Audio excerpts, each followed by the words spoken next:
Hey guys, this is Chaos Shinobi. This is what if Naruto was taught by many powerful shinobi like female Itachi, Shursui, Uchiha, and Tobirama. In this story, Naruto is paired with Itachi and Mei Terumi. Now let's begin chapter 1. Naruto, a 5-year-old boy, panted as he ran, his little feet beating hard on the ground. His legs hurt from exertion. He kept running until he spotted an alleyway off to his left. Making a spilt decision, he dove for it. Naruto heard heavy feet running past the alleyway and he sighed in relief. He heard low voices murmuring at the entrance to the alley. Occasionally he heard words like, kill, or demon. He tried to calm his ragged breathing so they wouldn't hear him. He just had no luck. He took one gasping breath as he saw eyes staring at him and started to cry.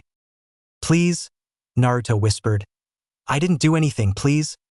Stop trying to trick us. You know what you did, demon. A man sneered. He was identified as a Chunin by his forest green flank jacket.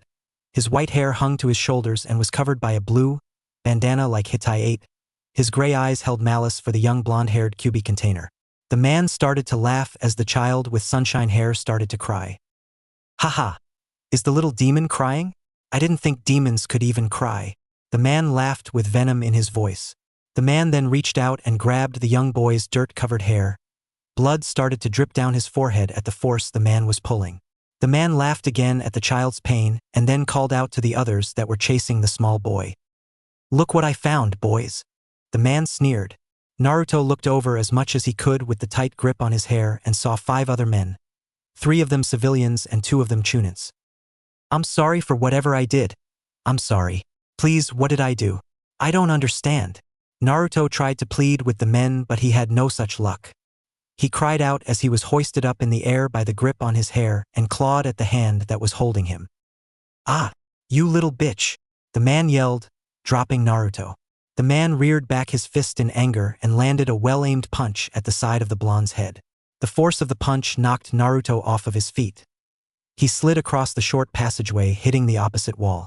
Naruto gasped for breath as the wind was knocked out of him by the force on his back from the wall. He looked to the side and saw the distinct glint of light on metal and started to cry harder.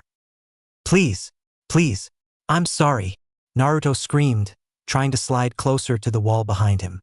The light glinted off the metal of the kunai the man had taken out again, and Naruto panicked. Naruto used what energy he had left to stand up and dive for the entrance of the alley in a desperate attempt to escape. He seemed to forget that there were the other men blocking the entrance. As he dove, one of the Chunin put his foot up and kicked Naruto in the face. The force of the kick sent Naruto back into the man with the kunai. The man put his foot on the Sunshine Child's throat, crushing it. Naruto gasped for breath as his throat was constricted by the Chunin's foot. This is where you die, Kyuubi scum. The man sneered as he pushed harder on his throat. Naruto just gasped and closed his eyes, waiting for the end of his short life. The end never came. The child peeked an eye open to see what was going on, and all he saw was carnage and blood. A girl a few years older than himself stood over the men that had cornered him in the small alley. Blood covered her clothing and her katana was drawn, dripping with the thick, red liquid. Naruto whimpered and backed into the wall behind him, still trying to catch his breath. The girl shifted her red eyes to Naruto and sighed. "Hn, I won't hurt you." The girl started to walk towards Naruto but stopped when she saw his terrified expression. "I won't hurt you," she repeated. "My name is Itachi Uchiha. You can trust me, Naruto-kun." She held his hand out for Naruto to take. "Come with me, Naruto-kun. No one will hurt you where we are going." Naruto stared at the hand with suspicion. "No one will hurt me?" Naruto asked with distrust. "No one, Naruto-kun," the raven-haired girl said with soon as Naruto said that he fell down with exhaustion taking over him. "I must tell Hokage-sama," Itachi said as she disappeared. "Hokage's office." "Hokage-sama," Itachi said as she held Naruto in her arms. "Thank you, Itachi-chan, for saving him," the third Hokage said as he grabbed Naruto from Itachi and used a little bit of medical ninjutsu he could use. "Hokage-sama is he." Before Itachi could complete her sentence, Hiruzen nodded and Itachi went silent. "Then why is he treated like that? Why must he suffer for their ignorance?" Itachi said as her eyes turned into the Sharingan. "Itachi, my child, these people's eyes are blinded, their hearts are. I have tried to make sure that they don't do anything, but I think I should do something that would make everything better for Naruto-kun," Hiruzen said. "May I ask what it is?" Itachi said. From now on you will be living with Naruto from now on, and overlook his development. That is your new mission, Hiruzen said with a smile. But Hokage-sama, I am Itachi said, but before she could finish the sentence. Itachi-chan, please do it. I see very well, I will do it, Itachi said as the Hokage smiled, and she picked up Naruto with a small smile and disappeared to Naruto's house. Thank you, Itachi. Chapter 2: Crow and the Fox. Uchiha Compound. Father-mother, Itachi said as she was sitting with Mikoto Uchiha and Fugaku Uchiha, her parents. What is it, Itachi? Fugaku said as he stared at her. I am moving out of the house, Itachi said as she saw her mother had a look of surprise on her face. Any particular reason why you would want to do that? Fugaku said as he looked at her without any emotions. It's a mission, Father-mother. Hokage-sama asked me to look after someone, Itachi said as she looked down. I see. Does that kid happen to be the Kyuubi container? Fugaku said as he saw his daughter's eyes in surprise. I saw you carrying that boy to Hokage-sama, Itachi, and this might work out for the better. How so, father? Itachi looked at her father who took the news surprisingly well. The boy has a close relationship with the Hokage. If he trusts you with him, that means he would like to continue the talks with the Uchihas, Fugaku said. I see very well. I will be moving tonight and I will be here for dinner, father-mother, Itachi said as she disappeared. I feel like this isn't the only reason why father is willing to let me go, but I wonder how Sasuke will take this news, Itachi thought as she sighed and collected all her stuff and went to Naruto's house. Naruto's apartment. Naruto was opening his eyes as he remembered what had just happened. He was about to be attacked, then he was saved by the pretty lady with red eyes. As soon as Naruto sat in his bed, he saw someone standing right next to him. Who are you? Help, Naruto said as he tried to run out of the saw this reaction and had a small smile on her face, trying not to laugh, and she grabbed by the collar and looked into his eyes. Please lady, I didn't do anything, please let me go please, Naruto said as he was begging the woman. Ha ha ha ha ha, Itachi said laughing and dropped Naruto on his bum. Hey lady, what is your problem? You are in my house and trying to attack me, Naruto said, while shouted at Itachi and glaring at her. Sorry Naruto-kun, it was just funny, but I'm hurt. You don't remember me already, Itachi said as she sat down on his bed with a small smile. Wait, you're the pretty lady who saved me, Naruto said as he hugged Itachi. But what happened to your eyes? They were red before. Oh, that, Itachi said as she turned on her Sharingan. I just deactivated my Sharingan, Itachi said as she looked at the boy who had stars in his eyes. That's so cool, Naruto said as his face was lit up with excitement. I appreciate it, Naruto-kun, Itachi said as she ruffled his hair. Also, what are you doing here, pretty lady? Naruto said. Well, from now on I will living with you and my name is Itachi, Itachi said as she looked around and thought this place definitely needs a lot of work done. What? Are you serious? Naruto said as he was jumping for joy. This kid has too much energy, Itachi thought, and replied, Yes, Naruto-kun, but first we have to clean this place up. Yepp. Naruto said as he jumped a bit too high this time and hit the wall. Well, I may have done too much today, Naruto said as he was unconscious. Itachi picked up Naruto and put him in the bed and smiled at him. Well, that went better than expected. Now time to make sure this place is livable, Itachi thought as she looked at room and she started rearranging Naruto's stuff. You can't be serious, Itachi thought as she picked up another cup of ramen from behind the bed. How does this kid even live like this? And she went to the kitchen to take a look, and again, is he addicted to ramen? Itachi thought as she opened the fifth drawer and saw all of it filled with ramen. Well, I think I should go get some shopping done for this kitchen. I don't want to eat ramen all the time, Itachi thought as she made a clone who cleaned up the apartment as she left for the market to get stuff for her new home. Market area. Fancy seeing you here, Shursui, Itachi said as she walked out of the store. Same can be said about you, Itachi. What are you doing this late? Shursui said as he hid a certain book behind his back while nervously smiling. You really shouldn't be reading that in public. We already have Kakashi doing it, Itachi said as she started walking towards the apartment. Well, the world should know this book is a masterpiece, Shursui said as he had fire in his eyes. Sure thing, Shursui, but I think you want to talk about something else apart from your undying for Ika, Itachi said as she smiled at her friend. Yes, Fugaku-sama told me about your new mission, Shursui said, all serious. I see, but yes, I have been assigned to look after Naruto Uzumaki. He's a bit hyper to say the least, but Hokage-sama has told me to look after him and train him for some time, and father sees it's as a positive move by the Hokage that he trusts a Uchiha with the Kyuubi container, but I feel like that's not the only reason, Itachi said as she looked down. Looks like you figured it out. As well, I think he wants you to get close to the boy for some other reasons, Shursui said. I know, but I will make sure things don't go that far, Itachi said. I hope so too, my friend. See you later, Shursui said as he disappeared, and Itachi sighed. Next morning, Aiwa no, Naruto screamed. Itachi was sleeping on his couch and immediately woke up, turned on her Sharingan, and rushed towards the kitchen area where she heard Naruto scream in agony. No, is he getting attacked? And I didn't sense anyone else, Itachi thought, but where is my ramen? This can't be happening to me, God no, Naruto said as he was on his knees crying. Itachi was looking at Naruto, her eyes twitching hard, Sharingan blazing, staring into Naruto. Itachi-chan, some ghosts took all my ramen, please help me find them. Itachi looked down. Naruto was hugging her leg now. Naruto-kun, you did all this because you couldn't find any ramen, Itachi said as she stared at Naruto with her Sharingan. Why yes, Itachi-chan, Naruto said, but before he could say anything he felt a frying pan on his head. Why did you hit me like that, Itachi-chan? Naruto saw up and saw the devil looking at him, least to say he was scared for his life. Naruto-kun, I hid all your ramen because you need more food than ramen, especially at your age where you need proper nutrition, Itachi said as she saw Naruto a bit sad. But the old man at the ramen store is the only one who lets me eat and get something, Naruto said looking down. Itachi remembered how badly everyone else treated him and smiled at him. Don't worry, Naruto-kun, now you don't have to worry about it, Itachi said as she kneeled down and looking at Naruto. Are you serious, Itachi-chan? Naruto said, not looking at Itachi. Yes, and let's make a deal. Every day after training, I will let you have ramen, Itachi said as she looked into his eyes smiling. Wait, what training? Naruto said, surprised. I will train you every day unless I'm out for missions. Does that seem okay? Itachi said as soon as she said that she felt Naruto hugging her and crying. Thank you so much, Itachi, Naruto said during tears. You're welcome, Naruto, Itachi said while hugging Naruto. Training ground.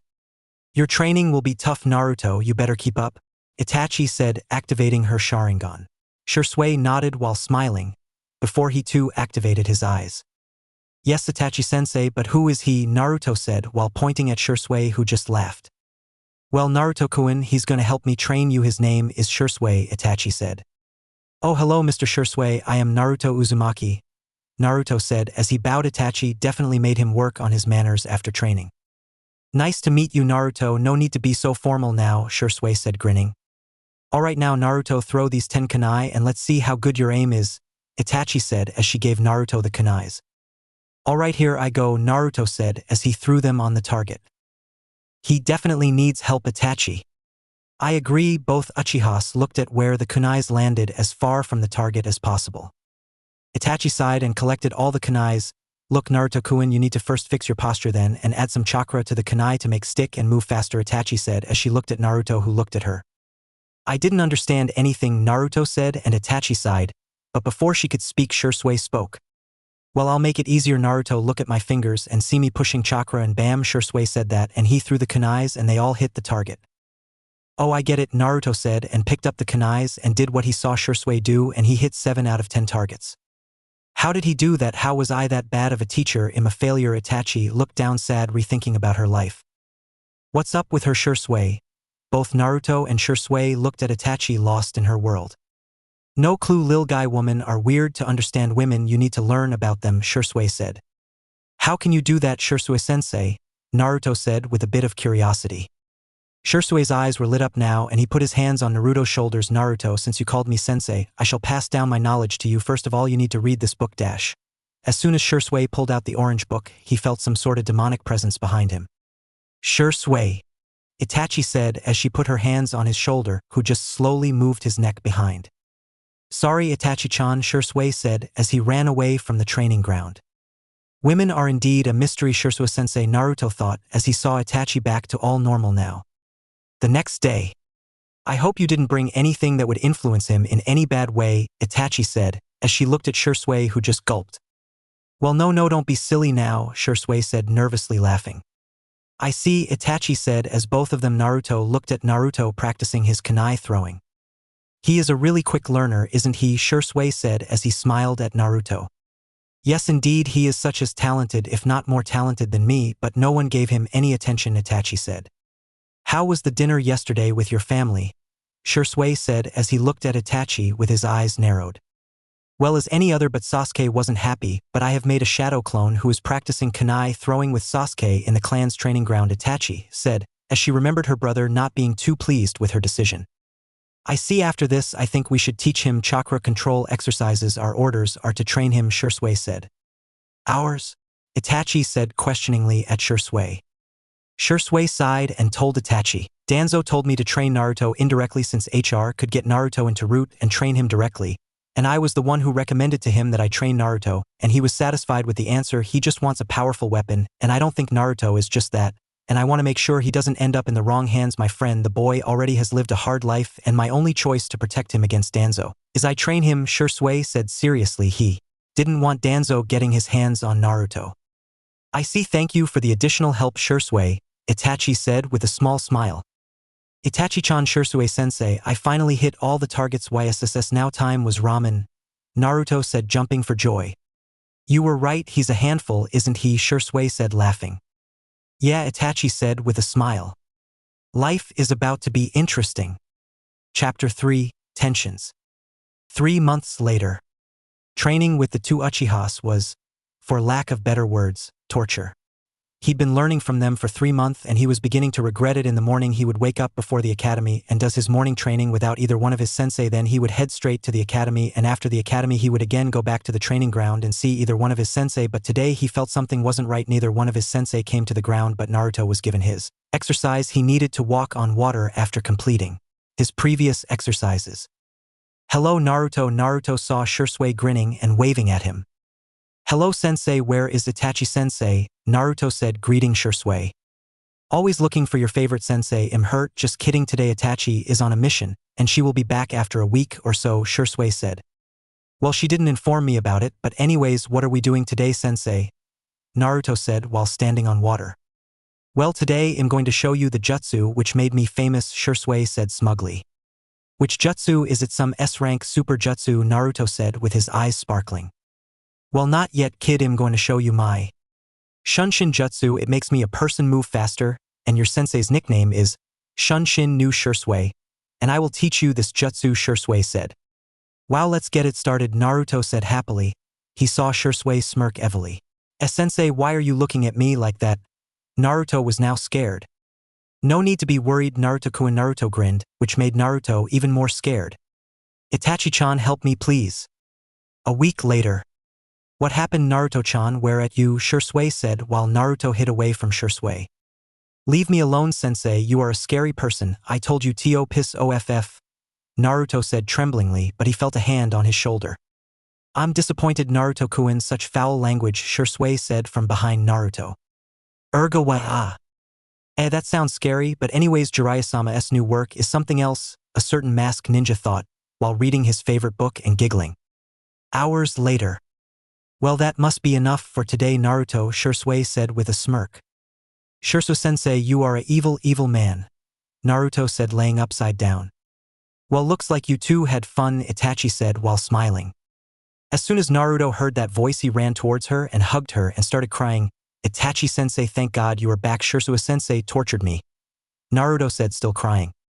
Don't worry, Naruto-kun, I'm sure it's not that bad now, Itachi said, rubbing Naruto's hair. He made me read those orange books by force. I told him no, Itachi-chan doesn't like those books, but he said don't worry about it. As soon as those words left Naruto's mouth, Shisui felt the temperature drop. Damn you, Uzumaki, Shisui thought. And oh, not the. Naruto gave Shisui a small smirk before doing his strongest jutsu. You are done for, Shisui-sensei. Naruto was about to complete his most lethal jutsu. Oh, Shisui thought in defeat. Ninja art, puppy eye jutsu. As soon as the jutsu was activated, Shisui saw Itachi's whole mood change from normal to emotional to angry at him.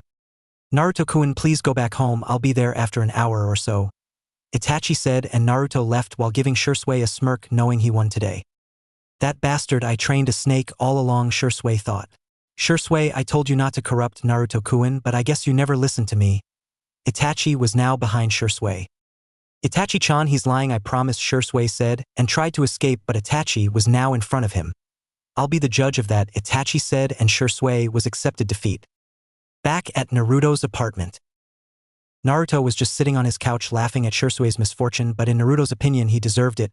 He threw fireballs at me and told me to dodge serves him right, but Itachi-chan is pretty scary, Naruto thought, but he heard the noise of the door closing.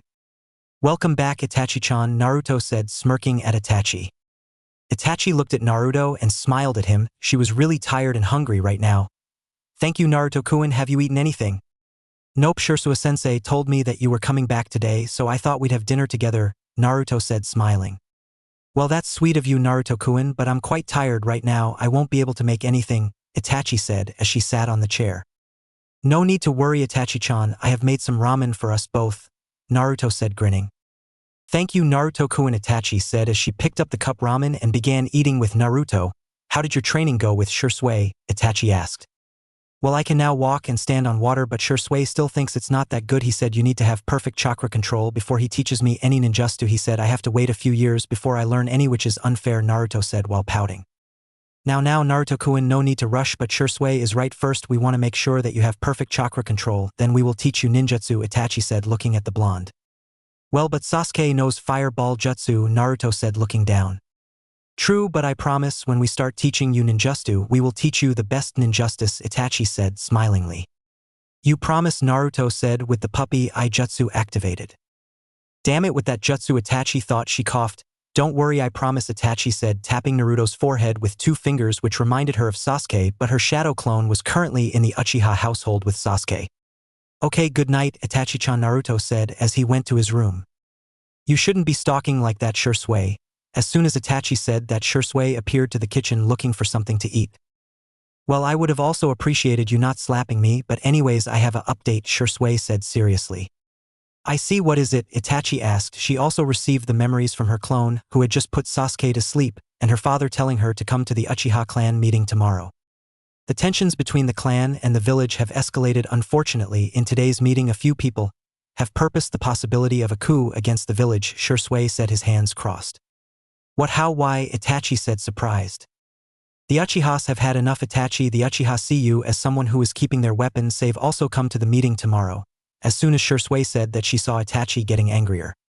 I see, thank you for the update, Shursui. I am going to sleep, just close the door before you leave, Itachi said, leaving Shursui alone, who was still trying to find something to eat. Uchiha clan compound. The elders want your input, Shursui, asked one of the Uchiha Jonin. Shursui turns towards the elders. Shursui, is something on your mind? Asked one of the Uchiha elders. Shursui nods his head. Yes, I was just thinking of a mission that I and Kakashi went on, lied Shursui. The elders nod each of their heads. Shursui wasn't surprised since they are too arrogant and believing he would betray the village. Why, yes, that Uchiha is his family, but he won't betray the village. We were discussing what to do with the Kyuubi Jinchuriki, said Fugaku in his normal cold tone, avoided of any emotion, making Shursui wonder how Makoto fell in love with such a cold person. He had seen how he favors Itachi and would compare Itachi and Sasuke, which in reality isn't fair since the age gap between the two. Shursui narrows his eyes at the Uchiha clan head. And what might that be? Asked Shursui, wondering what Fugaku has in store for the 5-year-old child and the child of 4th. While most don't see it either because of their own arrogance or ignorance, Shursui was able to tell who Naruto's father was from a first glance. After all, the child looks like Minato Namikaze. Fugaku stares at Shursui. We have numerous plans for the Kyuubi Jinchuriki, said Fugaku. Shursui nods his head. And what are these plans, if I may ask, apart from the one we discussed last week? Asked Shursui. As Fugaku-sama has said, we have various plans. The first plan is to kill the child, thus killing the Bijou, said Ringaku. The second plan we have is to control him with the Sharingan. Well suggested, this plan, because if we kill the boy, the Kyuubi will reform years later and would try to kill us, said a fellow Uchiha member.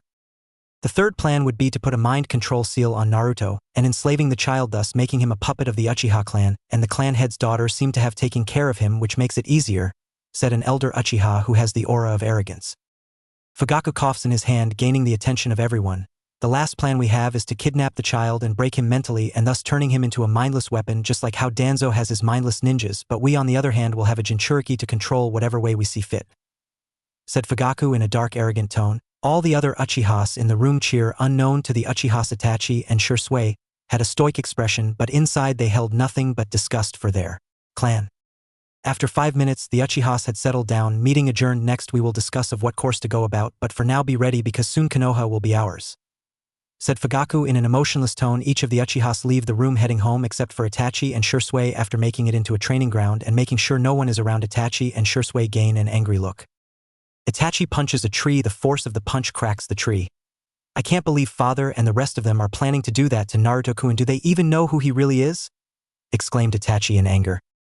Shursui with a scowl on his face clicked his tongue. They probably know and just don't care. They see Naruto as a weapon just like that war hawk Danzo, especially your father Itachi. I mean, he was a classmate of Minato and Kushina. So the man must know who Naruto's parents are. He just doesn't. Itachi, has your father ever talked about the fourth? Said Shursui. Itachi then thinks back to the conversations she would have with his father, and she realizes her father was quite jealous of Minato. After thinking of all times his father had let out her hatred for Minato, the young Uchiha nods her head. Yes, he has. I believe my father is jealous of the fourth due to how he was trained by Jiraiya, created their powerful jutsus, became the Hokage, and I believe this angers my father due how the fourth isn't a member of a clan. Said Itachi in a solemn tone, but deep down here was disgusted being related to a man who would purposely harm an innocent child. Shursui, who has his eyes closed the whole time, opens them. I see. So it makes sense why Fugaku would want those atrocious plans to happen to Naruto. He wants to kill Naruto due to his jealousy and hatred for Minato. If he couldn't get an upper hand on the Yondaime, then he'll kill his son just to spite the Yondaime. Said Shursui as he massages the temple of his forehead. Itachi scowls in anger. Sometimes I wish my clan is truly cursed and hopeless. Said Itachi. Both Shursui and Itachi couldn't help but to agree. They too feel like their clan's own jealousy and hatred will be the death of them. Shursui gains a solemn expression.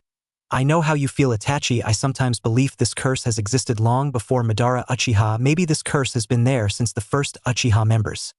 Said Shursui. Itachi couldn't come up with an argument since they to believe this. Itachi then looks at Shursui. So, what should we do? Well, can't allow our clan to harm the child of Minato-sama or Kushina. Said Itachi. Shursui nods his head in agreement. Agreed, but we must act correctly. Any slight negative attention would ruin anything we have planned, but I believe the first step we should is to tell the Hokage what has happened in the meeting. This is something that he needs to be aware. Said Shursui.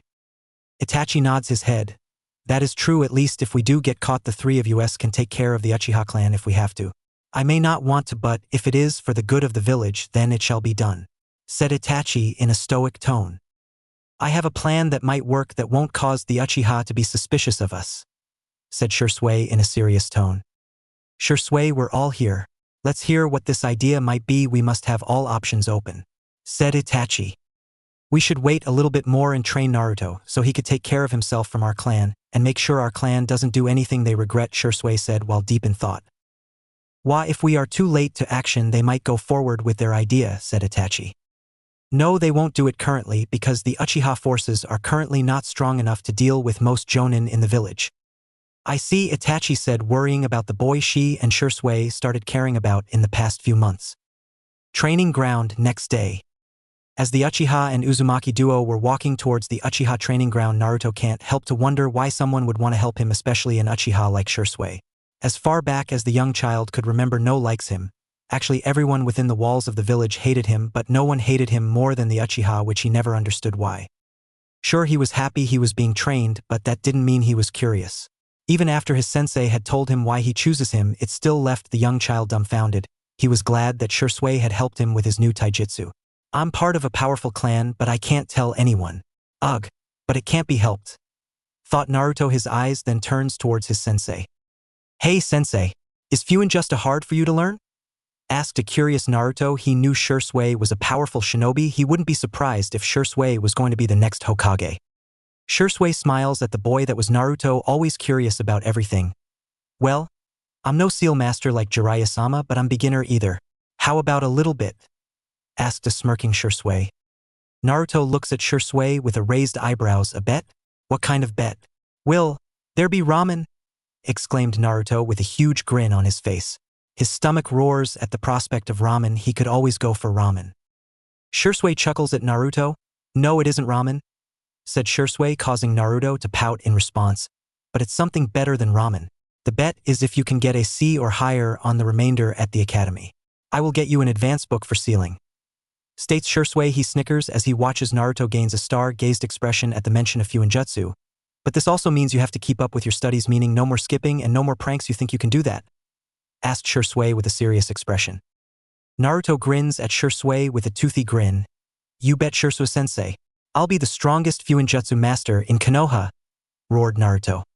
Glad to start now, let's begin your training, said Shisui. He then pulls out a kunai. Naruto does the same. The two smirked at each. The blonde and Ravenet then run at each other. Itachi looked down at both of them as she left for another mission. I hope everything goes well. Chapter 4, Loss. Time skip 3 years. Since Itachi and Shisui had taken Naruto under his mantle, the blonde boy has changed with having someone to actually teach him. Thanks to the teaching of Shisui and Itachi, he had grown as a person and his intelligence has also grown. He even was able to become top of the class and thus making Kiba the dead last. He was finally able to awaken the chakra chains, but he still struggles to use them in battle. He had also begun training in water release, Suetun. Even though 3 years had pasted, Naruto's hair had grown considerably longer because of how long his hair has grown longer, making Naruto put it in a ponytail. Naruto now wears a long-sleeve black shirt. Over it, he wears a long-sleeve black kimono top. He has it tied together with medical tape. He wears black ninja pants. He has his kunai holder strapped to his waist. He has medical tape wrapped around his legs. And he wears black shinobi shoes. He also has a standard-sized katana.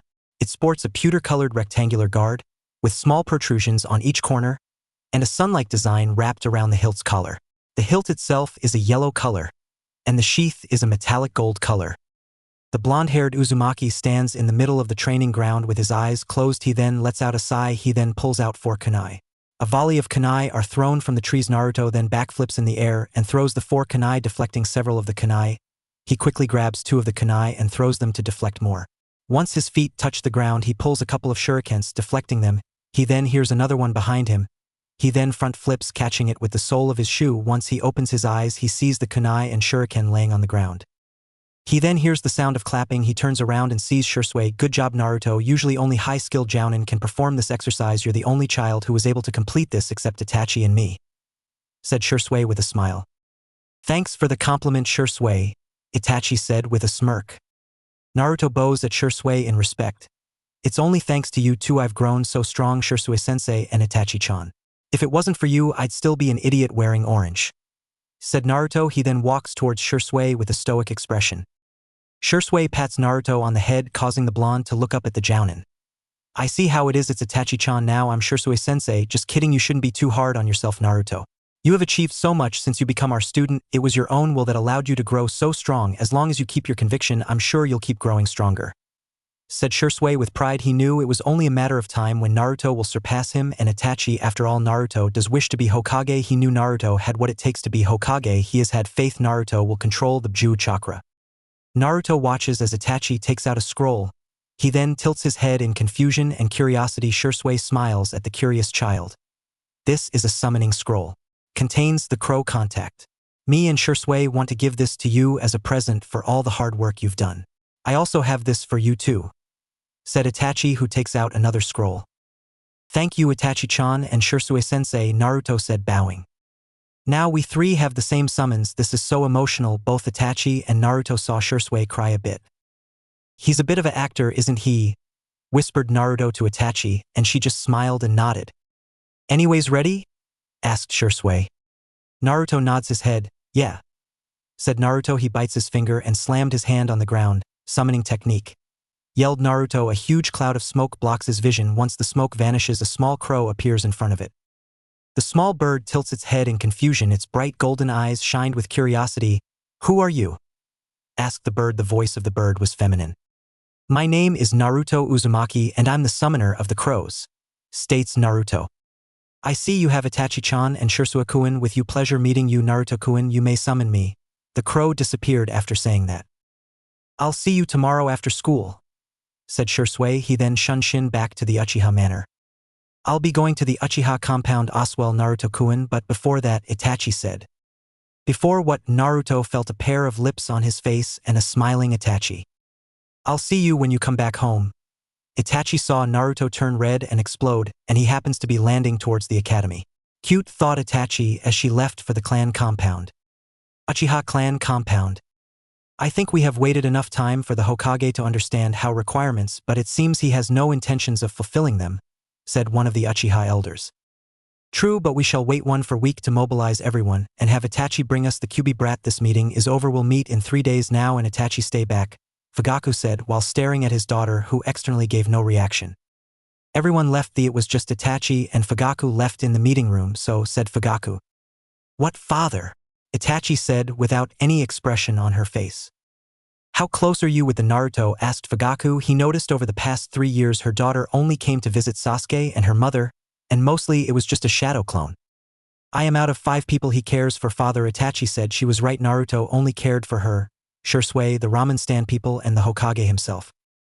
I see. Bring the boy here in a week, and that's a order, Fugaku said, leaving Itachi alone.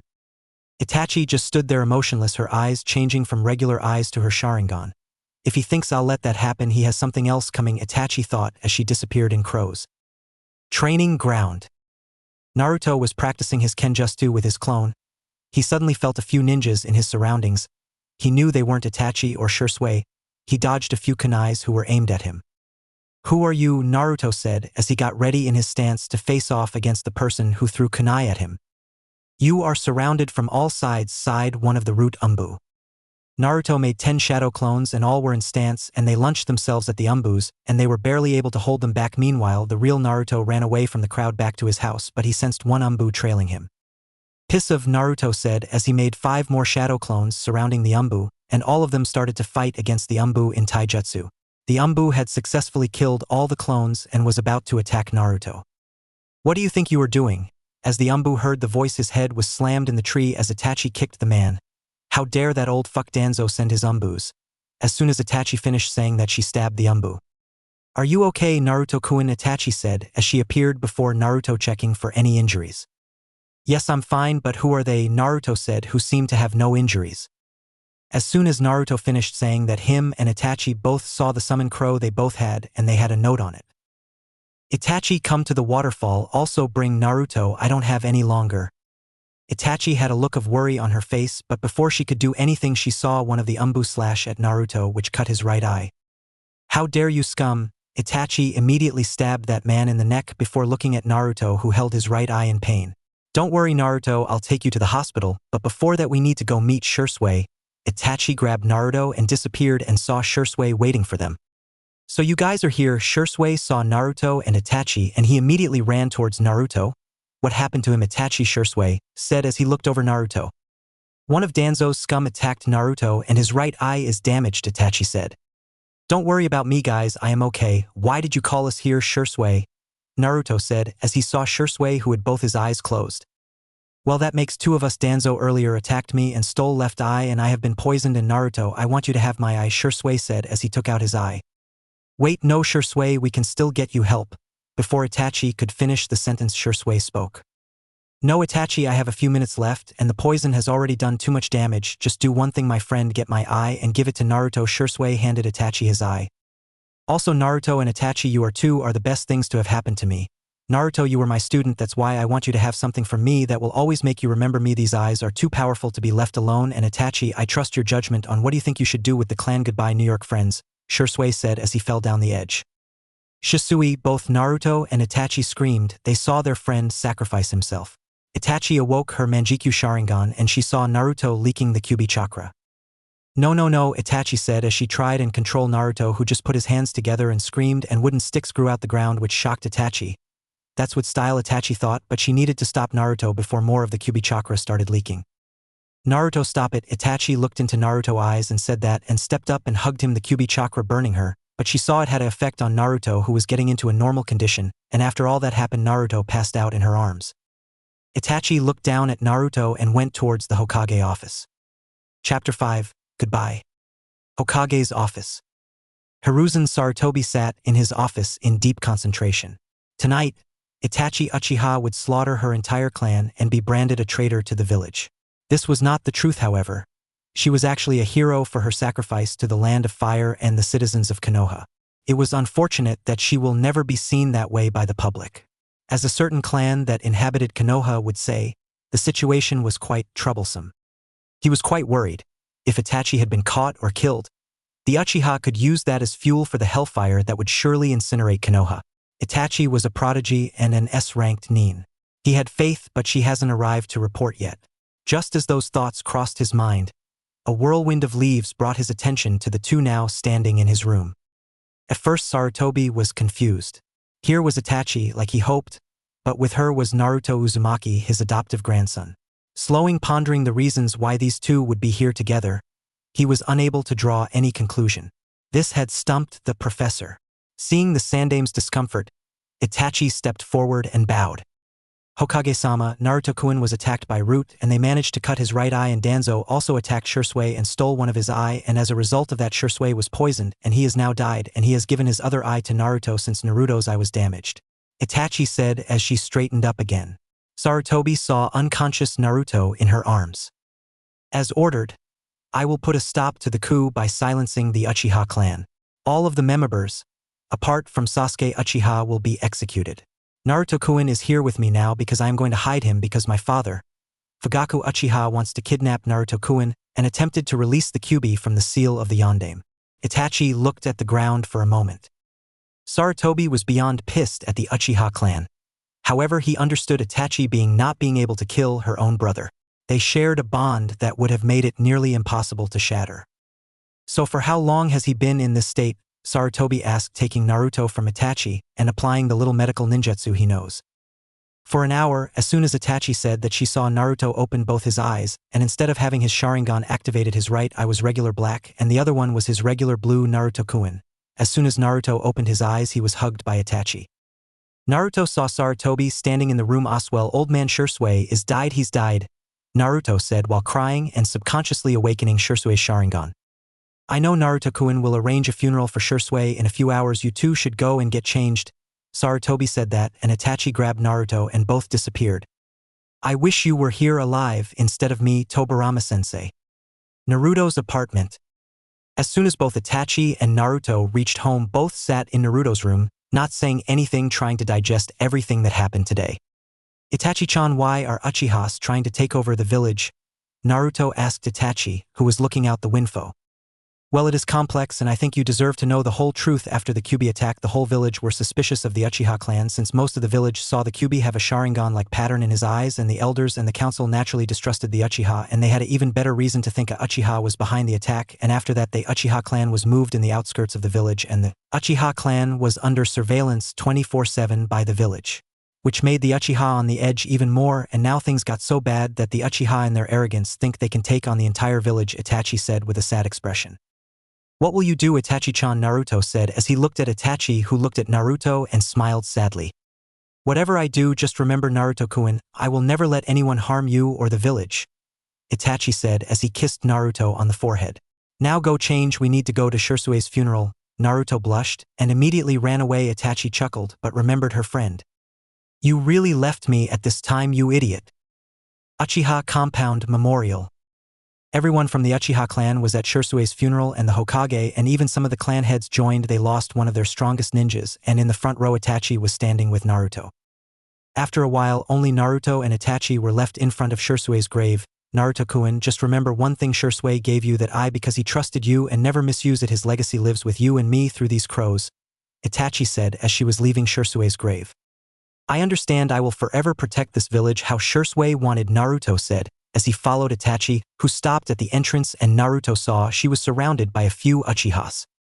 Naruto-kun, go back home, I will come back later, Itachi said with a look which left no room for arguments, and Naruto left. So now what do you guys want? Itachi said as she activated her Sharingan, staring into the other Uchihas. How did Shisui die? One of the Uchihas asked.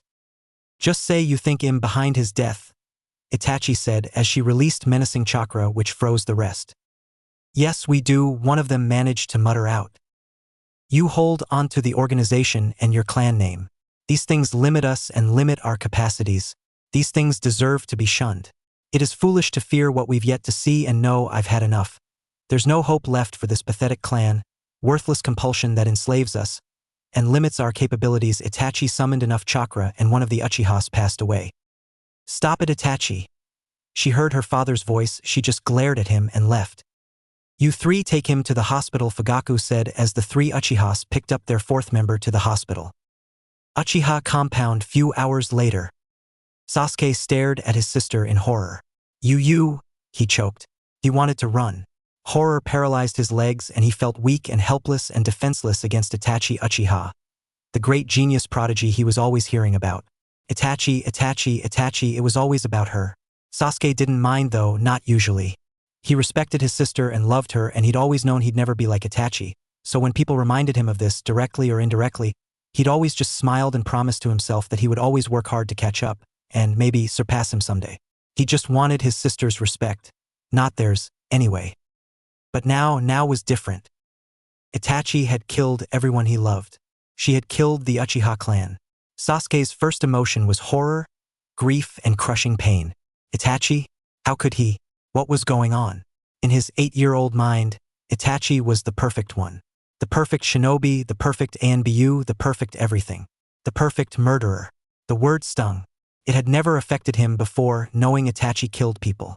He knew it was the shinobi way. But this was a massacre. It was different. It was a living horror, a nightmare. But he couldn't wake up from this one. How could you? Sasuke choked out, starting to back up. Foolish little brother, Itachi said coldly. What hurt the most was his apathy. She didn't seem to care that she had just killed their parents, the people who'd given them life, had raised them, had loved them. Itachi had been loved the most, and he had killed them. You're pathetic. Not even worth killing, Itachi said. She didn't smirk or sneer, just stared at his little brother, who was shaking on the rug. Sasuke's breath caught in his chest. Itachi was right, of course. He could never be worthy for his brother. He'd been stupid, thinking he could ever surpass Itachi, never mind ever catching up. It was a silly dream, a hope, a goal he could never attain, because Itachi could not be beaten. Sasuke backed up further, back pressed against the wall. You've always wanted to surpass me. That's why I'm going to let you live. If you wish to kill me, then hate me, despise me. And by all means flee, cling to your wretched life, Itachi said, activating his MS, Manjikyu Sharingan. And one day when you have the same eyes as me, find me and try to kill me then. Before Sasuke could do anything, she put her brother in a genjutsu, not Tsukiyomi. Itachi kneeled down, hugging her brother while crying. I'm sorry, Sasuke, I'm sorry, Itachi whispered, hugging her little brother. But she didn't realize he wasn't completely knocked out, he could hear her. Why is she saying sorry, Sasuke thought, but he had no energy to say anything and fell in another long sleep. Itachi put Sasuke down and kissed his forehead and left, and she saw the masked man behind her. You ready to go, NVM? The masked man said and left, and Itachi got on her knees and cried more. Only one person left to say goodbye to, Itachi thought as she disappeared. Naruto's house. Naruto was sitting in the kitchen waiting for Itachi. She told him she will be gone for a while, and he had been waiting for her, and he saw her appear, but she was covered in blood. Itachi-chan, what happened? Naruto ran towards to Itachi was just sat beside the door crying under her mask. Naruto removed her mask and saw half of her face had blood on it. Wait, let me get you a towel. He grabbed a towel and began cleaning her face while she was just sitting there crying. Naruto-kun, I'm leaving the village, Itachi said, catching Naruto off guard. Why, you just got home and you are all bloody, you need to clean up before doing something. Naruto was leaving to Itachi's room, but she grabbed his arm and looked into his eyes with tears. Tsukiyomi, Itachi muttered as she put Naruto under the genjutsu, who was about to fall down, but she grabbed him before he falls down and puts him on the bed, and she kisses Naruto and leaves before leaving a letter from her and a few scrolls. Naruto woke up after a few minutes with tears in his eyes, not believing what just happened. Itachi told him she left a few letters. He immediately ran towards the table and saw the letter. Hello Naruto-kun, it's Itachi. If you see this letter, that means you woke from the genjutsu, and yes, everything you saw in there was true, and I had no choice but to kill all the Uchihas apart from Sasuke, and I want you to take care of him. And Naruto-kun, I love you. You were the best thing to ever happen to me. I am sorry that I'm not in front of you telling you that, but I will always remember you and never forget Shirsue's gift, and I have left some gifts for you as an early birthday gift, Naruto-kun. Always be yourself and don't fall under the curse of hatred. There are so many more things I want to say to you, but I'm sorry, Naruto-kun, may we cross paths again. Uchiha Itachi. Chapter 6. The Second. All of this happened because I wasn't strong enough to stop anything, old man, Naruto said as he sat in front of the third Hokage, who was just smoking his pipe and thinking about the future of the village. No, Naruto-kun, you are wrong. The tensions between the village and the Uchihas have always been present, but after the Kyuubi attack they were too big to control, and I am responsible for it, Hiruzen said. Why has there always been tension, GG? Naruto asked, genuinely curious. Ever since the creation of the village, Uchihas always wanted their independence, and my sensei Lord II Tobirama Senju gave them what they want. He wanted the Uchiha to be a use for the village, so he created the village police force and made the Uchihas the sole caretakers of it. Yet, if any Uchiha wished to have jonin the regular services, he could. That gave both the Uchihas their own power and they were a use for the village, but unfortunately over time they wanted more power and influence, Hiruzen said while looking at the portrait of the second Hokage. I wish I could meet second Hokage Tobirama Senju and ask him these questions anyways, old man. Since I don't have any teachers, I can use the Shinobi library, Naruto asked while leaving. Yes, you can, Hiruzen said as he saw Naruto leaving the Hokage office. Next day, Shinobi library. As soon as Naruto entered the library, he overheard some ninjas talking about something. The forbidden scroll is accounted for. No tampering. One of the jonin reported, the third one in the room. Good. I seriously don't know why they won't just let the Umbu take care of it, the other man sighed. The first one shook his head. Do you trust Root with that scroll? You know how Danzo-sama can be. The Hokage made us swear to keep it safe from anyone except for him personally. What's even in that scroll anyways? I mean, it has to be pretty bad to be forbidden, the other asked. Naruto was naturally a curious person and kept listening to them talk and found out that the scroll they have been talking about is upstairs. Who knows? But I'd wager it probably has some dangerous jutsus in it. I wouldn't trust that around anyone shady from Root, he replied.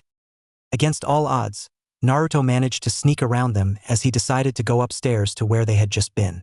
He cautiously maneuvered through a few light traps and eventually caught sight of a large scroll hidden at the edge of the room. I'm willing to be that thing's covered in traps, Naruto thought logically for once.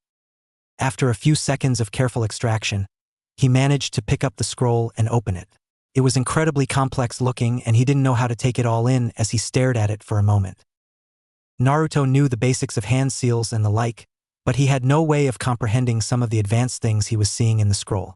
Even despite being smarter than people gave him credit for, Naruto was lost. Man, how am I ever going to learn anything from this? Naruto thought, bewildered. Unsure of what to do, he decided to copy down everything on the scroll to a blank scroll that he was carrying from class still. He copied every symbol and character to the best of his ability. Even if he had no idea what any of it was or what it meant, thank God for Shisui-sensei, Naruto copied all the jutsus in the scroll into his scroll. Placing the scroll down for a moment, Naruto let out a sigh. Man, this is tough. Is there anything else up here that can help me out? His eyes trailed around the room until they caught sight of some antique-looking headband sitting in a dusty corner.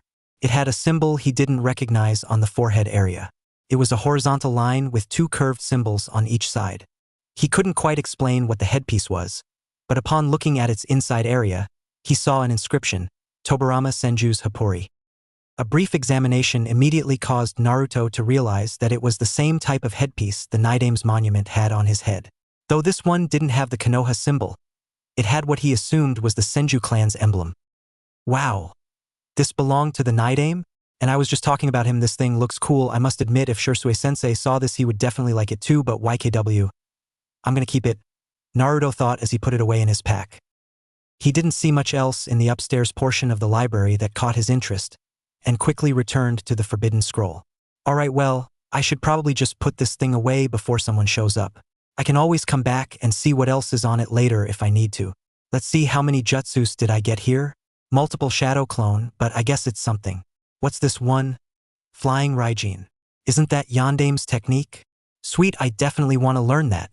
I don't know what this Edo Tensei thing is supposed to be, but it looks like some type of summoning maybe? I guess that's a good start. Is there anything else on here even worth coming back for? I have no idea why I have written down with style jutsus weight. That is similar to what is on my stomach. Naruto's thought. For symbol seal. Why does it look like the markings on my body? Naruto thought, horrified. He didn't get long to look at it when he heard footsteps. He was immediately drawn from his thoughts when he heard the jonin from downstairs speak. Where are you, kid? You need to go home. Nobody's allowed in the library after dark. Without hesitation, Naruto immediately put the scroll back as best he could, even resetting its traps. He carefully concealed his copied jutsu scroll in his own pack and snuck back downstairs. Luckily for him, the jounin that was looking for him didn't appear to be gifted in the art of detection as the boy miraculously came around. Without hesitation, Naruto immediately put the scroll back as best he could, even resetting its traps. He carefully concealed his copied jutsu scroll in his own pack and snuck back downstairs. Luckily for him, the jounin that was looking for him didn't appear to be gifted in the art of detection, as the boy miraculously came around a corner downstairs and unnoticed. "You're quieter than I expected you'd be. I almost forgot you were still here. You gotta leave, kid. Nobody stays after dark. Hokage's orders," the jounin stated calmly. He looked slightly on edge due to Naruto's unusual and unprecedented stealth. He didn't once take his eyes off the boy as Naruto left the library without a word. Even without looking, Naruto could sense the man going upstairs to check on the scroll. He quickened his pace shortly afterward. "I'm glad I decided to copy it down instead of taking it. That guy looked like he was onto me for a minute." Once he was clear, Naruto immediately bolted for the forest, where he could try practicing some of the jutsus in peace. It didn't take him long to find an isolated clearing as he touched down near a tree and began to read over the first copied jutsu. "Alright, multi-shadow clones, huh?"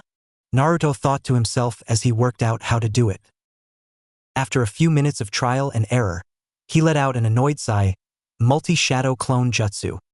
To his utter astonishment, he created almost a dozen perfect clones of himself. He looked around at them disbelievingly. "Well, Itachi-chan thought me the regular shadow clone jutsu, and this happened to be the upgraded version?" He spent the next hour trying to figure out the flying Raijin jutsu, but couldn't even begin to understand how it worked. The flying thunder god jutsu was frustratingly difficult to comprehend as it required one to understand seals and be adept with sensory abilities, something Naruto had very little experience with at his young age. "Looks like I need to start studying the FIU jutsu notes Shursui left before I can get the hang of it," Naruto thought. "Time for the Edo Tensei. I have to draw the symbols first, then pour my chakra," thought Naruto. He attempted to pour forth chakra into it a moment later, causing the lines to darken as if they were written in ink. Afterward, he looked at his nearby scroll for the hand signs. "I guess I have to get them all without messing this up," he thought to himself. Naruto memorized the hand signs as best he could while going through them at a decently steady pace. Even though he eventually got the hang of doing them, nothing would happen. He failed a few times trying to do them, but eventually he succeeded, causing a reaction. To his astonishment, the lines he drew out in the dirt turned fully black and many additional seal symbols surrounded it. A bright and unholy glow briefly illuminated the circle, but then nothing happened. Naruto looked at it confused. What the hell? Did it work? What's this jutsu is extremely complex. He looked at the complex writings and reread some of it. DNA, blood? Oh, that makes sense. I think summons need blood to work, right? Well, here goes nothing. Naruto bit his thumb to draw blood and pressed it down towards the summoning circle. Once again, nothing happened. Frustrated with his failure, he threw down his pack and growled in annoyance. The hapuri that he had stolen from the library flew out of his pack upon doing so and landed dead center in the summoning circle. A moment later, Naruto felt a horrible sensation wash over him as his chakra began to drain painfully. The circle then glowed again as an ethereal figure took shape within its center. A panicking sensation washed over him as Naruto felt himself being dragged closer towards the center of the circle. He immediately tried to scratch apart the edges of the summoning circle as it slowly dragged him in. This seemed somewhat effective as he managed to break free of whatever invisible force was pulling him. Without hesitation, he immediately dove further away and turned back to look at the summoning circle. What was that? That jutsu was going to kill me, Naruto thought, horrified as the revelation hit him full force. The circle shortly vanished a moment later, but Naruto was surprised to see the ethereal figure in its center still standing there. He looked at it confused as he risked approaching again. Upon closer inspection, he saw that the figure was actually a man. He had spiky white hair, blue armor, and 3 red markings on his face. The hapuri that Naruto had stolen from earlier was gone now, but the man appeared to be wearing one. The blonde gawked at the glowing man as he got even closer. The white-haired man glanced around with confusion before looking at his hands. He spoke aloud. "Is this Edo Tensei? No, I don't have a body. This is unusual." It was finally at this point that Naruto realized the man was actually a ghost. He let out a gasp of horror. The white-haired man turned his auburn-red eyes upon Naruto seriously. "A boy? Are you the summoner, child?" "Summoner? I just tried to master this jutsu. Who are you?" Naruto asked disbelievingly. Tobirama Senju, Naidame Hokage and inventor of the jutsu you just attempted to do, he answered with stern stoicism. Naidame-sama? No way. How are you here, aren't you dead? Are you a ghost or something? Naruto asked respectfully since Itachi forced him to learn. The stern man shook his head. I suppose that is accurate. Without a sacrifice, I don't have an actual body, but you still pulled my spirit here from what I have gathered. I don't know how. I did. What was that Edo Tensei jutsu supposed to do anyways? Naruto asked shocked. Tobirama face-palmed at Naruto as an audible sigh escaped him. You must be joking. How did you even manage to do the jutsu if you had no clue what it was or who I am? I found it on some forbidden scroll and there were many details about it. I thought it was similar to summoning jutsu, Naruto asked again. The Naidame deadpanned at Naruto. You were correct in a way, child, summoning resurrection. It's meant to bring back the dead as a zombie. You're saying you learned this jutsu from the forbidden scroll of seals? How did a child like you manage to acquire it? It should be under guard by elite Konoha shinobi. It was in the Konoha shinobi library and I sneaked in and got it, Naruto said, and Tobirama looked disappointed. The village standards have really dropped if they let a weak brat like you get the scroll, Tobirama said. Respectfully, I'm not weak, he shouted. Tobirama stared at him with icy eyes. I see at least you have some guts, kid, but by looks you only look as strong as a genin. Sir, I'm only 9 though, Naruto protested. I suppose they don't allow early graduations during peacetime, Tobirama said to himself as he put a hand on his chin. Lord Second, am not so bad, believe me, but… Tobirama's eyes narrowed. But what, young one? Tobirama asked. I'm not strong enough to help people close to me, that's why I stole the scroll, so I could learn jutsus from there, and help the person who sacrificed everything, Naruto said, saddened. Tell me about your life, child, I can see you are not lying, Tobirama asked. Well, Lord Second, when I was a kid I had no one apart from the Lord Man and the ramen people, but then someone saved me from something and then she took care of me for a few years, and a few days back she had to do something and now she's not here and I wasn't strong enough to help her, that's why I wanted the scroll, Naruto said, now with tears in his eyes. I can tell what you are telling about is the truth, child. Also, what is your name, kid? Uzumaki Naruto said. Tobirama's eyes widened slightly. An Uzumaki? That would explain your chakra level and those swirls on your clothing. I knew I sensed a familiarity about you. Still, you look nothing like a normal Uzumaki clan member. There's an Uzumaki clan?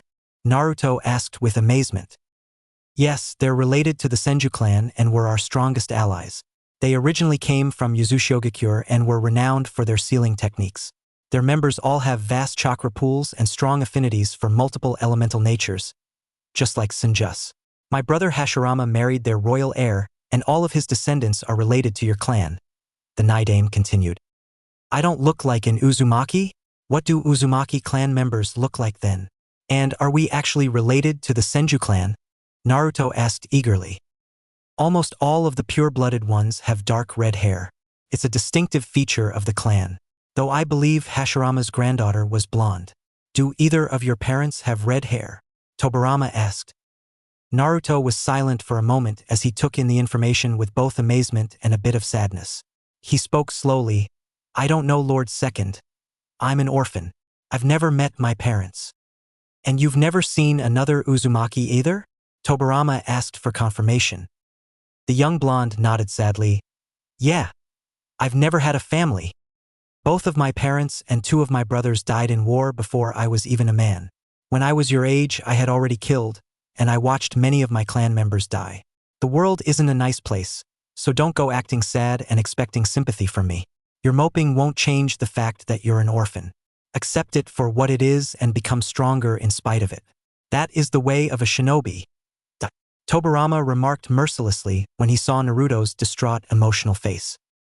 The blonde boy didn't know how to react to Tobirama's somewhat cruel words. He held his head down and spoke angrily. I'm not moping. Good. It doesn't accomplish anything. That aside, I am curious about something, Naruto Uzumaki. How did you acquire my scroll of seals? Do you still have it? Tobirama broke the silence after an awkward moment. No, it's still in the Hokage Tower. I just copied down 3 jutsus from it. Kage, Naruto answered. I see, and how many did you manage to learn? Tobirama asked, quite with a bit of curiosity. I only had enough time to get down to multi-shadow clone jutsu, and I tried Edo Tensei, and you are here, Naruto said. I see you seem to be a quick learner, Tobirama said, impressed by the kid in front of him. Lord Second, I have a request. Speak. Will please train me, Naruto asked while bowing down. Why should I? Tobirama asked. I wish to protect the village since the people close to me died dying to protect it, and I promise them I will, Naruto said, remembered what he promised Shinobi and Itachi. Very well, from tomorrow come here, I'll see what I can do, just remember only you can see me, you go sleep, child, while I go and learn about the village's current affairs, Tobirama said. Thank you, Lord Second. From now, call me Tobirama-sensei. Chapter 7, Guidance. Naruto's Mindscape. The Jinchuriki awoke in a damp, dark sewer by the looks of it. He jerked upright with a panicked expression as he immediately assumed that he had been kidnapped. The blonde cautiously searched around for a few minutes as he tried to remain quiet. He eventually decided to follow a path that led him deeper into the sewer. To his astonishment, it did not smell bad, but the gloomy lighting was a bit unsettling as he drew nearer and nearer to an ominous and dark presence. Naruto's neck hairs stood on edge as he entered a massive chamber that had iron bars on the opposite end of the room. On the iron cage, he saw a massive paper seal with the kanji for seal written on it. Naruto cocked his head in confusion as he slowly approached the cage. As he got closer, he saw a pair of red slit eyes appear from the darkness in the cage. Naruto stopped in his tracks as he stared into the eyes. He didn't know what to say to the creature on the other end of the iron bars, or even if it was sentient enough to understand him. After a brief and very intimidating silence, the creature spoke. So, you're finally aware of me now? The young boy was more than a little shocked by the beast speaking to him and tried to muster up the courage to respond. Who are you? Upon asking this question, Naruto saw the creature's silhouette come closer to the iron bars as its body shape came into view. It was a giant fox by the looks of it. Naruto immediately figured out what it was a moment later. Why, you're the Kyuubi? Yes, and you are my Jinchuriki, as you have just recently learned. I must say that I'm more than a little surprised by your recent actions. Initially, I assumed you were a clueless failure and that right eye of yours made me not like you a lot. But your ambition and success in learning from the Forbidden Scroll of Seals was an interesting turn of events, Kyuubi replied calmly. You saw that? Naruto gasped. I see everything that you do, though I tend to ignore the mundane activities of your life. However, you caught my interest with your behavior tonight, the giant fox replied. The boy looked up at it with disbelief. So where am I then? This is your inner mind and body where I am sealed. I brought you here tonight so that I could explain a few things to you, Kyuubi began. Naruto looked at the fox uncertainly. Yeah? Like what? Why are you sealed inside of me anyways? And any reason why did you attack Konoha 10 years ago? I am sealed within you because the Yondaime Hokage wasn't able to stop me. As for why I attacked Konoha, that is a matter you do not have the mental capacity to understand, Kyuubi answered. Who are you calling dumb, you oversized orange shit? Naruto protested. Kyuubi growled threateningly as red chakra began to flood out of the cage. I don't have the patience or the desire to explain myself to some brat like you. What's done is done. And now I am a prisoner within your body. I was told by Itachi-chan that you were sealed in some people before me. Who? Do you know anything about my clan? Naruto decided to test his luck and ask. The fox sighed. Your clan's members are the only ones with bodies strong enough to contain my full power. My first host was Mito Uzumaki. Then there was Kushina Uzumaki. And now there's you, Naruto Uzumaki. What can you tell me about your previous Jinchuriki? What does it mean to be one? Naruto asked. Being a Jinchuriki is a curse for any human. You are seen as dangerous monsters that could transform into the bijou you contain at any moment. This is actually true for a weak-willed Jinchuriki. I would almost pity your existence if I wasn't trapped inside of you, Kyuubi answered unhappily. Naruto stared at the fox for a moment and frowned. I guess this is just as bad for you as it is for me then? Maybe worse. I'm surprised you would even consider that, Kyuubi said, sorta surprised. Well, after listening to what you have been saying, I don't blame you for attacking the village. I might not agree with the actions you took, but if I am jailed somewhere and I have the opportunity to leave, I would have done the same thing, Naruto said with a smile. You aren't that dumb, I see, Kyuubi said again, surprised with the answer of his container. He might be him, old man, Kyubi thought. After a long pause, the Nine-Tails sighed. A man with an orange mask unsealed me from my previous host Kushina Uzumaki. He put me under the effect of the Sharingan and under his direct control. The yondaime managed to break his hold over me, but once I had regained my mind, I went on a rampage. I loathe your village and its continued abuse of my power. I sought to wipe out the village because its inhabitants have consistently tried to enslave me. What? An Uchiha managed to control you with their Sharingan? Naruto gasped. So the village was correct to suspect the Uchihas, Naruto thought. Mangekyo Sharingan? And yes, it has happened to me twice now. The first time was when Madara Uchiha used me to fight Hashirama Senju in the Valley of the End. I escaped their battle, but the first Hokage eventually caught me and sealed me into his wife. Before she died, Mito Uzumaki had me sealed into her great-granddaughter Kushina Uzumaki. The Kyubi elaborated. So then, you're innocent? Naruto asked. Kyubi scoffed at him. Hardly. I would have destroyed Konoha had the yondaime not stopped me. So what I would have done the same most people would have, Naruto said. You might laugh at this, but maybe we can be friends. Naruto suggested hopefully. You would be friends with the bijou that tried to kill everyone in your village? Are you slow in the head? Kyubi scoffed. I don't really have anyone else. So yeah, I would, Naruto replied. The fox scoffed at him. Don't go assuming such childish things. I will be civil you, but I will not humor such pathetic aspirations. Well, we're both stuck with each other. So what could it hurt, right? Besides, you don't seem evil to me. Plus, Nidaime-sama said you weren't evil either. Maybe it is childish, but I could use a friend. Even if he is a giant, angry fox. Naruto countered. You're being serious right now. I'm the reason your village hates you. Has that escaped your mind? Kyubi asked disbelievingly. So what? Do you hate me? Naruto countered. The Nine-Tails growled. No, but I don't like you either. That's better than most of the villagers, and I took an oath to protect them as well. His genuine desire to befriend the fox was very unusual to the bijou. Kyubi seemed less hostile from Naruto's lack of hate and sighed. We'll see how this goes. At least you're already more tolerable than my last two Jinchuriki were. I wasn't expecting that. So what happens now? Why did you want to talk with me here? Anyway, Naruto changed the subject after an awkward silence. Listen, Naruto Uzumaki. I am willing to be more proactive in helping you develop your power under one condition, Kyubi said seriously. Naruto perked up. What condition? You help me kill the Uchiha that enslaved me with his Sharingan 10 years ago, Kyubi said seriously. Naruto nodded. I will, Kyubi. You have my word. Then it's a deal. Also, now that we've met, I opened a psychic link between us. I will be able to speak with you while you're awake. So don't act alarmed if you start hearing my voice in your head, Kyubi explained almost eagerly. I guess I'll see you around then, Kyubi, Naruto said somewhat uncertainly. Train hard under the Senju Hokage. He is an expert at defeating Uchihas and will prove to be an excellent trainer for you. I will help you out as well in due time. Now, get some sleep, Naruto. The fox spoke one last time before Naruto's vision went black and he felt himself drift back to sleep. Konoha Academy. After waking up the next day, Naruto hurried to class. He had overslept and was about to be late. Fate seemed to be working against him today as he made it to class after Irika.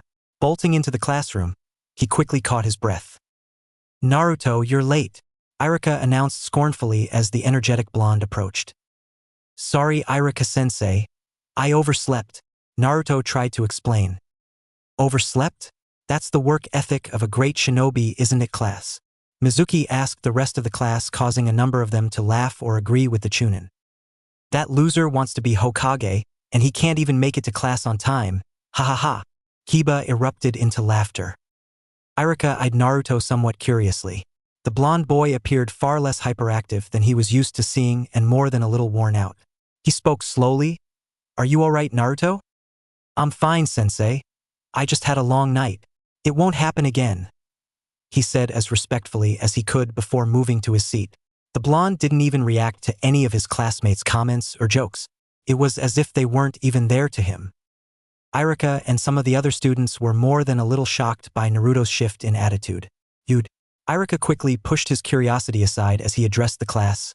Alright class. Well now that we're all here dash. Naruto didn't hear the rest of Iruka's words when he spotted Tobirama's spirit standing next to him in the classroom. He looked over with shock. What the hell is he doing here? Pay attention to your studies, Naruto-san. While it is basic, the fundamentals and history they teach here is important. I will test your knowledge on the subject material later. Should you fail, I will punish you with more physical training. As my father once told me, you're going to be smart or you're going to be tough. Preferably, you'll be both. Tobirama's ghost spoke to Naruto. His voice sounded almost echoic, but a quick look around the room confirmed to Naruto that nobody else could see Tobirama. Horrified at the prospect of extra training from the man, Naruto focused intensely on Iruka as he paid attention to everything being taught. I already studied this with Itachi-chan, but can't I have to make sure Lord Second thinks him actually serious, Naruto thought. This continued for the entire day with mostly academic studies. He paid no attention to his classmates as he fully enveloped himself in the study material. After class was finally over, Naruto was the last one outside of the school. He spotted a crowd of his female classmates ogling Sasuke Uchiha like classic schoolgirls.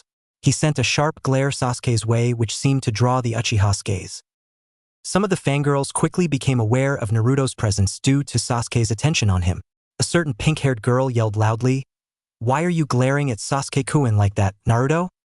The Uchiha immediately turned to leave when it became apparent that he was looking. Many fangirls attempted to pursue him, but he quickly left them in the dust as he bolted away. After his departure, Naruto heard Tobirama's voice. That boy is the splitting image of Izuna Uchiha. If I didn't know any better, I'd swear they were the same person. He's your Uchiha rival, I take it. Not rival, I want to protect him, Naruto said while looking down. Any reason why? Tobirama questioned with curiosity. I promised his sister. Naruto didn't explain any more and Tobirama understood and both stayed quiet.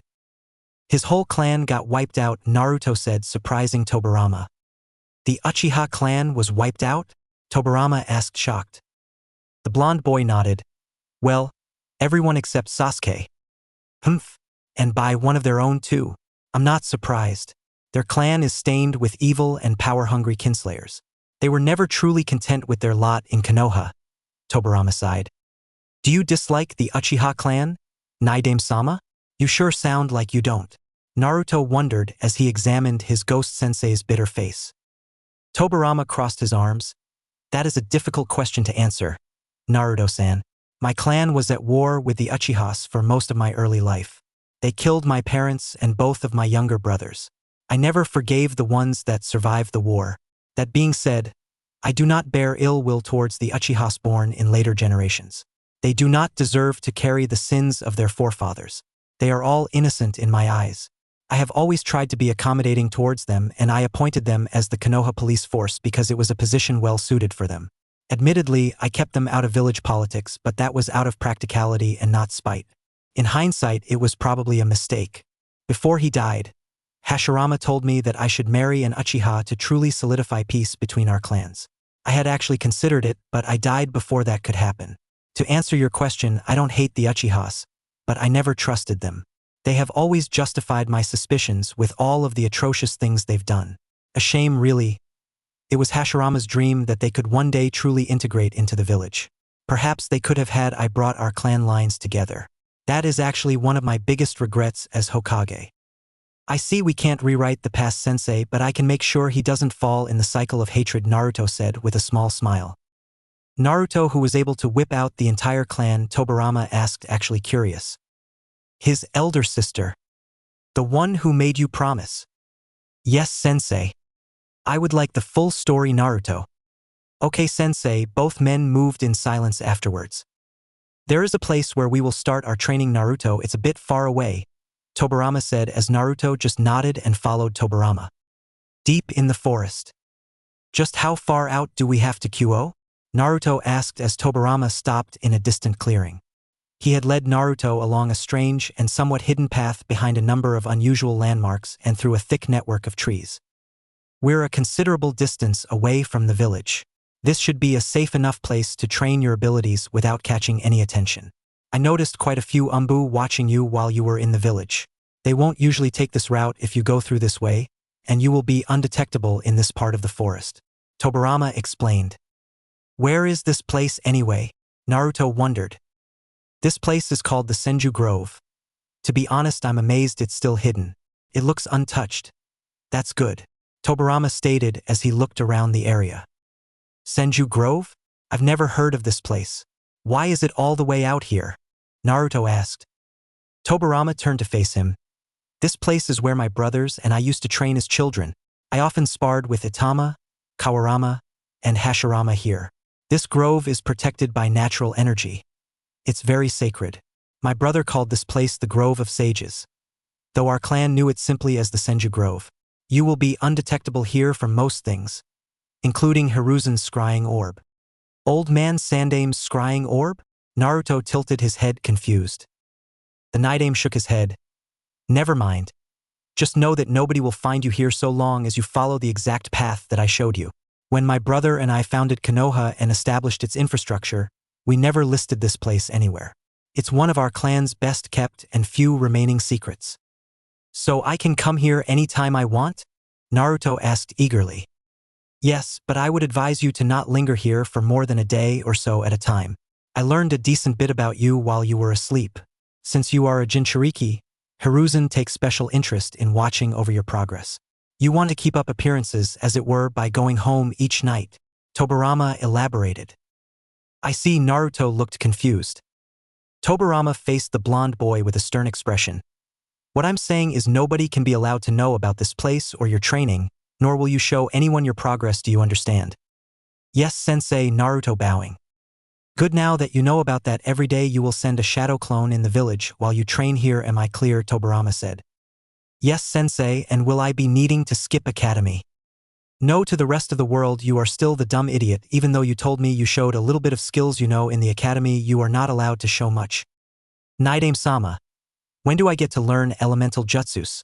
I have already practiced all the chakra control exercises, and according to my previous sensei, am a chunin in rank. The thing I lack the most are ninjutsu and sealing arts.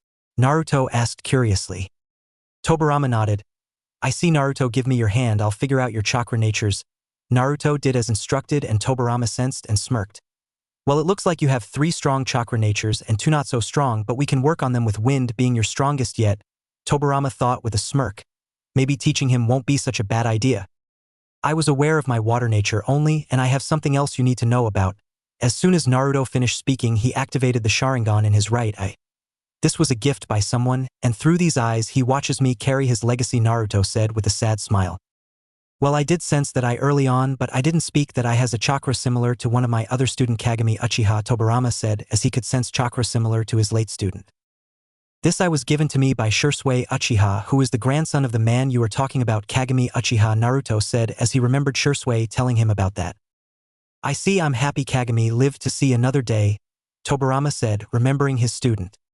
Should we start training, sensei? Naruto asked. Before we begin, I want you to have something. Do you see the shrine over there? Tobirama pointed towards a wooden building that looked covered in foliage and practically decayed at this point. Its stonework pathway was crumbling, but Naruto could still see that this long-abandoned shrine was miraculously intact. Naruto turned towards the building and began to walk towards it alongside Tobirama. The Naidame looked down at the boy a moment later. I upkept this place during my life, and kept keepsakes of my dead clan members here.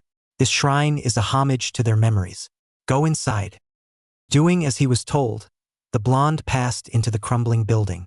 He looked around at it and saw altars with names engraved on each of them. Some had trinkets and most of them had armor. Tobirama guided Naruto towards the very end, where he saw a chest. It appeared to be made of wood and stone and was engraved with the Senju clan symbol. Naruto read the inscription on it curiously. Itama Senju. Tobirama spoke stoically. Open it. Upon sliding the stone lid off the chest, Naruto was amazed to see a variety of well-preserved items within it. Among them included a full set of black shinobi attire, a sword, and a traditional armor that looked similar to Tobirama's. This armor was green instead of blue, however, which seemed to match the other ones he saw in the shrine. Everything in that chest now belongs to you, Tobirama stated as Naruto looked over a number of extra pieces of war gear. While he was amazed by it, Naruto turned towards Tobirama confused. Wait, this chest says Itama Senju. Isn't Itama your brother's name? Good attention to detail. Yes, Itama was one of my younger brothers. He died when he was 10 years old, which is your current age. His attire will be more appropriate for you to wear, though I would not recommend donning the armor. At least not yet. Senju armor or is very iconic, and it will draw unwanted attention to you. For your training here you should wear it, but leave the armor when you go home, the white-haired man replied. Naruto's eyes widened with disbelief. Why do you want me to wear your brother's stuff? After we established Konoha, I gathered up all the remains of dead Senju clan members, and I kept them all here as a shrine to their memory. Sadly, the decades since my death has seen this place collapse into decay. A price to pay for its secrecy, I suppose. My brother's war gear serves no purpose rotting here. It is appropriately fitted to your current size and should also double as a reminder for what it means to be a shinobi. Many others died for this peace you now live in, but you must protect it because there will always be another war to fight, and only through superior strength and cunning can you maintain any kind of lasting peace, Tobirama lectured. Naruto nodded understandingly. Thank you, Naidame-sama. I'll take good care of this stuff. Get changed and meet me outside as soon as possible. I want to see these shadow clones of yours, Tobirama ordered as he left the shrine. The Jinchuriki wasted no time doing as he was told and put on the black shinobi attire. He wasn't as experienced on how to equip the armor but decided that could wait for another time. As he bolted outside, he ran up to his ghost sensei. Tobirama's arms were crossed as he spoke. Show me your shadow clones. The boy nodded as he formed the cross seal with his hands. Multi-shadow clone jutsu. Tobirama saw Naruto create 50 shadow clone jutsus and he was impressed. Now instruct 10 of your shadow clones to start practicing kunai throwing, 10 clones practicing to study about the basics of ceilings, 20 clones to spar against each other and 10 to practice chakra control. Meanwhile, I can teach you a bit about your Sharingan, Tobirama instructed, and all the clones followed his instructions. Hours later. All the shadow clones disappeared and Naruto was his knees gasping for air. He was good but not good enough to dodge jutsus from the second Hokage. Now I think you should go home, Naruto. Tomorrow come back here same time, Tobirama said and disappeared. If I told anyone that I just had a spar with the second Hokage and him his student, no one will believe me apart from. As soon as his thought ended, he had an idea and took out a notebook and started writing everything that happened to him the past 2 days. Summoning jutsu, Naruto summoned the smallest crow. He could sense he was almost out of chakra. Hello, can you give this letter to Itachi-chan, Naruto said, as he handed the crow the letter, and the disappeared as soon as it appeared. Somewhere random. A crow landed on Itachi's shoulder holding a piece of paper. While she was sitting alone in a hideout, she already had an idea who sent her the letter. She opened letter and smiled what Naruto wrote and started writing something Oswell, and the crow was dismissed afterwards. You getting love letters now, Itachi's partner said with a smirk. None of your business, Itachi said as she passed as partner and smiled thinking about Naruto. One day we shall reunite. Chapter 8. Another Goodbye. Shinobi Academy. The following day at school, Naruto was met with the familiar sight of his peers laughing and playing in the classroom as he walked through the door. Under usual circumstances, he would proudly enter and announce his presence to the class. But today he said absolutely nothing as he quietly walked towards his seat. Ironically, however, his lack of attention-seeking seemed to have an opposite effect as everyone in the classroom turned towards him with curious expressions. No doubt they were surprised by his new all-black attire, but Naruto's demeanor was shockingly different than they were used to seeing. Looks like Naruto finally ditched the orange jumpsuit. Chuji was the first person to break the awkward silence. Shikamaru had a somewhat curious and inquisitive look in his eyes as he silently watched the blonde. He looks different. And it's not just the clothes either. I wonder what's up, Shikamaru replied as he and Chuji quietly talked about it. Kiba, being the brash and instigating type, immediately called Naruto out. Yo, loser? What's with the new clothes? Did you finally catch on to the fact that you looked stupid in the jumpsuit? To everyone's complete astonishment, Naruto didn't say anything in response. He briefly looked at Kiba with a disapproving face but did not retaliate. Ino looked on with surprise. Wow, he's not talking. That's a first. Hey, dead last, I'm talking to you. Don't think that you can just ignore me, Kiba growled as he slammed a hand in front of Naruto's desk. Naruto was about to stand up and say something, but thankfully, someone else did. Kiba, sit down please. The students all jerked their heads towards Irika, who had somehow slipped into the room without them noticing. The dog boy gritted his teeth at Naruto before walking to his seat. Whatever, he's not worth my time anyway. I'm amazed you didn't attack him, A dark and familiar voice sounded in Naruto's head. He immediately recognized it as Kyuubi's.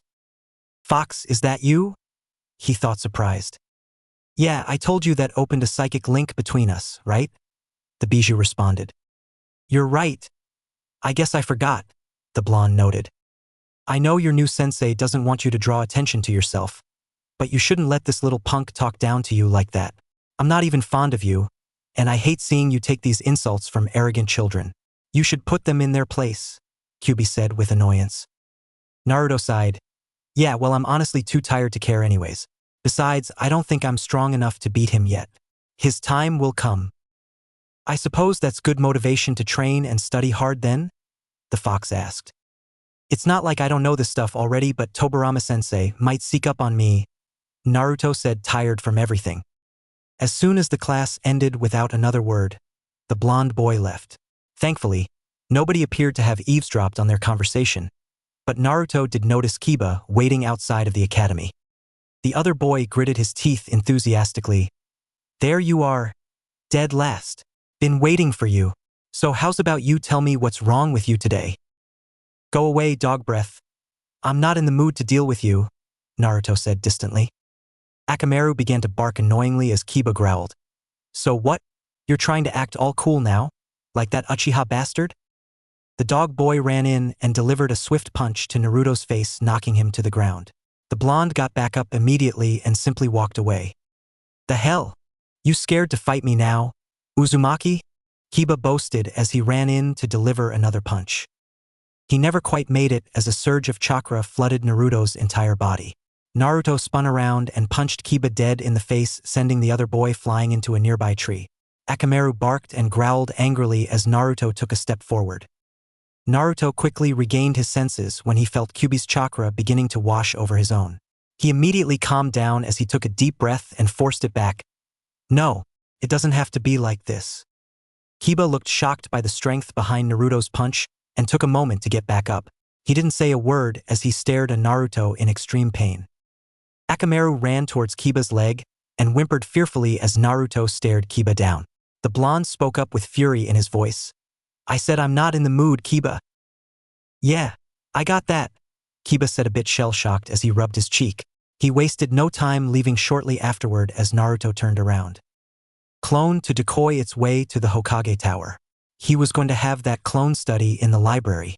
On his way towards the Senju Grove, Naruto turned back and looked over the village.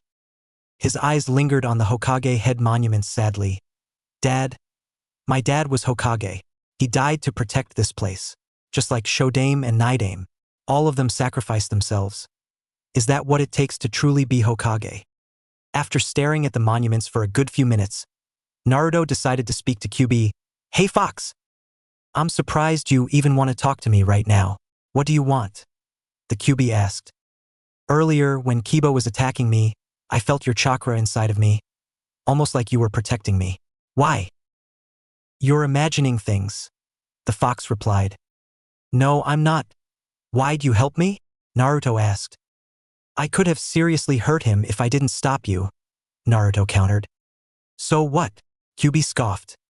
"I've thought about what you told me during our first meeting and about my parents' deaths. I want to tell you how I feel about all of this." Naruto changed the subject. "It's fine if you hate me. Kushina and Mito both did as well. I don't care if you do too. It's nothing new to me. All of you humans are the same," the fox said callously. "Even though you were involved in my parents' deaths, I still don't hate you, Kyuubi. In fact, I forgive you," Naruto said slowly. The Bijou was silent for a moment before a disbelieving response followed. "You do? How could you possibly forgive me? What makes you think I want your forgiveness anyway? I don't need it." Senju Training Ground. Upon arriving at the Senju Grove, Naruto was surprised to see his ghost sensei sitting calmly by a small lake. The white-haired man spoke sternly without even turning to look. "You're late. I was about to come get you." "Sorry, Tobirama-sensei. Naruto didn't get to finish his sentence as the man stood up and interrupted him. "I sensed a change in your chakra earlier. I take it you've gained some access to the Kyuubi's chakra?" Tobirama asked knowingly. Naruto looked away for a moment uncertainly. Yeah, we talked a little. How did you find out?" I'm a sensory ninja, and I'm linked to your chakra so I can easily detect changes in you. That being said, it is fortunate that you are on speaking terms with the Kyuubi, the Night said calmly. I'm surprised he would think so, Kyuubi noted. Tobirama looked at Naruto's eyes for a moment. Have you been crying? The boy looked down shamefully. Yes, sensei. Why? Did the fox say something to you? He asked with uncharacteristic empathy. Kurama sighed. You might as well. He's dead, so he can't really spread around information. Though I doubt he's the type to do that anyway. No, sensei, I just remembered some memories, Naruto told Tobirama. So you say you're partners now? Since I sensed your and Kyuubi chakra working in sync, Tobirama asked. Naruto nodded. Yeah, and he wants me to take out that Uchiha bastard with the orange mask. Who? Tobirama asked. Well, he's the man who released Kyuubi and controlled him, which led to the death of the fourth Hokage. Naruto said he could promise. He saw a small smirk on Tobirama's face. We have work to do then. You won't stand a chance against an Uchiha with a Mangekyo Sharingan unless you're well past Jonin level. Let's get to training, Tobirama said approvingly. Kurama chuckled lightly. I kind of like him. Really? Naruto responded. He didn't once question or condemn your intention to befriend me. He also doesn't like Uchihas. That's 2 for 2, Kurama spoke up enthusiastically. All right, Naruto, we're going to continue with your chakra control today and your accuracy, Tobirama announced. But sensei, I already can walk and my accuracy is really good, Naruto said. That is true, but this is going to be in a battle scenario now. I want you to create 50 clones again, 20 make of them practice taijutsu on water and get 20 throwing kunais at each other and let the 10 study sealing, Tobirama said in a military-style voice. All the clones nodded and went towards their destination, and meanwhile Naruto took out 2 kunai and started sparring against Ghost Tobirama, who made his body temporarily solid using more of Naruto's chakra. 2 years time skip. In the following years, Naruto consistently trained every day after school with Tobirama. Every waking hour of his free time other than sleep was spent in the Senju Grove learning and mastering all the basic skills a shinobi possibly could. Naruto spent the first few months perfecting chakra control, accuracy, taijutsu, and kenjutsu. His proficiency with shadow clones only continued to grow with each passing day as he now trained with hundreds at a time. He typically always had some doing basic exercises while the majority would focus on his current day's objectives. True to his word, Tobirama continued to teach the boy new things, and would often set short-term goals and bars for him to reach, which consistently motivated the young blonde to become stronger and stronger. In 2 years under his ghost sensei's teachings, Naruto now had perfect chakra control, remarkable skill with projectile weapons, and extremely skilled proficiency in kenjutsu. Tobirama only taught a little bit of fuinjutsu during this time, much to the blonde's displeasure. Tobirama had taught Naruto all the water-style jutsus he could, and he taught Naruto all the other jutsus he knew from other elements. And he helped Naruto get proficient with his Sharingan usage since he had years' worth of experience. Tobirama casually glanced around at the clone's training before turning towards the real Naruto. You're slightly better at water than earth. That shouldn't be the case since those elemental natures are balanced within you. Put 60% of your clones on earth training and keep the other 40% on water, Tobirama instructed. The clones immediately redistributed themselves as commanded. A constant year of being drilled by Tobirama had made Naruto good at making these on-the-fly changes. After they redistributed, Tobirama spoke up again. Remember, Naruto, Earth Chakra is all about power. You want to make your chakra dense and form the hand seals with flex tension. Wind and water are indirect and flowing. Earth is stalwart and direct. Remember that. Naruto nodded as he corrected himself. All of his shadow clones practicing rock throw seemed to be improving as larger and larger chunks of earth formed out of the ground. I think I'm getting better at earth style, sensei, Naruto stated proudly. Good. Now I want you to defeat all of your shadow clones using only earth and water ninjutsu. Understood? Tobirama stated. Yes, sensei. Naruto nodded as he charged in to fight his shadow clones. One by one, he took out waves of them with rock throws and water pellets. With each clone he destroyed, he felt himself losing more and more stamina. When he got down to the last clone, he felt like he was about to pass out. His clone threw a massive water pellet towards him. With his remaining energy, Naruto unleashed the strongest rock throw jutsu that he could. His jutsu struggled against his clones, but after a final push, Naruto managed to destroy it. He collapsed to the ground a moment later, panting heavily as the exhaustion had finally got the best of him. "How was that, Tobirama-sensei?" Naruto asked between panted breaths. There was no response for a good 10 seconds as Tobirama walked over towards him. Naruto looked up at the man confused. "Sensei? I don't believe it," Tobirama said with genuine disbelief in his voice. His eyes were wide, and his mouth was agape. "What?" Naruto asked confused. "Did I do something wrong?" Tobirama then pointed to where Naruto's clone had just been defeated. Where it stood, a single budding tree could be seen. The Nidaime shook his head. "This tree wasn't here a minute ago." "Huh!" Naruto gasped as he managed to sit up and look over at it. Tobirama turned his gaze upon Naruto. "You have a bloodline ability, Naruto." "I do," Naruto said confused. "Would release? I don't even know what to say. This is incredible," Tobirama remarked with a slight bit of pride in his voice. Naruto's eyes widened as he stared at the small tree. "Wait, I can use would release? I knew that you were related to Hashirama and myself, but I never expected this. You're a true Senju heir."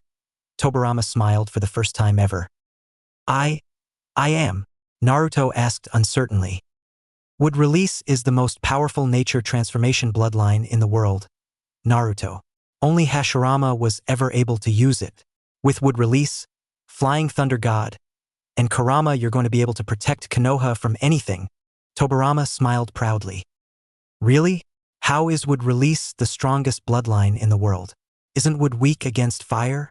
Naruto asked confused. "He's right, Kit. Would release was able to stop me and all of the other Bijou. It's no joke," Kurama stated. "Would release can drain chakra as well as suppress it. It's actually a remarkably powerful ability because it combines earth, water, and yang natures into one. Even Madara Uchiha with his eternal Mangekyo Sharingan was no match for Hashirama's skill with Mokuton," Tobirama explained. "So what does this mean for my training then, sensei? How am I supposed to learn would release if only Shodaime could do it?" Naruto asked. Tobirama thought for a moment. "It will be difficult for you to learn, as I do not have first-hand knowledge on how to train you in it. I can teach you some basics that I understood from Hashirama's fighting style, but you'll have to figure out the rest for yourself. Sensei, when I found the scroll of sealing, I wrote down all the jutsus in there, and quarter of the scroll had wood-style jutsus written down," Naruto said as he pulled out his scroll, which he kept with himself all the time. Tobirama grabs the scroll and reads the wood-style jutsu guide and smirks evilly at Naruto. "If you're half as smart as my idiot older brother was, then you're bound to figure it out eventually. I will teach you what I know about it and what is written on the scroll. Most jutsus here are S-rank or borderline S-rank jutsus, Naruto, but the rest is up to you. I would recommend committing a number of shadow clones to would release training full-time while I teach you the rest of what I can." The white-haired Hokage. 1 year time skip. It's been 3 years training with Tobirama, and 1 year since he discovered his bloodline. In that time, Naruto had grown more powerful than he ever expected to. The following year, after learning about would release, Naruto had been diligent in gaining proficiency in it. To his astonishment, it had developed exponentially. His incredibly large chakra reserves were something that made would release a truly terrifying ability. His deep forest creation was probably his favorite jutsu now, as it conjured as large and as many trees as he could create with his chakra. As his abilities got more and more powerful, he would end up training further and further away from the village. He often trained by creating forests and destroying them periodically with other techniques. His ability to use would release was nowhere close to Hashirama's level, according to Tobirama, but it was still fearsome to behold. As his training got progressively further and further away from Konoha, he had to put a large amount of chakra into his decoy shadow clone in Konoha, so it wouldn't dissipate. Even in spite of this, he never stayed away for more than a day or two at a time. His decoy shadow clone typically went to study in the Hokage Tower library after school. This kept it under close surveillance for the Umbu that would periodically watch Naruto. On several occasions, the clone had run into Danzo. The man found it rather strange that Naruto was always so consumed with studying, but Hiruzen, on the other hand, was actually proud of Naruto for taking initiative to do so. While leaving the shadow clone to study there was good for his cover, Naruto also found himself becoming smarter from all the history that the clone had studied in the library. That, in addition to his new mindset, had made him an academic genius in the Konoha Shinobi Academy. In addition to his bloodline, he had mastered dozens of jutsus from each of the 5 basic elemental natures, and had vastly developed his sensory skills. While he was still nowhere near as good as Minato or Tobirama, Naruto was now a sensory ninja like his predecessors. Tobirama also felt it necessary to teach Naruto medical ninjutsu. The Nidaime insisted that any worthwhile Senju heir should be good at it, as both he and Hashirama were. Only in the last year was Naruto finally able to start learning flying Raijin. This was Naruto's second favorite ability, as it made him feel more like his father and his sensei. Despite learning and being able to perform it now, Naruto was still nowhere near his father's skill level with the jutsu. Nevertheless, Tobirama had remarked that Naruto would reach it eventually. Other than his training with Tobirama, Naruto had also gained a deeper connection with Kurama's chakra. The two of them had been working on aligning their chakra with each other so that they could one day use a Bijou transformation if necessary. Unfortunately, despite their preparation for it, Kurama had explained thoroughly to Naruto that he would have to learn how to unlock his body's seal in order to reach a full transformation. Tobirama taught Naruto how to unlock his seal but told him only to do so if necessary. Overall, Naruto's hard work the past 3 years had paid off in more areas than one. Not only was he much smarter and stronger now, but Naruto was also well developed for his age. Tobirama stressed the importance of eating a lot of protein and carbs to help him grow stronger and bigger, which they did. He also grew his hair out slightly longer as well, similar to his father's. Part of him felt like it honored Minato to emulate him. Many of his classmates in the academy found his development impressive and confusing. Some even tried to befriend him as Naruto became cooler, as it were. Namely, among them were Shikamaru and Chuji. Naruto always turned down their offers to hang out after school and had become almost antisocial in the past 3 years. Despite his eagerness to make friends, Naruto knew he couldn't skip training. Tobirama made it clear that if he truly wanted to become strong, then he would have to sacrifice more than just his free time and energy. He practically had to abandon his childhood and mature as a shinobi. Currently, the blonde was sitting in class with a very bored look on his face. Irika looked over the room and spoke up proudly. "You all did an amazing job on the finals yesterday, and it makes me proud that all of you passed. Great job, everyone. Especially you, Naruto." The Jinchuriki was drawn from his bored thoughts when he heard his name. Everyone in the class was staring at him as Irika spoke proudly. "You had the highest score on our final exam yesterday. Excellent work." To his side, a bitter and petty Mizuki was glaring daggers at the boy. Despite all of his attempts to sabotage Naruto, the blonde would always outsmart him or surpass expectations. He had attempted to give Naruto curveballs on the finals yesterday, and to his bitter fury, Naruto succeeded. "Wow! Naruto really beat Sasuke's score in the final exam?" Ino spoke up with disbelief. Irika nodded. They both had perfect scores, but Naruto performed his faster. "Though you all did a great job, so you should be proud of yourselves. This class is one of the best ones I've ever had. I have no doubt that many of you will grow to become talented shinobi." Sasuke sent a sharp glare Naruto's way. "He beat me? How? I know he's gotten better and that he studies a lot, but so do I. The gap between us is shorter than I thought." "There must be a mistake, sensei. There's no way Naruto had a higher score than Sasuke, or even me for that matter," Sakura protested. She took pride in being one of the best students in academics. It wasn't shocking for her to lose to a prodigy like Sasuke, whom she idolized, but Naruto was another matter. Even though he had become better over the years, it was still a difficult pill for her to swallow. "Well, Naruto has worked really hard for the past few years to improve his ranking, so you should be proud of him. He graduated second overall," Irika responded to her. "He has no idea just how hard," Kurama added. "Did I seriously graduate second? Maybe I should have botched some of my stuff or lost a few more matches these past few months. All of these perfect scores really advanced my ranking, I guess," Naruto thought, surprised. "What? Naruto got second? What were the ranks overall, sensei?" Kiba demanded. Irika cleared his throat and spoke. "Let's see here. Third place was Ino. She also had the highest kunoichi score." "Ha! You hear that, forehead? I beat you," Ino proclaimed proudly. "Shut up, Ino pig. Where was I, sensei?" Sakura interrupted. "Let's see. Sakura, you were 8th overall, but you were 3rd in academics behind Sasuke and Naruto," Irika answered. "Ha ha ha. Naruto beat you, forehead." Ino laughed at her pink-haired rival. "Well, apparently he beat you too," Sakura shot back. "What about me, sensei?" Kiba demanded. Irika sighed. Kiba, you were 9th overall. Man, really? He complained. That's something to be proud of. There's 30 of you that graduated in this class, Irika said with a nod. The dog boy crossed his arms unhappily. Piffed, 9th. Irika told various people their ranks for the next few minutes, which entailed a lot of banter and other social annoyances that Naruto didn't care for. 15th is Hinata Hyuga. 16th is Irika continued listing the ranks. I'm amazed Hyuga graduated at all. She's the most timid person I've ever met. If it wasn't for her taijutsu, she'd probably be close to last, Naruto thought as he saw Hinata's expression sink. Isn't she their clan heir? I vaguely remember someone mentioning that a while back, Kurama pointed out. Naruto shrugged. Yeah, I suppose fear of shaming her clan kept her from failing. Still, they're probably not happy that she's kinda mediocre. At least she's not annoying. Other than when she stalks you, the fox chuckled. Naruto thought for a moment. Hopefully he'll understand. Have no idea how people in the village will react when they see me using Mokuton or Flying Raijin. With your rankings officially listed, we will now place you into 3-man teams and assign you to a Jonin instructor. These teams are as balanced as we could make them based on your graduation scores and your specific specialties as shinobi. As of this day forward, you're all genin now, Irika exclaimed proudly. The newly graduated genin all cheered a bit before Irika silenced the class. All right, let's see here. Naruto tuned the man out for a moment as he called out team names. Eventually he regained interest when he started hearing more relevant names.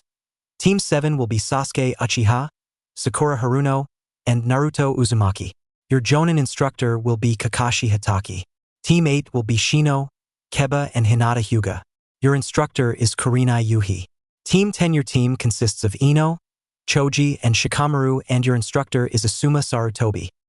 Naruto glared at both of his teammates.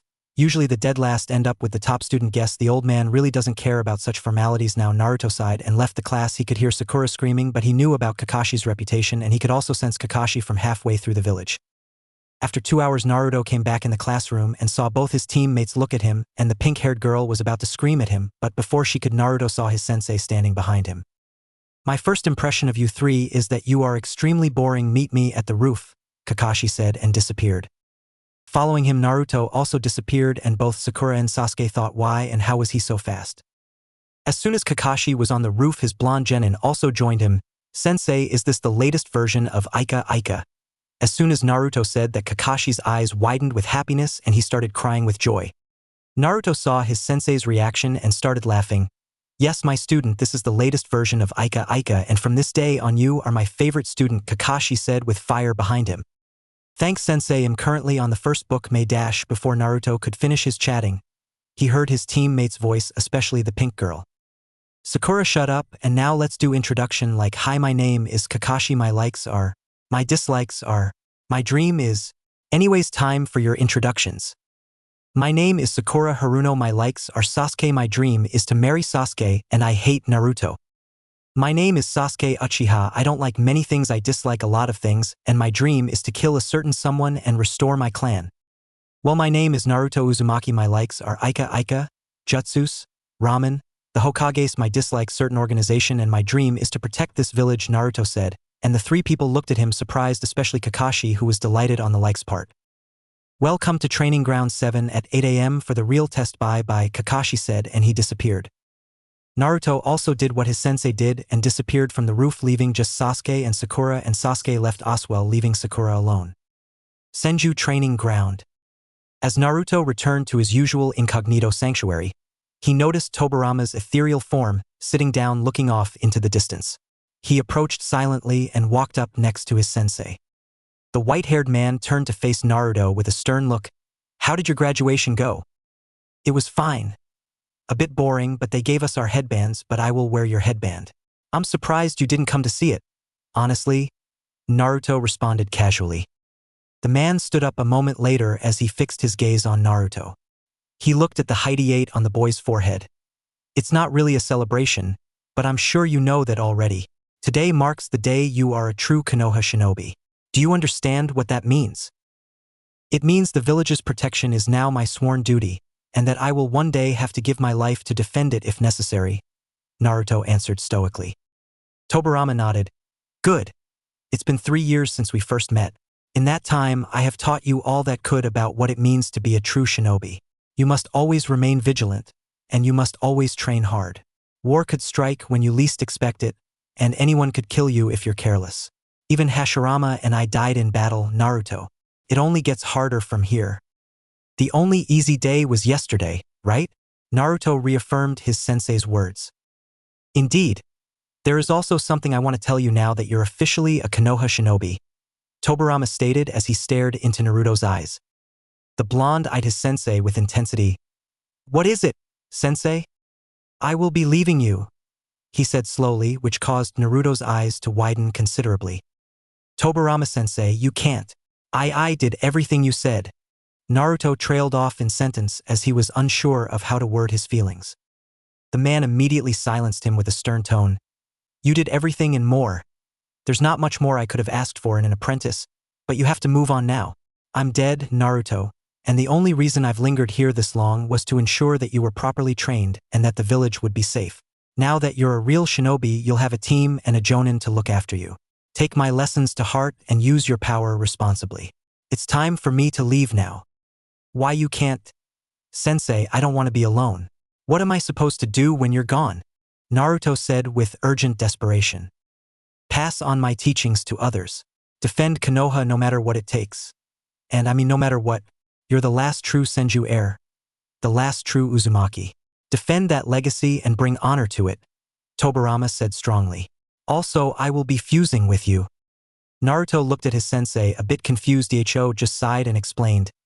Well, I will transfer all my knowledge and some of my personality traits, and your physical appearance might change a bit, but our souls won't be intertwined.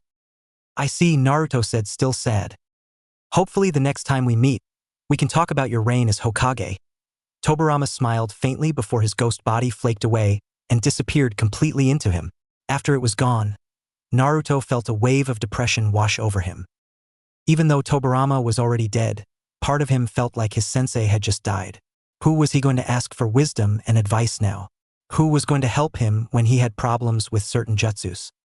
The boy cleared his head after the brief sadness. He's entrusted Konoha's protection to me. He wouldn't have left unless he was confident that I was ready. I won't fail you, sensei. I'll reignite the glory of the Senju and Uzumaki clans. I will be the greatest Jinchuriki, the greatest Hokage. Well, you still have me around, Kyubi spoke up, lifting Naruto from his thoughts. Yeah, I'm glad I have somebody to help me through the rest of this. It's just you and me now, Kurama. You and me versus the world, haha. I'm surprised you didn't even consider your new team, the fox added. Naruto frowned. I don't know what to think of my team yet. I doubt I'll ever be close with them. They won't understand when they find out I'm a Jinchuriki. I'll help them out, but I don't see a point in trying to make friends. It's just going to bite me in the ass. Yeah, it's probably best that you don't get too attached to them. Becoming Hokage is one thing, but making the village like you is another thing entirely.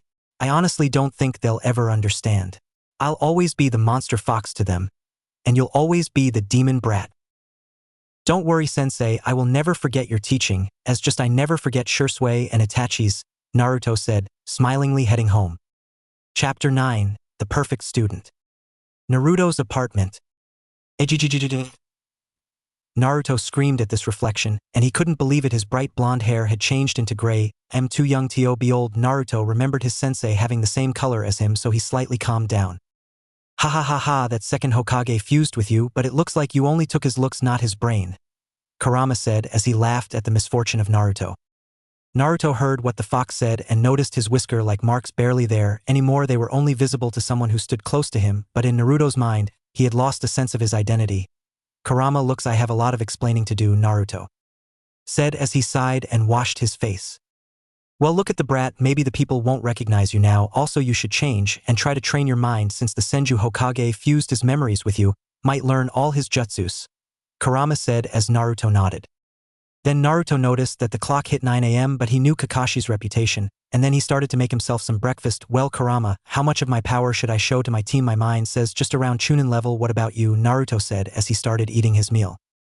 Well, that rational part of your mind must be the Senju Hokage's brain, but yes, don't show too much in the test, and remember your sensei was the one who made this test, Kurama said. Wow, you really listened to everything sensei told me, didn't you? Naruto said with a smirk. I had nothing better to do and go away. I want to go to sleep, Kurama said as he started drifting into sleep. This fox sleeps 20 hours a day. Unbelievable, Naruto said. Hey brat, I can hear you, Kurama said as he screamed at Naruto. My bad, Kurama, Naruto said. I think I should put something on my whiskers, so people don't get suspicious on who it is, maybe a mark like sensei, Naruto said as he tried finding some red paint on his face. I didn't know you wanted to put on makeup, brat, Kurama said as he laughed out loud. Shut up, you oversized cat, Naruto said, while putting the red marks over his face, while the Kurama was cursing like crazy. Now it doesn't look too bad now, does it, Kurama, Naruto said as he finished putting the paint. Not bad, kid, but now don't disturb me, Kurama said. Hey, you were the one who started talking, Naruto said, and then he realized the fox was fast asleep. Now Naruto just sighed and left for the training ground. Training Ground 7. Naruto reached training ground seeing both of his teammates sitting. Naruto sensed Kakashi, who was nowhere near them, so Naruto decided to go away from his teammates and started meditation. After half an hour, he sensed his sensei was near, so he joined his teammates who both glared at him. Naruto, you idiot, you are late, Sakura said angrily. Well, I don't see sensei here, so it doesn't matter that much now, does it? Naruto said while taking out a book on Fuinjutsu, ignoring Sakura. Also, what's up with your appearance? Knowing you probably fell into a bucket of paint, Sakura said, but Naruto didn't even look at her. Hey, look at me when I'm talking to you, Sakura said as she marched at Naruto, her fist ready to punch him. Naruto sensed Sakura's presence from a mile away and he just dodged the punch, and Sakura was surprised by the action. She just looked at Naruto dumbly. I'd appreciate it if you don't try to do that again, Naruto said as he glared at Sakura, who just went back to Sasuke. Sasuke was glaring at Naruto. He knew that only he was close to Itachi apart from him, but he still couldn't forget Itachi saying sorry to him. While she thought he was asleep, many questions needed to be answered. Hello, my cute little genin, Kakashi said with an eye smile as he appeared in front of the group of genin, who just looked at him apart from Naruto, who was looking different, very different. His hair color changed, and instead of whisker marks, he had red markings on his face like the second Hokage. Interesting, Kakashi thought with a small smirk under the mask. You are late, sensei, Sakura yelled at Kakashi, and all three men barely had enough time to cover their ears. Well, you see, I was walking towards the training ground, then a black cat crossed my path, then I had to take the longer path, then I saw an old woman carrying stuff, and me being the nice man I am helped her, and now I'm here, Kakashi said with an eye smile, and both Sasuke's and Sakura's eyes twitched in annoyance at their sensei's actions. Even a kid could make a better excuse, both Sasuke and Sakura thought. I hate it when that happens, Oswell sensei. I understand, Naruto said as he saw both of teammates glare at him, and then he saw Kakashi's one visible one-eye spark in the same excitement as when he said he liked Ika. Minato sensei, I think your son might be the perfect man there is. I will pass down everything I know to him. I shall make him a mini-me, Kakashi thought with fire behind him. Kakashi was looking more like Guy than himself right now. He finally found someone who gets him.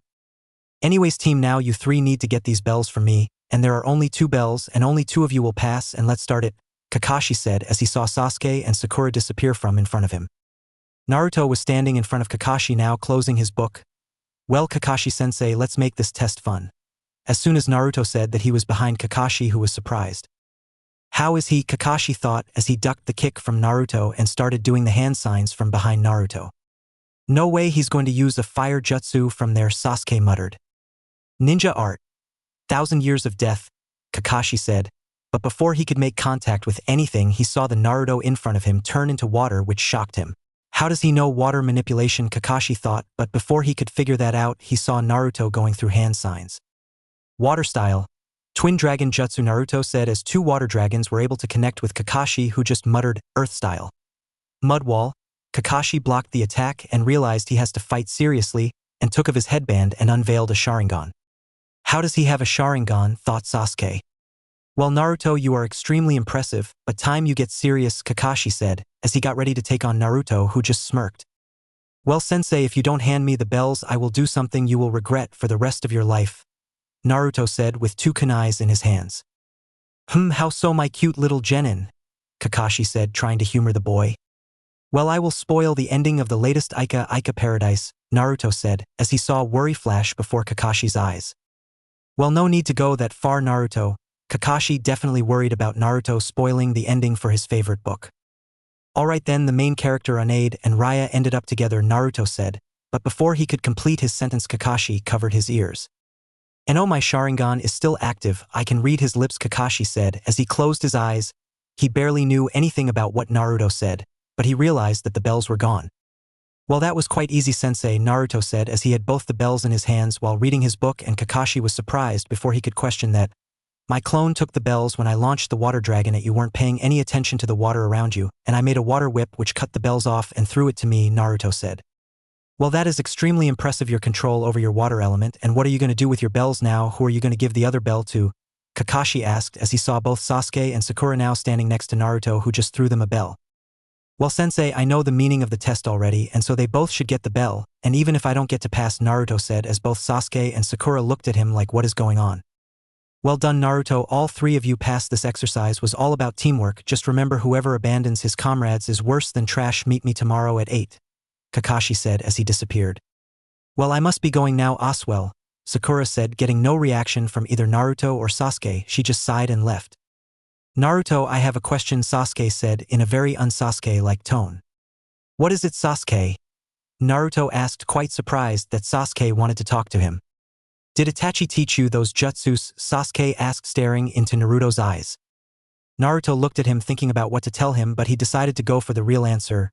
Yes, she helped me with the basics, and Shinobi before his death gave me some scrolls for water jutsus, Naruto said, half lying, half not.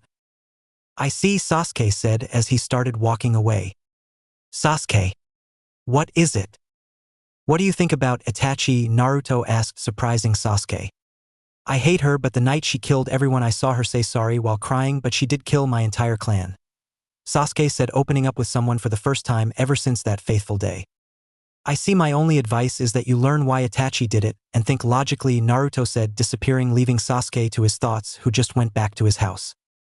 Hokage's office. Well, you are as late as ever, Kakashi, Hiruzen said while doing his paperwork. Well, sorry, Hokage-sama, I just wanted to tell you that Team 7 passed, Kakashi said, while reading his orange book. I see, well done, Kakashi, Hiruzen said, happy that Kakashi took a Genin squad finally. Hokage-sama, and I wanted to ask about Naruto's development. Hiruzen's eyes narrowed slightly. Well, he was trained by Itachi and Shinobi Uchiha before both of them were gone in one way or another, Hiruzen said as he lit his pipe. I see, well, I must be going now, Hokage-sama, Kakashi said as he disappeared from the office. I still think you haven't seen anything, Kakashi, Hiruzen muttered. Few months later. It had been a few months since that fateful night. Naruto had been placed in Team 7 with Sasuke Uchiha and Sakura Haruno. He had learned that first day that he wasn't going to enjoy his time with this team. All Team 7 had been doing the last few months had been D-rank missions, which Kakashi had told them was to help build up teamwork. This seriously pissed off Naruto. Today, Team 7 was supposed to meet at the missions office to receive their daily mission. Naruto woke up early, like most days, and got ready for the day. He was getting sick of doing nothing but D-rank missions and was hoping that they'd be allowed a C-rank mission soon. As he was on his way to the missions office, Naruto was confronted by several angry villagers. Each tossed stones at him, which didn't hurt anything except for his feelings. Getting really sick of this, Naruto thought as he pushed past the villagers. Ever since he became a ninja, the village was in an uproar. Many demanded to have him executed while many more wanted him exiled. The Hokage tried his best to stop that from happening, and was doing a fine job. However, their words and actions still hurt Naruto. Deep down, he didn't know if he should defend these people. They would never tolerate him, even if he did save their lives. Naruto pushed those thoughts from his mind as he had arrived at the missions office. Upon entering the office, he was greeted to the sight of Team 7 standing in front of the Hokage and Irika. He made his way over and joined his team, although none of them seemed to notice his presence. Sarutobi and Irika nodded hello to him and confused Sakura, who looked to her right to see Naruto. A scowl immediately took over her face. You are late, Naruto Baka, Sakura screeched as she went to hit him. Naruto saw her fist coming and ducked out of the way with minimal effort. Sakura had adopted a look of surprise as Sarutobi smiled, and then coughed, gaining the team's attention. If you are done fooling around, I would like to assign Team 7 their mission, said Sarutobi, giving a stern look to Sakura, who looked down in embarrassment. The Hokage then started thumbing through some scrolls on his desk. All right, what would you rather do? Fence painting, dog walking, or… Hokage-sama, if I may, I would like to request a C rank for Team 7, Kakashi said, bowing to the old Hokage. Sarutobi narrowed his eyes. He had been watching Team 7 intently since its formation, and even during their numerous D-rank missions. He knew that Naruto was forced to do all the work and had little training from Kakashi. Naruto hadn't come to him to stop it yet, so he assumed he had his reasons for not doing so. That said, he couldn't help but feeling put off by Kakashi's request. "Do you think your team is ready, Kakashi?" Sarutobi asked a bowing Kakashi. "Hi, Hokage-sama. Team 7 is ready for their first C rank," Kakashi said proudly, looking to Sasuke, who was grinning. Sakura stared at Sasuke in awe. Naruto looked to them with a blank look. Sarutobi looked to Naruto and tried to get a feel of what he thought. Naruto saw the look and nodded slowly. Sighing deeply, Sarutobi reached over and pulled out a scroll from another pile. He quickly scanned its contents and nodded. "All right, Team 7, you are to provide escort and bodyguard services for Tazuna, a bridge builder from the Land of Waves. Tazuna-san, please enter," Sarutobi said, calling out for Tazuna. A large gray-haired man then entered the room. He had a bottle of sake in his right hand and a towel around his neck. "Tazuna-san, this team shall be your escort back to the Land of Waves, as well as your bodyguards upon your arrival." Tazuna quickly scanned the group in front of him.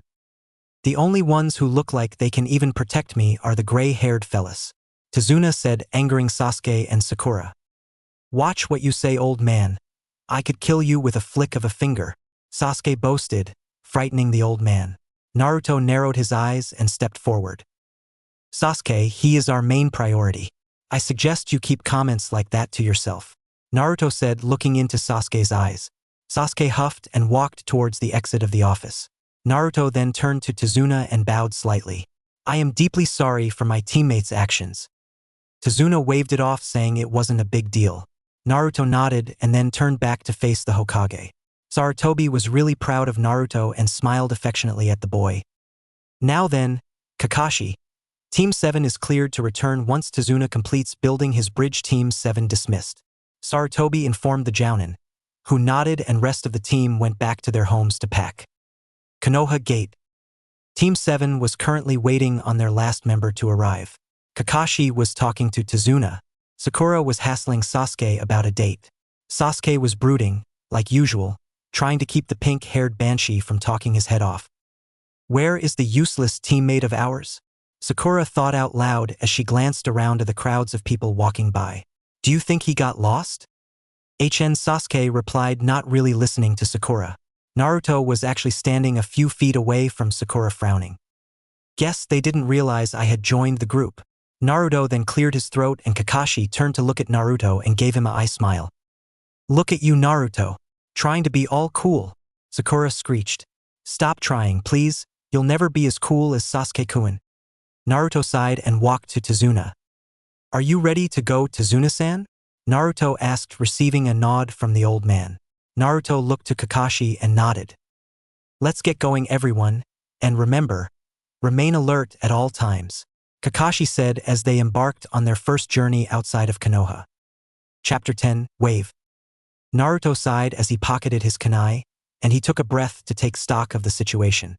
Sakura was shivering with her knees touching together in front of the client, who was too drunk to realize how close to death he just came.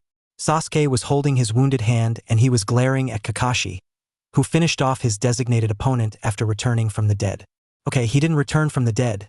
He had just used a Kawarimi Jutsu combined with a Genjutsu to make it look like the ambush worked on him. That left his sensei, who looked bored as he tied up the sole surviving demon brother. That made Naruto look down apathetically to the other brother, Mezu, that was dead at his feet. What kind of chunin can't dodge a kunai?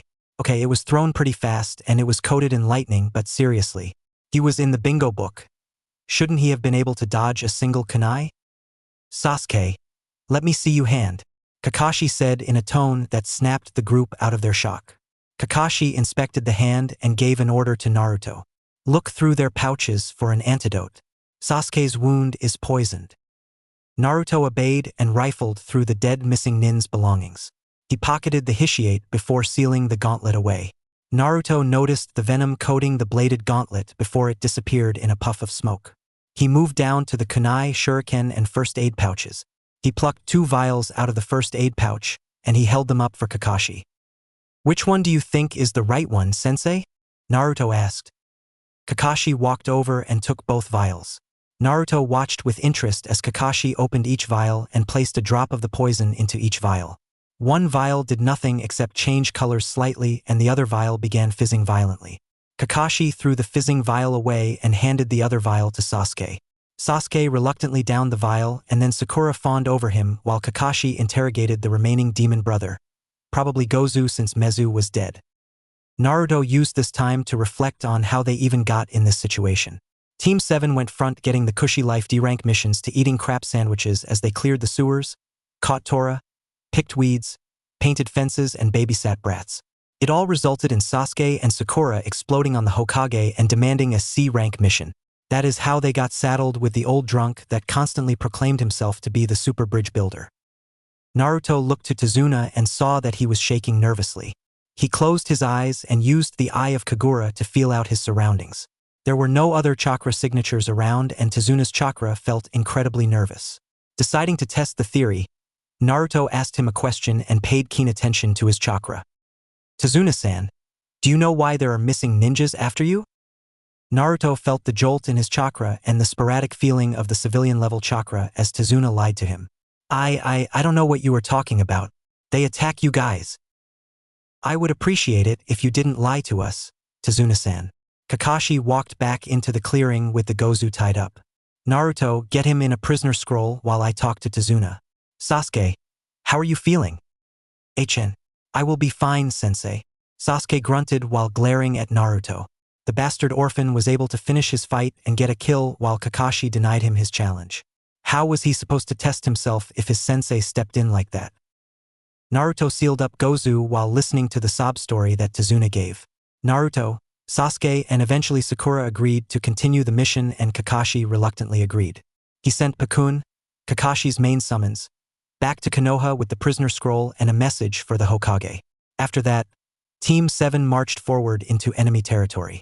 It was pretty boring until they were ferried across the ocean expanse to Wave Country. It was a small island, only 112 square miles, and it had a population just under 8,000. Everything changed when they arrived in Wave Country. For starters, Naruto was easily able to detect the chakra in the mist, and he had notified his team of this. This put everyone on edge, and Kakashi took point going forward, but it was Naruto that was Team 7's eyes at this point. A gentle and cool presence was hiding in the bushes 100 feet to the left of the group, and Naruto whipped a kunai into the bush. After that, he was forced to deal with shrieks from Sakura and demeaning comments from Sasuke, but he felt the chakra surge for the Kawarimi. Shut the fuck up, you two. There was a chakra surge, and the rabbit was used for a Kawarimi. Naruto hissed low enough to only allow Team 7 to hear. Kakashi looked at the rabbit and nodded. Naruto is right. Preppa. Get down. Thus, a big-ass sword flew overhead, and moments later it crashed into a tree and allowed a tall man in blue pinstripe pants with a sleeveless shirt to appear upon it. After exchanging greetings, which terrified two of the genin and the client, a clash began as mist spread throughout the area. The mist clouded Naruto's Eye of Kagura a little bit, but it was honestly child's play for Naruto to sense everything. After pointing out and numbering the water clones for Kakashi under his breath, Naruto created a clone really quick and disappeared in a water shunshin towards his quarry. With the mist covering the area and the hunter ninjas focus on the fight between Kakashi and Zabuza, it was child's play for Naruto to surprise the ninja. Before she could turn around, the paralysis seal was already on the base of her neck, and Naruto was looking through the mask and into her cocoa eyes. Naruto was certain without seeing her face that she was female. No male could have a chakra this gentle, and it was unlike any chakra he had ever felt. That was the first spark of curiosity that garnered Naruto's attention and stayed his hand. He caught the girl dressed in the Kiri Hunter Shinobi uniform, and he laid her up against the tree as the sound of Zabuza's and Kakashi's fight echoed around the field below. So, Hunter-san, mind telling me what you are doing here? Naruto asked the startled teenage girl. The hunter seemed to stay calm externally, but Naruto could feel the fluctuations in her chakra as she spoke. I was tracking Momochi Zabuza. I am waiting for the opportunity to claim his bounty. Naruto offered her a wry smile. Well, you are good at lying, Hunter-san, but you aren't good enough. I am a gifted sensor, and I can feel your chakra spiking. Now, I will ask you once more, what are you doing here, and why were you spying on my team right before Zabuza attacked? The fake hunter decided to remain silent. If she couldn't lie, then she would not betray her master. She simply looked into the startlingly deep azure orbs. Her eyes shimmered through the mist and hunter mask and locked with Naruto's own. There was a sense of instant familiarity there that shocked her to her core. The azure orbs danced with the joy of life, but under that there was overwhelming evidence of pain, loneliness, anger, longing, and regret. Haku gasped when she made the connection and resonated with everything she saw in those eyes. Naruto sighed. You know what I think, Hunter-san? I think you are working with Zabuza, and you are a contingency plan of sorts for him. Naruto felt the spike of fear in the girl's chakra and Naruto's smile softened. If you tell me why you are protecting Zabuza, I may understand and let you go. The hunter analyzed the young man's face. She saw the soft, yet handsome, features that made her think he was genuine. But she wouldn't betray her master. She would be just fine to lay down her own life before she betrayed Zabuza-sama. She simply cocked her head as her answer. You know, this is a limited time offer. Hunter-san? The way those two are going at it, something will have to give. Naruto said as the clashes of the battle below rang out. The hunter didn't respond for another 10 seconds, but she eventually spoke in an androgynous tone. I do not fear death. Do what you must. The hunter felt a pang of regret for failing her master, and that caused a recognizable dip in her chakra. Very well, Naruto said as he grabbed her and slung her over his shoulder before dropping down into the field. He spoke softly to the hunter on his shoulder. Last chance. After a brief silence punctuated by a scream of Kakashi-sensei from Sakura, Naruto sighed and walked through the mist towards the battle. As he closed the distance, he saw the mist was thinning out and he heard Zabuza taunting Team 7. If you do not want your sensei to die, hand over the bridge builder. His gruff voice was accompanied by a wave of Ki. If you want your fake hunter back, you will let my sensei go. Naruto called back as he stepped through the mist. He had been able to feel everything on the battlefield and knew that he needed to intervene. Zabuza's head snapped to the newcomer and then back to the clone that was in Naruto's original position. He wouldn't admit it to anybody, but Zabuza was surprised. For someone to best Haku was no small feat. Haku was a master of stealth and silent killing, which meant that the kid was no ordinary genin. He hesitated momentarily before barking out a laugh and raising his sword into a striking position. You think that I care about that tool? He called out in false bravado. Naruto felt the fluctuation in his chakra, and he felt how badly those words hurt the hunter on his shoulder. I do. Naruto responded simply as he handed the hunter off to a clone and put his katana at the clone's neck. Zabuza hesitated at the short and curt reply. There was something off about the kid and it was instinctively putting him on edge. Look, brat, I have your sensei here. Naruto cut him off. And I have your accomplice. Let's not say things we don't mean, Zabuza-san. Sword masters care very much for their tools. His tone was icy cold and carried the weight of his conviction. Zabuza looked to Haku and then back to Kakashi. He was already tired from the exchange. The copy ninja was a formidable opponent and the only reason he won the skirmish was because Kakashi had to cover the genin and client. He then took 30 seconds to look straight into Naruto's eyes and he saw overwhelming conviction looking back at him. He didn't want to lose Haku in such a way and he could always take another shot at the copy ninja and bridge builder. Fine brat, Zabuza said gruffly. How about a 1-for-1 trade and a ceasefire for today? Deal, Naruto replied without hesitation. He really didn't want to kill someone with such pure chakra. Naruto sheathed his sword and had his clone walk forward with the hunter ninja. Zabuza locked his sword onto the magnetic sheath on his back and released the water prison. Kakashi was struggling to breathe and taking big gasps of breath. Before the copy ninja could screw up the deal, he chucked the man towards the shoreline. He blurred over to the clone that had set Haku on the ground in front of him. Zabuza looked down at the clone and put a hand on Haku's shoulder. This isn't over, brat, but I do respect your courage, he said before slicing the clone's head off in a puff of smoke. He scooped Haku into his arms and disappeared in a water shunshin. With their enemies gone, Sasuke and Sakura ran over to their sensei and Naruto's original clone remained on guard next to Tazuna. Naruto walked over to his sensei and knelt down next to him. He pulled up the sleeve on his long-sleeve shirt and put his wrist in front of Kakashi's mouth. Bite me, sensei. Your chakra is very low, Naruto said firmly. Kakashi looked into Naruto's unwavering eyes, pulled down his face mask and bit into the forearm of his sensei's son. His eyes widened at the amount of chakra and energy flowing through his mouth and into his system. He felt the fatigue from the battle fade, and he knew that his wounds were healing over. The burning in his lungs receded and he instantly felt better. Sasuke, Sakura and Naruto gasped when they saw their sensei's face for the first time. Why would he hide such a handsome face from the world? His chin was so sculpted and manly that it looked like Kami took the time to sculpt it personally. Then, as quick as it came, it was hidden away again as Kakashi pulled his mask back up onto his face. "Thank you, Naruto," Kakashi said simply. "Care to tell me what happened?" Naruto shrugged and related the story.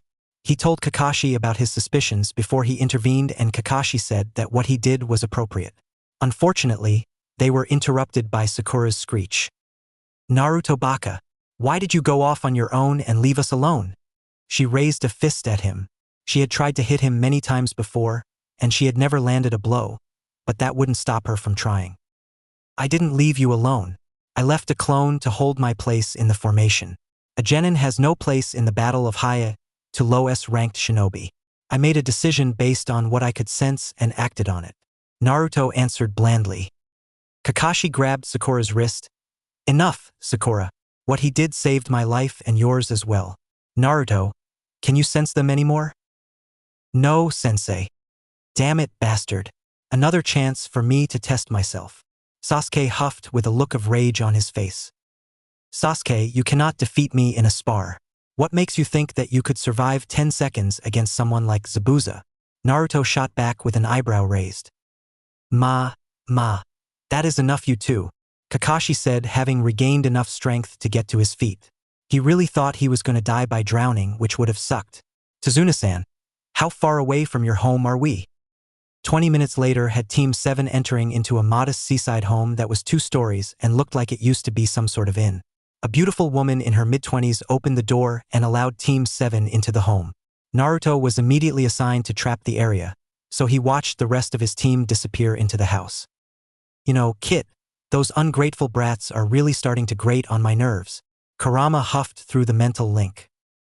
Naruto continued the task at hand while carrying the conversation with Kurama. "Yeah, well, we are kinda stuck with them." Kurama growled. "I grow tired of that village. The young women aren't so bad, but the rest of it can crumble to ash for all I care." Kurama released the Baijidama in the mindscape to decimate the newly resurrected rendition of Konoha. "I know, but it is my home. When I can finally get into my parents' compound, it will all be worth it." "I know, and that is why I haven't asked you to leave. So what do you think of the hunter? She had quite a nice body under that bulky uniform," Kurama said with a smirk, and Naruto just sighed and he realized Kurama was really a pervert. "Her chakra was nice. I just felt like we could understand one another, and when I looked in her eyes, I knew we were kindred spirits," Naruto replied. "I sensed the pain in her past and the fear for Zabuza. She was filled with regret and remorse when you used her against Zabuza. I felt that too. I think Zabuza is for her what Itachi is for me. That is my best guess." Naruto thought back while setting the last paper bomb up in the tree line. "You think she is fucking Zabuza?" Kurama asked with a chuckle. This question startled Naruto and he nearly tripped his own trap in surprise. "What? No. I don't think she would say no to him. I felt a strong sense of loyalty, but if I had to guess I would say it is more of a father-daughter bond, or master-servant at the very least."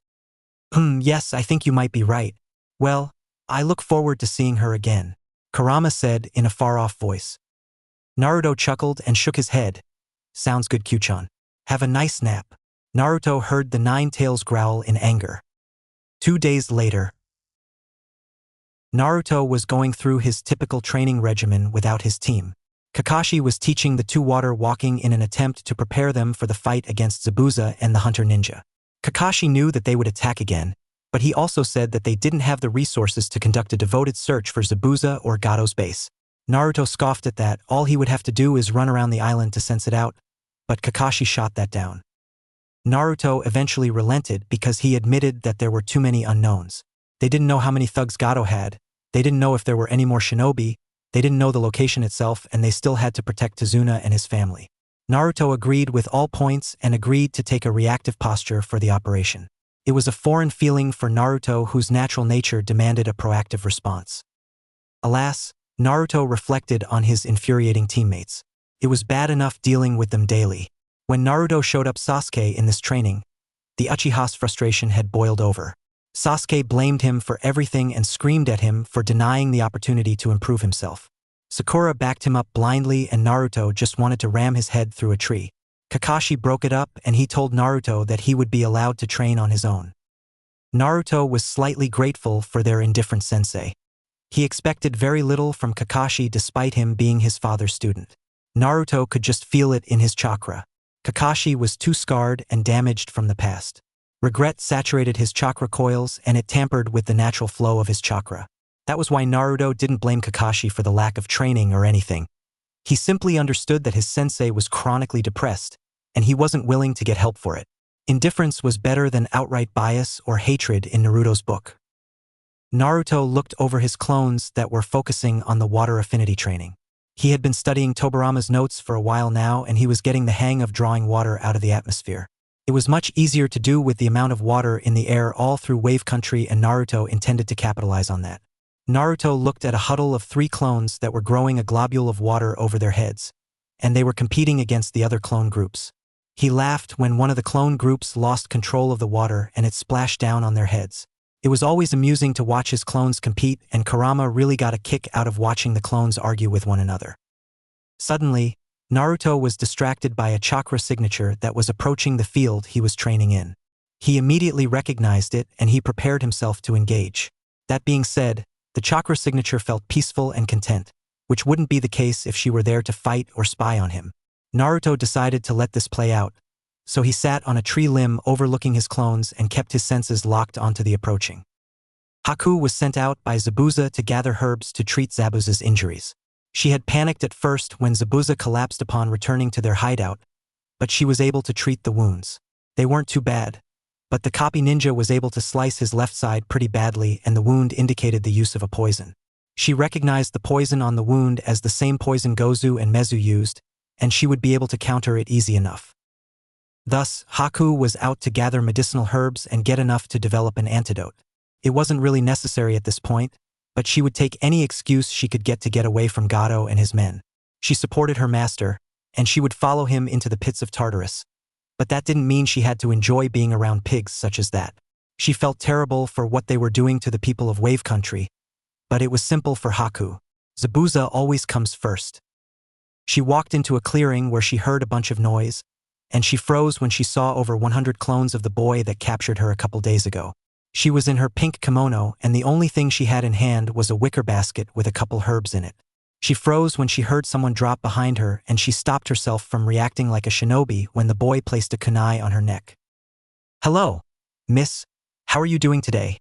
Naruto asked softly, yet firm enough to let him know the kunai was not an empty threat. I am just a civilian apprentice to a doctor here in the country." Haku lied even though she knew the boy wouldn't buy it.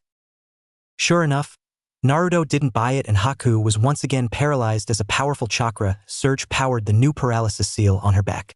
"Hunter-san, I told you that lying to me will not work," he said in a remorseful manner. "Now, would you like to talk? Just because we are enemies doesn't mean we can't be cordial with one another." Haku eyed the boy wearily. "Talk about what?" Naruto shrugged. "The past, the present, dreams for the future. I don't really know." "Why do you want to talk to me?" she asked. Naruto shrugged once more before he sighed. "Hunter-san, I don't know how to say it other than saying that you feel like a kindred spirit. It feels like you know and understand my pain in a way that very few people in the world could." Haku nodded. "Okay. So, you just want to talk?" Naruto smiled. "Look me in the eyes and tell me you don't feel the same thing." Naruto's voice was a whisper, but it carried the weight of a shout. Haku did just that as he laid her against a tree. Once again, she felt a linking of souls in a way she had never felt before. This man could understand her pain because he had similar experiences.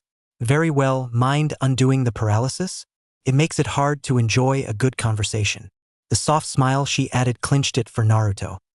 "Sure. But before I do that, what is your name?" he asked while approaching her. His pink yukata with green and blue flowers on it was very pretty. "Haku," she replied softly while blushing. "Haku Yuki." She was blown away by the genuine, gigawatt smile the boy gave her in return for such a simple thing as sharing her name. Nice to officially meet you, Haku. I am Naruto Uzumaki. With that, he undid the paralysis seal, and she could move freely. So, where do you want to start? She asked tentatively. I would normally say ladies first, but I will let you choose who starts. Naruto replied with a smile as he laid back into the tree next to her. I would like to hear your story, Haku said. Well, I don't know if I can tell you everything, but just know everyone I knew and love has left me, and left me with their legacies to follow, Naruto said as he remembered Shinobi, Itachi, and Tobirama. Well, my story is similar, yet different. Haku told him of a happy early childhood before the bloodline purges began and of her father and mother. Then, she shared the fateful day when she showed off her ice bloodline to her mother, who reprimanded her harshly for doing so. Unfortunately, Haku's father saw that and gathered a mob to deal with them in order to curry favor with Yagura. That led to Haku's mother dying to protect her before Haku's bloodline killed everyone present. Naruto's warm embrace helped her share her story without reservations. She went on to tell Naruto about the months on the street picking through trash cans as a 7-year-old. Naruto resonated deeply with this, and the warm feeling of his chakra spread into Haku as he rubbed her back with chakra-coated fingers. She told him how Zabuza saved her, took her in, trained her, and raised her to be his weapon. This part didn't sit well with Naruto, but he refrained from criticizing her decision too much. So, you are doing this in order to get funding for another coup attempt? Naruto asked with frustration in his voice. Haku nodded hesitantly. Yes. Naruto sighed. Haku-chan, you guys are damning the innocent people of one nation for a shot in the dark that Zabuza can succeed. Doesn't that bother you? Haku's eyes fell to the ground and a tear traced down her cheek. Yes, it does. But it was Zabuza-sama's choice and I will follow him to the end. Naruto pulled her into a hug saturated with understanding and warmth. That part one understand. If I were stronger, I would have followed Itachi-chan out of the village too. Haku spun around and ran a thumb over Naruto's whisker marks. I understand that. You are a good person, Naruto. Under different circumstances. Naruto stopped her there by leaning forward and tenderly capturing her lips in his own. Haku didn't fight it, not even a little bit. After a momentary surprise, she leaned forward into the kiss and fully committed to it. She initiated the soft, slow, and sensual dance of tongues with a nipple to his lower lip that granted her access to the dance floor. The two remained lip-locked for nearly an hour as the makeout session enthralled their minds and clouded their senses. Unfortunately, all good things must come to an end and Haku needed to return to Zabuza and Naruto should probably check back in with his team. Before she left, Naruto made her promise to return tomorrow. He wanted more time with his new friend, and he told her that when the time came to fight, they would each do what needs to be done. Haku agreed to that and gave him one final kiss goodbye before disappearing into the woods of Wave Country. As Naruto walked back to Tezuna's house, Kurama got the chance to share her feelings on the situation. Ruto, that right there was why I had you practice opening up. Kurama continued. That connection you just formed was so pure, so good and so natural. You never would have been able to experience that if you remained as you were. I guess, Naruto thought back. But what am I going to do? In a matter of days, we will be enemies again. There is no avoiding that. You each accepted each other for who you are. Just enjoy that and let the chips fall where they may. Kurama replied. Naruto walked back into Tezuna's house in time for dinner. He saw a wet and worn-out Sakura and a wet and frustrated Sasuke. Meanwhile, Kakashi was flipping through his book and casting an analytical eye over the top of the book. Before he could speak, the Banshee did so. Where were you all day, Naruto-baka? Training, Naruto replied simply. H.N. What did you train in? Sasuke asked. Water manipulation. Naruto kept the reply simple. Any progress? Kakashi asked. The air here makes it easier to pull the water out of it. I am much slower than Lord Second, but I still have to practice more to master it, Naruto responded and Kakashi nodded before returning to his book. Also Naruto, you need to read the new book released, Kakashi said as he handed Naruto the orange book who just accepted it. Well, thank you Kakashi-sensei, I'll go back in the room and sleep, Naruto said as Kakashi gave him a eye smile and he left. Next day, Haku entered the clearing hesitantly. She was defying Zabuza-sama's orders for the first time, and it was exhilarating. Her heart raced as she approached the clearing, and she saw signs that Naruto's training had gotten a little out of hand. She found him wrapped in a sleeping bag, resting peacefully, as she explored the clearing. He looked so peaceful when he was resting like that. She decided to take advantage of the situation. Haku suppressed her aura as much as she could to sneak up on the sleeping boy. She was able to close the distance without him reacting, and she moved to straddle him in the sleeping bag. She didn't know why she was being so bold, but something about Naruto brought it out of her. She slipped her left leg over him and was about to lean down and kiss him when his hands shot to her hips, and he immediately reversed the position. He leaned down next to her ear and spoke in a husky voice. "You did a good job suppressing your aura, Haku-chan. Unfortunately, that will not work on me." He ended with a kiss to the exposed portion of her neck. Haku sighed in contentment. "Oh well, it was worth a try. Why are you sleeping out here, Naruto-kun?" "I was tired of staying in the company of idiots," Naruto replied. Haku moaned as Naruto continued pampering her with feather-light kisses to the neck. She cracked her cocoa eyes open, and her angelic features reflected the early morning sunlight in a truly radiant fashion. "Ruto, can I ask a favor of you?" "Anything," Naruto responded in a husky whisper while locking eyes with the beautiful ice angel. Haku hesitated and shifted nervously under Naruto. I don't know what will happen when we are forced to fight." Naruto nodded. The same thing had been eating at him. "But I realized something last night." Naruto leaned down and placed a tender kiss on her lips. "Go ahead." Haku took a deep breath and released it. "If I die tomorrow or next week, or whenever it happens, I don't want to die without knowing love." "And you love me?" Haku blushed a light pink that only served to enhance her beauty. I think so. And if I die in our battle, I don't want to die a virgin." Naruto wanted to be surprised, but he had already understood where she was heading with this. "Okay, Haku-chan, if you are sure." Haku bit her lip and looked up into his azure depths. "I am sure." Skip. Next day. Naruto awoke the following morning buck naked in his sleeping bag with evidence of the prior night's activities all over the place. He noticed Haku's absence, and he read her note. His nerves were alight in a desperate anticipation as he quickly got dressed and ran towards Tezuna's house. He needed to stop anything bad from happening, and he was grateful that Haku trusted him enough to tell him that today was the day. As the sun crested over the trees, Naruto made it to Tezuna's house, and his ears and chakra sense told him that something was wrong. 2 foreign chakra signatures in the house. A panicked feeling in Tsunami's chakra and bloodlust hung in the air. Naruto unsealed his katana, hid his chakra signature, and snuck at the house. Zori and Waraji were thoroughly enjoying this assignment from Gato. They were tasked with retrieving Tezuna's daughter and bringing her to the bridge. Their boss would understand if they took a small detour. That was how Inari was held at knife point by Zori while Waraji was going to have his fun with the pretty lady. The woman stopped resisting after her son was captured, so the brat would stay alive so long as mommy played along. Waraji was unbuckling his pants when there was a shink sound that was immediately followed by a spray of blood.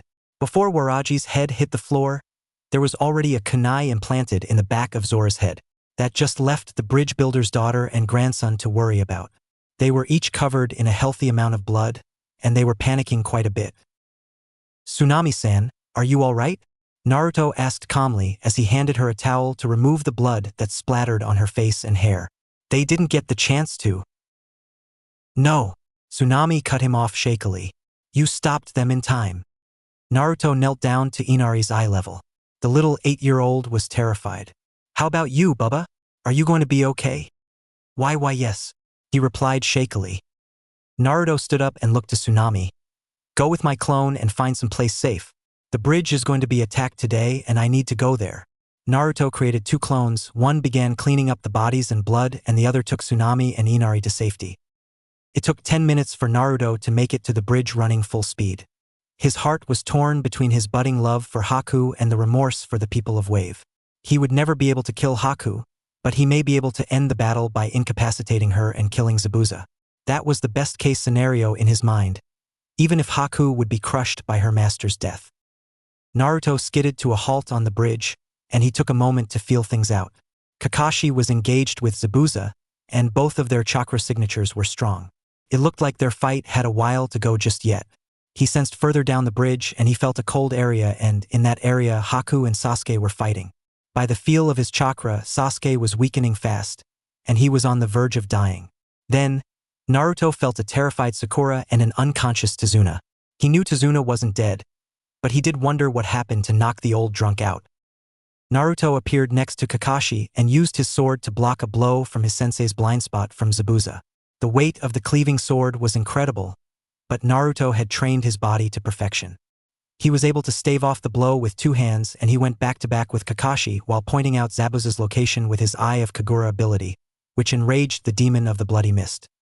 "Naruto," Kakashi said harshly, "I can handle things here. You need to back Sasuke up and protect the bridge builder." "Okay, sensei. Have you tried using a wind jutsu to blow the mist away? 1,000 jutsu, surely one of them can deal with this mist." After that, Naruto dashed off towards Haku and Sasuke. As Naruto arrived, it looked like a dome of ice was slowly melting, and when it was low enough to reveal Sasuke, the whole of Wave Country was subjected to the wail of the Banshee. Naruto felt that Sasuke was weak, but he wasn't dead, and his chakra flow was stable. He would worry about him later. Sakura was too busy abandoning the client and fussing over Sasuke to do anything useful. "Shall we, Hunter-san?" Naruto asked while getting into the opening stance of the Whirlpool Fist. "We shall, Shinobi-san," Haku replied coolly, but Naruto could feel the heavy weight of regret in her heart. And she was running pretty low on chakra while Naruto was damn near full. Before Naruto engaged Haku, 10 clones formed up and moved Tazuna over to Sakura and Sasuke before they erected a defensive barrier. With that done, Naruto knew that Haku couldn't do anything until she had dealt with him. Haku blurred forward at low Jonin speeds with 2 senbon in each hand, and she lashed out at Naruto. Naruto was able to dodge and parry her blows, but he couldn't bring himself to strike the woman he was falling for. For Haku's part, she was only aiming at non-vital organs, and she was only willing to incapacitate Naruto. Her heart would shatter into a million pieces if she killed him, and she would rather end herself than do that to the first person that showed her love and compassion. Despite the two holding back, the fight was a picture of high-speed combat as the blurred around the bridge and competed with each other to see who could incapacitate the other. Naruto's plan was just to wear Haku out. He was equal to or better than her at raw speed and taijutsu. She had him on throwing weapons, that's for sure, but senbon would never be enough to threaten Naruto. His healing factor was far too potent for that to matter. Naruto took 2 senbon to the shoulder, but he took advantage of the position to grab Haku by the wrist, and he maneuvered behind her and tucked it behind her back. Haku spun into the lock, and with an astounding feat of flexibility, she was able to spin out of his hold before he could lock her down. The fight reset, and they were about to re-engage when the chirping of 1,000 birds cut through the rapidly thinning mist and garnered both of their attentions. When the mist cleared, it showed that Zabuza's limbs were each immobilized by one of Kakashi's canines, and there was nothing he could do to escape the lightning-covered hand of Kakashi. As Kakashi dashed forward, Naruto saw Haku form a crystal mirror out the corner of his eye. He could feel the determination in her chakra that surpassed the remorse for leaving Naruto alone. Naruto's feet blurred into action as he raced towards Zabuza, but he wouldn't get there fast enough. In less than a second, an ice mirror formed in front of Kakashi's outstretched Chidori, and Haku appeared in front of Zabuza. The squelch was a terrible sound that attempted to paralyze Naruto as it halted him in place. The hunter mask fell from Haku's face from the impact, and Naruto let out a desperate bestial roar in response to the soft and repentant look in her eyes as she looked at him for the last time. Before Naruto's feet could take him the rest of the distance, Zabuza used the distraction to break free, and he landed a severe blow on Kakashi that cut him from the left hip up to the right shoulder, and it shredded his Jonin flak jacket like it were target paper. Naruto glowed red as he charged into Zabuza in a low tackle, and the demon of the bloody mist was surprised by the power behind the blow. Naruto landed on top of Zabuza, and he had him in a full mount as red chakra coated his body and one tail sprung to life behind him. When he felt Haku's chakra signature flicker out, he said farewell to the last of his self-restraint. Blow after blow rained down on Zabuza's face, and blood sprayed everywhere. Closed fists turned to clawed fists as Naruto's instinct took over, and he clawed away at the face, forearms, and torso of Momochi Zabuza. This continued long enough to leave Zabuza in a bloody heap before Kakashi pulled Naruto off of the dying mist ninja. Naruto fought against Kakashi's grasp as he screamed out, "Why? Why would she give her life for you? You didn't deserve her." His voice was deep and demonic as Naruto's rampant emotions poured out. Zabuza, barely alive and bleeding to death, looked through bloodied vision at Haku's corpse. "I don't know, Gaki. I don't know." The emotion pouring off of Zabuza was enough to rip Naruto out of his demonic haze, and he stopped resisting Kakashi's grasp. "Then why? Why did she give her life for you?" Zabuza gurgled on blood as his body attempted to cry. "Because she said that she owed me her life. If Tobirama-sensei saw me like this, he would throw me off the bridge," Naruto said in a low voice as he chuckled slightly, now trying to stay calm now. Before the conversation could continue, Naruto heard cackling coming from the entrance of the bridge, and he was able to sense roughly 150 adult chakra signatures. It didn't take long for a midget of a man in a three-piece suit to emerge from the mob of men with swords and other assorted weapons. Well, the so-called demon was brought down by a one-eyed cripple and a couple of brats. I knew you weren't worth my money, but at least they saved me the trouble of killing you myself. Gato raised a compact crossbow and shot an arrow that sailed into Haku's dead body. I wanted to kill that brat myself, though. He rubbed his broken wrist with the hand holding the now empty crossbow. "Sensei, stay back," Naruto said as he stared at Kakashi, who just stood back. "Well, I hope all you sons of bitches can swim." As soon as Naruto said that, he went through hand signs water style. "Water tornado," Naruto said as he gathered the water in the air, and it turned into the biggest tornado and headed towards Gato and his companions. "Well, I still have one more left, water style. Water vortex." A huge vortex of water destroyed half of the bridge, and it took down everyone.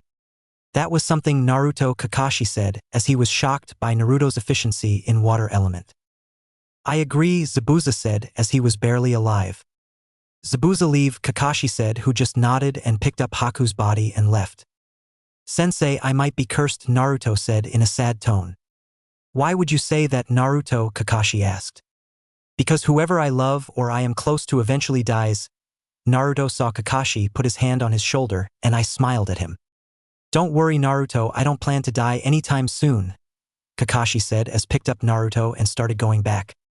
"Sorry, Haku-chan, I wasn't able to save you," Naruto thought before unconsciousness took over.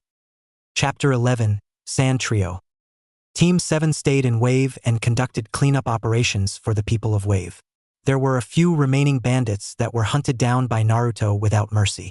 The wealth of Gato was split amongst the people of Wave, and Konoha took 10% to cover the increased difficulty of the mission as well as the penalty for lying to a hidden village.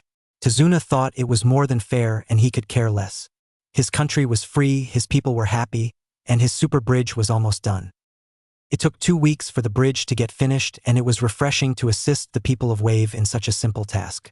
The attitude was so bright and positive that it helped to alleviate the gloom that had settled over Naruto's heart. He had Kurama to talk about, but they both knew that only time would heal this wound.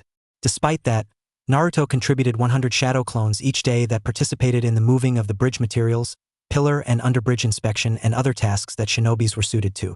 He also applied stabilization seals and reinforcement seals along the bridge to make it sturdier so that the pride of Wave would never fall. Naruto struggled throughout the 2 weeks with nightmares of Haku. The moment that Kakashi's hand penetrated her chest, and his senses registered the disappearance of Haku's chakra signature, haunted Naruto. They played on repeat in his nightmares and haunted his thoughts. Images of Haku with a hole in her chest flickered through his mind, and the worst thing was the repeating nightmare. "Hey Kit, how are you doing now?" Kurama asked, concerned about his container. "Well, I'm good now. I still feel like I could have saved her, but this isn't as bad as Itachi-chan leaving," Naruto said to Kurama.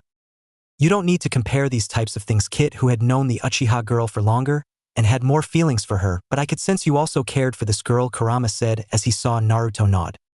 "You are right, but I still miss Itachi-chan, and I don't think anyone can fulfill the void she left." "Talk to you, Kurama," Naruto thought as he left the mindscape. Back to Konoha. The trip back to Konoha took 1 day, and Naruto made the trip in silence. Team 7 walked into the Hokage's office, and Hiruzen Sarutobi instantly picked up on tension in the team. They were reporting in 2 weeks later than expected, and Hiruzen could sense the divide and Naruto's indifference. He looked to Kakashi and saw the slight slump in the man's shoulder that indicated prolonged stress. He wasn't surprised by the crossed arms of the Uchiha teen or the girlish attitude of the Haruno girl. "Report," Hiruzen said pointedly. Team 7 returning from a successful C-rank turned a rank mission to Wave Country, Kakashi said lazily, which got a start out of the Hokage. The report took a full 30 minutes and was interrupted by the protestations of the Uchiha. Hiruzen rubbed his temples 24 times, rubbed his eyes 18 times and sighed 64 times in the span of 30 minutes. He waved Sasuke and Sakura out of his office and made Naruto and Kakashi stay. Hiruzen leveled a firm gaze on Naruto and spoke with the full weight of the authority of his position. Genin Uzumaki, your sexual proclivities have endangered your teammates and jeopardized the success of the mission. Do you have anything to say for yourself? Naruto looked impassively at the Hokage. I find it sad that it was easier to find love among enemies than in my own village. Do what you must. Hiruzen sighed and just looked at Naruto. Well, Naruto-kun, I agree with you, but you could have been hurt, but I will let you off the hook this time, Hiruzen said, smiling at the boy who gave him a little smile back. Very well, Gigi, I'll be taking my leave, Naruto said as he left the room. He looks a lot like Lord Second Hokage-sama, and his mastery of water is close to him as well. He was managed to pull off 2 borderline S-rank water jutsus, Kakashi said as Hiruzen nodded. He was trained by the 2 very best in the village, and I may have left him use the Shinobi library, and I also noticed his resemblance with my sensei. Maybe he read about him and finds him cool, as you say, Hiruzen said with a smirk, and Kakashi just looked at him. Well, that explains it, Kakashi said as he disappeared. Few days later, Kakashi sighed as he looked at the forms in his hands. He was being doubly ordered to enter his team in the Chunin exams, and he knew that this would end in disaster. The past month and a half had been disastrous as the fallout of the Wave mission set in. Naruto didn't even train with the team anymore, and he only showed up for missions with Team 7. This had been approved by the Hokage. He had called a team meeting and asked Naruto to be there, but he was supposed to be there 2 hours ago. Pretty standard, but he just wanted to enjoy his walk and time thinking. The council demanding that Sasuke partakes in the exams wasn't surprising. They did everything they could to enthrall the future clan head and kiss his ass. It actually propagated the sense of pompousness in his student, and Kakashi could do little to stem the rapidly inflating ego. As for Naruto, he knew about his mandated entry by the Hokage and had no qualms about him entering the exams. He had actually petitioned the Hokage to allow a solo entry, but it had been denied in. Naruto was a prodigy in the truest sense of the word. He soaked up information quickly and needed minimal guidance to make a great difference. On top of that, his training with shadow clones made it practically cheating. Kakashi did the math in his head, and with 100 shadow clones, which was on the low side for a day of training with Naruto, he had conducted 50 years worth of training, while on Team 7 whatever he tried teaching Naruto he already knew, and he had noticed Naruto's personality change a bit. Maybe the mission changed how he viewed things. Kakashi thought as Naruto had his first kill, and it must be hard for him. Yo, Kakashi said while smiling. Yo, Naruto replied with a 2-finger salute. You're late, came the customary shriek of the pink banshee. Kakashi had actually applied for it to be a sound-based bloodline, seeing as her mother had the same curse. Ma. He looked over to see Naruto doing inverted sit-ups while hanging from the tree by his feet. Naruto, get over here, please. Moments later, all 3 of his students were on the bridge and looking at him expectantly. Now, I have these forms that you need to sign in order to sign up for the Chunin exams. My apologies for the late notice, but you will need to report to the academy tomorrow at 9 a.m. You gave us 1 day's notice? Sakura shrieked. While Sakura was yelling, Sasuke was grinning and thinking about how this would let him test himself against strong opponents. He glanced at Naruto, who just smirked a little. Alright, hopefully you all enter tomorrow, my little cute genin, Kakashi said with an eye smile and disappeared in a poof. Naruto spoke up. I don't like you, Sakura, and you don't like me, and Sasuke are on okay term. I get that. Do you want to set it aside for these exams? I'd be willing to just this honor time, Sasuke said and crossed his arms. Sakura hesitated a bit, but she would never go against Sasuke. We won't need your help, Naruto Baka. Sasuke-kun will ace the exams. Naruto sighed. Fine. I figured it was worth a shot. See you tomorrow, Sasuke, Naruto said as he disappeared. See ya, Dobe. Sakura heard Sasuke talk to Naruto and he left. Naruto appeared outside of his favorite restaurant, the only restaurant that had never denied him a meal and on multiple occasions given him a free meal. Ichiraka's ramen stand was run by 2 people that Naruto counted as precious and those he would protect. Tuchi and Ayam Ichiraku were a father-daughter tag team that kept the small ramen stand open for 18 hours of the day. Ayam was a beautiful girl and she saw him as a younger brother of sorts, even though she was just 2 years older than him. Before Naruto could enter his favorite stand and greet people he counted as family, he heard a kid scream from help in an alley around the corner. Naruto moved instantly. He didn't like most of the villagers, but the children were never to blame. When he rounded the corner, he saw a teen in catsuit holding up a boy he recognized as Konohamaru, the Hokage's grandson, while preparing to punch him. Naruto disappeared in a crackle of lightning as lightning chakra roared through his leg muscles. Tamari was bored as she walked through the streets of the village that wouldn't be standing in a month's time if all plans panned out. She didn't have anything against the leaf, but orders were orders. Especially when said orders came from one's father, well, one listened. She sighed in frustration as her 15-year-old brother made an ass of himself by picking on a small child. Before she could chastise him, there was a blur and rush of wind and Kankuro was no longer holding the boy.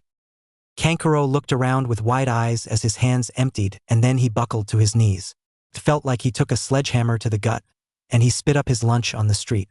As spittle hung from his chin, Kankuro looked around for his attacker while one hand went to his back to free Crow from his bindings. Before he could, a voice spoke and drew his attention to right behind him. "Suna-san, I recommend that you take this no further. I only intervened because you were threatening Konohamaru Sarutobi, the Hokage's grandson," Naruto said in a cool voice while taking a moment to appreciate the beauty of the kunoichi standing in front of him. She wore a black battle kimono with a red obi. "Hey, sorry about my idiot of a brother," Tamari said while cocking her hips and eyeing him up and down. Naruto cocked his head to the side. "That's your brother? Huh. Does your brother know he is wearing women's makeup?" This made Tamari break out in full-on laughter. "Hey you brat, talking about hypocrisy, you also have red makeup on your face," Kankuro said angered. "Well, at least half of my face isn't covered with it," Naruto said, which made Kankuro angry and Tamari laugh. "Kit, my brother Shikaku is nearby. This bloodlust reeks of the crazy Tanuki," Kurama piped up through the mental link while he was watching the interaction. "I know, Kurama. I sensed him before I engaged," Naruto thought back. Tamari stifled her laughter as her brother began pulling Crow off his back. "That's enough, Kankuro. It is your own fault. Now, would you care to show me around Konoha?" Naruto shrugged. "It would be my pleasure. Is your brother in the tree going to join us?" Tamari paled. Kankuro looked scared stiff, and the third member appeared in front of them in a swirl of sand. The redhead was shorter than the average shinobi and he carried a gourd bigger than his torso on his back. His face was dominated by prominent dark rings around his eyes and the kanji for love on his forehead. The boy crossed his arms with an impassive look on his face that contrasted sharply with his aura. The boy was leaking so much passive killing intent that it was absurd. "What is your name?" Gaara started. "Mother wants your blood." Naruto actually laughed at that. Kurama's internal commentary about her insane little brother was too much. "I tell you what, little Tanuki, I will give you my name even though it is customary for you to do so first. However, I will only do so on one condition." Gaara looked firmly at him and nodded. "You and your sister join me for lunch. My treat." "Very well," Gaara said coldly despite the voice of his mother telling him to kill the boy. Naruto beamed a gigawatt smile at them. "I am Uzumaki Naruto. I hold the great, fearsome, and beautiful number 9. This got Gaara's eyes to widen and Tamari gasped in shock while Kankuro paled. Gaara nodded at that. "That is why mother wants your blood, Uzumaki. I am Gaara of the Sand. This is my sister Tamari and brother Kankuro." Naruto made a motion for Gaara to come towards him and Gaara hesitated.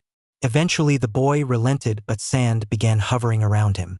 Naruto urged him forward once more and he hesitated even longer this time. With Gaara's ear to his lips, he asked, "Does your brother know he looks like an ugly girl with that cat suit and makeup?" Gaara couldn't help it. He couldn't help the fact that he just cracked and lost it. Gaara started laughing loudly, as did the voice in his head. The tension that had built up vanished in an instant between the two, but Tamari and Kankuro looked to be beyond terrified. They had never heard Gaara laugh before. Gaara eventually settled down and shook his head with the smallest trace of a smile on his face. "No, he refuses to listen to reason. I do not care, but my sister has tried to fix that habit," Gaara said with emotion in his usually monotonous voice. Naruto shrugged. "You can't win 'em all, so Can I introduce you to the food of the gods? It is proven to be favored by all. Well, all people like us anyway. Gaara simply nodded. I will put that to the test. If you deceive me, mother will have your blood. Naruto nodded and clapped Gaara on the shoulder. Sure thing, Gaara. Let me show you a good time. He looked back to see a terrified and gobsmacked look on Temari and Kankuro's face. You coming, Temari-chan and makeup boy? Naruto then took the sand trio around the village and showed them everything about Konoha, and both Kankuro and Temari were surprised that Gaara was acting kinda normal. They weren't used to it at all. Well, today was fun. I will see you guys tomorrow at the Chunin exams, Naruto said as he disappeared in a small crows. He's one interesting fella, Temari said. Agreed, both Gaara and Kankuro said. Chapter 12, Chunin exam. With everything in order, Naruto locked his apartment up with the privacy seals and disappeared in a swirl of water. He appeared outside of the academy's gate at 8 a.m. and only had to wait 10 minutes for his teammates to show up. He returned Sasuke's smirk with one of his own, accompanied by a nod of the head. He even gave a small smile to Sakura. He didn't like his team, not by a long shot, but he would work with them on this. He had too much riding on these exams. Naruto shook his head after Kakashi's final words of encouragement. Sasuke could go 10 minutes without showing off and acting like he was Kami's gift to mankind. Naruto was just glad that the kid with a bowl haircut and caterpillars for eyebrows humbled him. Sakura was still quiet as she recovered from the trauma of seeing the sunset of youth. All in all, it was proving to be a pretty good morning. As they entered the classroom, something unique happened to Naruto. He looked frantically in the direction of the ping, but there were 40 or so people in that direction and it was jumbling his senses. He continued looking to see if anyone were looking for him, but he had no luck. Well, now he had an additional mission to complete while he was going through these exams. Karen, a redhead from Kusa, was waiting for the exam to start with her two dickish teammates when she felt something ping off her senses that she had never felt before. Felt familiar. She looked around for a bit and tried to feel it out, but she hadn't practiced too much with this ability. She was simply used as a chakra battery in Kusa, and that was the whole reason she was here. She was to work with these two guys, the best of the new generation, as they say. Her job was to let them bite her in case they were hurt. She sighed in frustration about the current state of things in her life. Naruto was pulled into an impromptu reunion of the rookies. Ino glommed onto him and Hinata would stop taking peeks of him. Kiba had spoken loudly and boldly before giving him a high five, and Akamaru jumped on his shoulders to lick his face. With Teams 7, 8, and 10 they were garnering quite a bit of attention, and it wasn't long until somebody told them so. Naruto watched wearily as a silver-haired genin with chakra rivaling that of most jonin stepped up to the group and told them off for being so loud. While the guy was talking, Naruto was feeling out his chakra and scent. This guy felt foul and deceptive while absolutely reeking of snakes. Naruto's keen nose picked that detail up because he was so familiar with Anko's scent. He knew this man was no friend of Anko, and Naruto could only think of one other snake summoner. This put him on high alert, and the extra smells of medical supplies and dank earth only added to his concerns. Tell me about Rock Lee, Uzumaki Naruto, and that guy, he said, pointing to Gaara, who was simply looking at Naruto. Oh, interesting, Kabuto said before pulling out a couple cards and channeling chakra into them. First, Rock Lee was the dead last of the class in the graduating class before yours. He cannot wield chakra to perform ninjutsu or genjutsu. Despite that, he graduation with recommendations from Might Guy. He is on Guy's team and is a taijutsu prodigy. He is probably the fastest and strongest among the genin competing in these exams. He has done 14 C ranks, 126 D ranks. Pretty strong competitor overall. Where did you get all of that information, Kabuto-san? Ino asked with narrowed eyes. Her dad was in torture and interrogation, and a lot of that information was not a matter of public record. I listen well, Kabuto said, dodging the question. Now Uzumaki Naruto. He is ranked highly in ninjutsu and chakra quantity, but specifics are unknown. It is unknown if he is talented in genjutsu. He performed well in the academy during taijutsu spars. He is a known kenjutsu specialist of the leaf, but there wasn't much more on that. Something of note is that it is said that he has twice as much chakra as the Hokage. As for his missions, he has won a rank 1B rank, 2C ranks, and 92 D ranks. How did you do so many D rank missions in less than 6 months, Naruto-san? Naruto shrugged and narrowed his eyes. How do you have Jonin level chakra, Kabuto-san? I know why I have so much of the stuff, But why do you? Kabuto offered a fake smile and shrugged. I am an old genin. Just because I can't earn a promotion doesn't mean I don't train. I am a simple medical ninja, and I haven't been recommended for promotion. Your information is wrong, Kabuto-san, Sakura said loudly, and she elaborated when he looked at her for further explanation. The Baka has only done one A rank and one Z rank mission with us, and I am pretty sure we didn't do that many D ranks. Kabuto shrugged. Maybe he did them without you.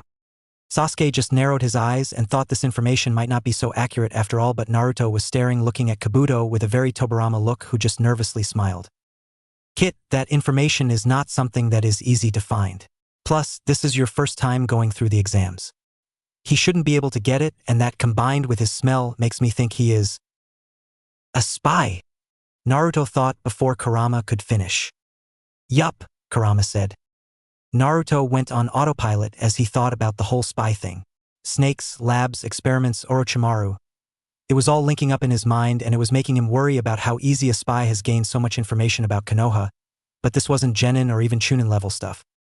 The point is to cheat or use information gathering skills, Kurama said. Oh, okay. That's easy enough. Thanks, Kurama. Naruto thought back. Naruto glanced around the room and noticed that other people were cheating, and it was comical how easy it was. He giggled internally as he thought it was time to break out one of the jutsu he got from the good old days. He knew Kurama would laugh once she pieced it together as he weaved through hand signs under his desk. He looked around for his target, Hinata Hyuga. She already had her Byakugan active, and he just needed to wait until she was done writing. Be careful in there, Kit. That little girl has a crush on you, Kurama cautioned. I know, but she is an innocent girl that is too nervous to actually talk to me.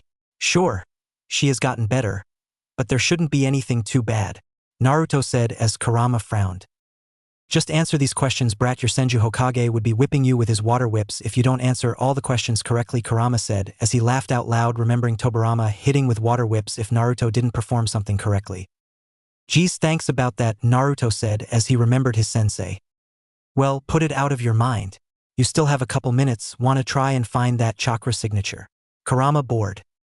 Naruto didn't reply. He closed his eyes and focused on spreading his chakra around the room. He tried to ping it off each presence in the room, and it took a couple of minutes for him to get a response. Suddenly, his eyes snapped open and looked in the direction he felt the different ping.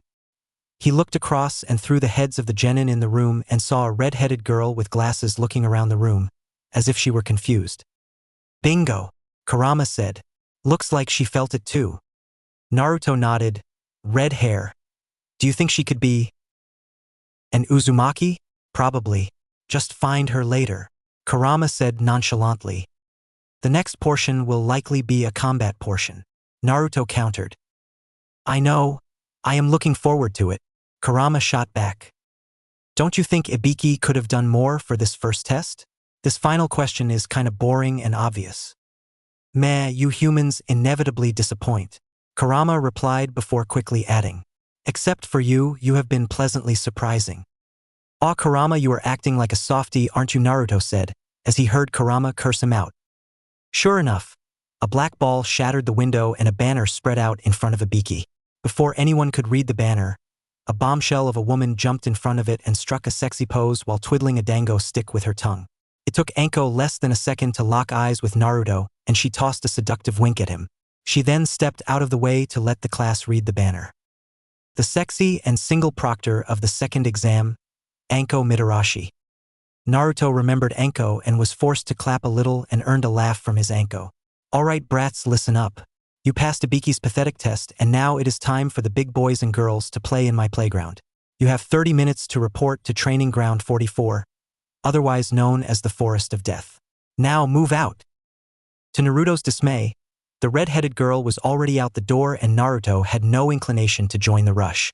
Before they could question what he was doing, he put a hand on each of their shoulders and used an overpowered shunshin to appear at the gate in front of the Forest of Death. What was that, Naruto? Sakura asked as if dizzy. Naruto shrugged. A group shunshin. You get used to the feeling after you do it enough. Where did you learn all of these jutsus? Sasuke asked with frustration clear in his voice. From the people that loved me and took the time to get to know me. Naruto replied vaguely. Plus, the Shunshin is only a Chunin-level technique. Why hasn't Kakashi-sensei taught us it then? Sakura asked. If a baka like you can learn it, then Sasuke-kun could do it easily. Naruto sighed. I thought we were going to put that shit aside and just be a team for today. Please? Naruto pleaded at the end. He really didn't want to deal with this shit. As Sakura was responding, Naruto ignored her and locked onto the redhead that was appearing in the clearing with her team. He tested his theory by pinging his chakra again, and the girl's eyes snapped up and she looked right at him. He offered her a sincere and kind smile accompanied with a wave. He made obvious hand seals by pointing to her, then himself, and he made a talking motion with his hand. He saw the girl wince and look at her teammates, then shaky head in the negative. Naruto didn't really like the spike of fear when she looked at her teammates. He decided to mouth something to the girl. I will find you in there. He finished it off with a wink and got a small nod and a blush for his efforts. Naruto, what are you doing? Sasuke asked with curiosity. Naruto shrugged and yawned. Just waiting to get this show on the road. Now, let's see how Anko plays with the kiddies. Sure enough, Anko stomped her foot on the wooden platform as she overlooked the genin. She looked at Naruto with a glint in her eye, and Naruto saw her slide her hands into her sleeves. He gave her a small nod and made a point of ignoring her. After 10 seconds or so, Anko called out to him. Oi, Gaki! Naruto turned and a kunai whizzed past his head and left a small cut on his cheek. Faster than most genin could track, she appeared behind Naruto and placed her bust into his back. Another kunai slid up his cheek and collected the drop of blood that had trickled from the wound. She then licked it seductively, and Naruto had to repress his laughter to keep the horrified look of shock on his face as he felt Anko body shiver in a way that told Naruto she just came. Such yummy blood. Naruto-kun, I'm hurt. You don't even talk to me anymore. Where is the boy who used to scream Anko Nikin? Anko said, summoning fake tears. Come on, Anko, this isn't the plan nor the time, Naruto said in a deadpan expression. Alright, Gakis. Come up here and get your waivers. I don't want your villages blaming me for your imminent deaths. If you don't sign, you don't get to play. You have 5 days to get through my playground. At that pause, a howl and shriek of pain from some animals in the forest caused a couple of genin to shiver in fear. Yup, just wait, my children. I am sending the kiddies in soon enough. Anko paused here to cackle in laughter as scare the crap out of some genin. Unfortunately, it was literally in some cases. You are going to have a scroll battle. You need a heaven and an earth scroll to gain access to the tower and pass my little test. There are only a couple rules. 1. You open the scroll in the forest, disqualified. 2. A teammate dies, disqualified. 3. You don't report with all teammates, disqualified. 4. You don't report with both scrolls within the 5-day limit. 5. You leave my forest at any time, disqualified. Chuji raised his hand. What do we do for food? 5 days is a long time. A bunch of big game and tasty plants in there. Hunt 'em up. Anko chirped in a cheery way that was somehow ominous. Turn in your waivers and pick up your scrolls, and you will be given your gate assignments. Anko told them. Naruto walked to gate 12 with his team. Rather than fight over the scroll, Naruto tossed it to Sasuke to appease the emo's ego. Hold on to that for the team. Now, how do you guys want to move forward? Naruto opened the conversation. Sasuke smirked in triumph and pride as he pocketed the scroll. Good choice. Well, you are a powerful sensor, right? Naruto nodded. How far can you sense? The whole forest easily, Naruto said as both Sasuke and Sakura didn't believe him. Listen, if you don't believe me, it's your fault. Now let's get moving. We'll take a small team down and take scroll and leave. And you can hold the scrolls, Naruto said, frustrated with his teammates. He wanted to look after Sasuke for Itachi's sake, but the boy made it extremely difficult. Sasuke grunted, liking the plan but not liking that he wasn't the one to say it. Well, that's teamwork enough to pass. Let's get this over with. 30 minutes later, Team 7 pocketed the Heaven Scroll from the AIM team that they just decimated after Naruto sensed them out. Naruto just finished wrapping up the last one with ninja wire and placing them in the trunk of a tree. He turned to look at Sasuke, who was smirking victoriously while tossing the Heaven Scroll up and down. He tossed the scroll to Naruto. You get to hold on to our backup, Sasuke said. Now, can you sense any more teams around us? Naruto put his fingers on the ground, and after 15 seconds, his eyes snapped open, But before he could say anything to his teammates, a massive gust of wind decimated trees and everything else on its path to Naruto. Naruto was sent flying away like Team Rocket in the Pokemon cartoon that Naruto used to watch. He crashed through leaves, tree branches, rocks, and many other hard and not-so-pleasant obstacles before he finally came to a halt. Kurama was pushing his potent chakra into his body to rapidly heal the many broken bones in his body, and Naruto was groaning in pain. "What the fuck was that?" he said aloud. "Brat, I am healing you, but you are in bad shape. Rip that branch out of your abdomen before you lose too much blood." Kurama responded in a panic as the red chakra of Kurama coated his body. Naruto focused enough to see a 5-foot shard of jagged wood protruding from his stomach. Pushing the pain aside, Naruto created 4 shadow clones. One held him steady, one pushed from behind, and the other 2 pulled from the front. In an agonizing scream of pain and pulse of demonic chakra, the clones pulled the wood out of his abdomen. The wound began sizzling shut, but before it could be completely healed, Naruto was engulfed by a massive snake. "Alright, that does it. I am going to lose my fucking mind," Naruto thought in rage and frustration. "This is Orochimaru," Kurama answered while she felt Naruto moving through the forest. "Just heal me and this fucking snake is going to regret eating me whole," Naruto thought back while focusing on assisting Kurama in healing his broken body. Motosa, daughter of Manda, was wrapping around one of the great trees in the Forest of Death. She was pleased with herself for accomplishing her mission for her father's summoner. It was easier than she thought, but the boy had been so wounded that it wasn't even a challenge. She would remain in the human realm until the boy was digested and then report back to her father. As she was closing her eyes to nap and digest the boy, her slit snake eyes snapped open in surprise as a terrible stomachache set in. From a third-person perspective, a purple cobra snake about 85 feet long and 15 feet in diameter was wrapped around a tree in the forest. Suddenly, about 20 feet away from the head, a bright blue light emerged. A muffled voice shouted lightning-style electromagnetic murder, could barely be heard, and the blue light exploded outwards and fully encompassed the snake's body. Before the snake could puff into smoke, the eyes drained of color and went dull as wisps of smoke from overheating appeared from the sockets. The dead and cooked body of Motosa was then sent back to the summoning realm, which left a very pissed-off Naruto clinging to the tree in the snake's place. "Fucking snakes!" Naruto shouted while shaking the snake's entrails off of himself. Before he could complain further, Naruto was attacked by more snakes, but these ones were black and oily. Naruto unsealed 2 of his katanas and began dispersing the black snakes that collapsed into pools of ink. Before he could contemplate it further, 3 lions made the same black substance appeared and ran down the tree branch towards him. Naruto had had enough at this point and weaved through hand signs before thinking, "Water-style water colliding wave." From his mouth, a torrent of water erupted and slammed into the lions, which dispersed them. Naruto spread his senses and felt 3 chakra signatures, and one of them had the creepy, emotionless feeling that reminded him of the mob leader years ago. Naruto's anger flared as 2 of the shinobi presented themselves, and Naruto wasn't surprised that they were Konoha shinobi. He saw them snarling at him and knew that words weren't needed. He dodged a volley of kunai from one, disengaged his restrictive seals, and blurred forward. As he turned to engage the others, his first victim fell in 3 pieces, and he was forced to dodge a fireball and 2 ink birds. Naruto used his potent chakra to overpower his opponent's own before forcing the Kawarimi to switch places with the second teammate. The second teammate was incinerated by his own jutsu, and Naruto glared up above the forest canopy. He could sense the emotionless presence high above. He dispatched a number of ink creatures as he climbed his way up the tree and cleared the top of the forest canopy. He looked up to see a boy writing on a scroll and flying on an ink bird of some sorts. He glared at the pale boy with a black mini jacket that left his navel exposed. "What the fuck do you want with me?" he growled.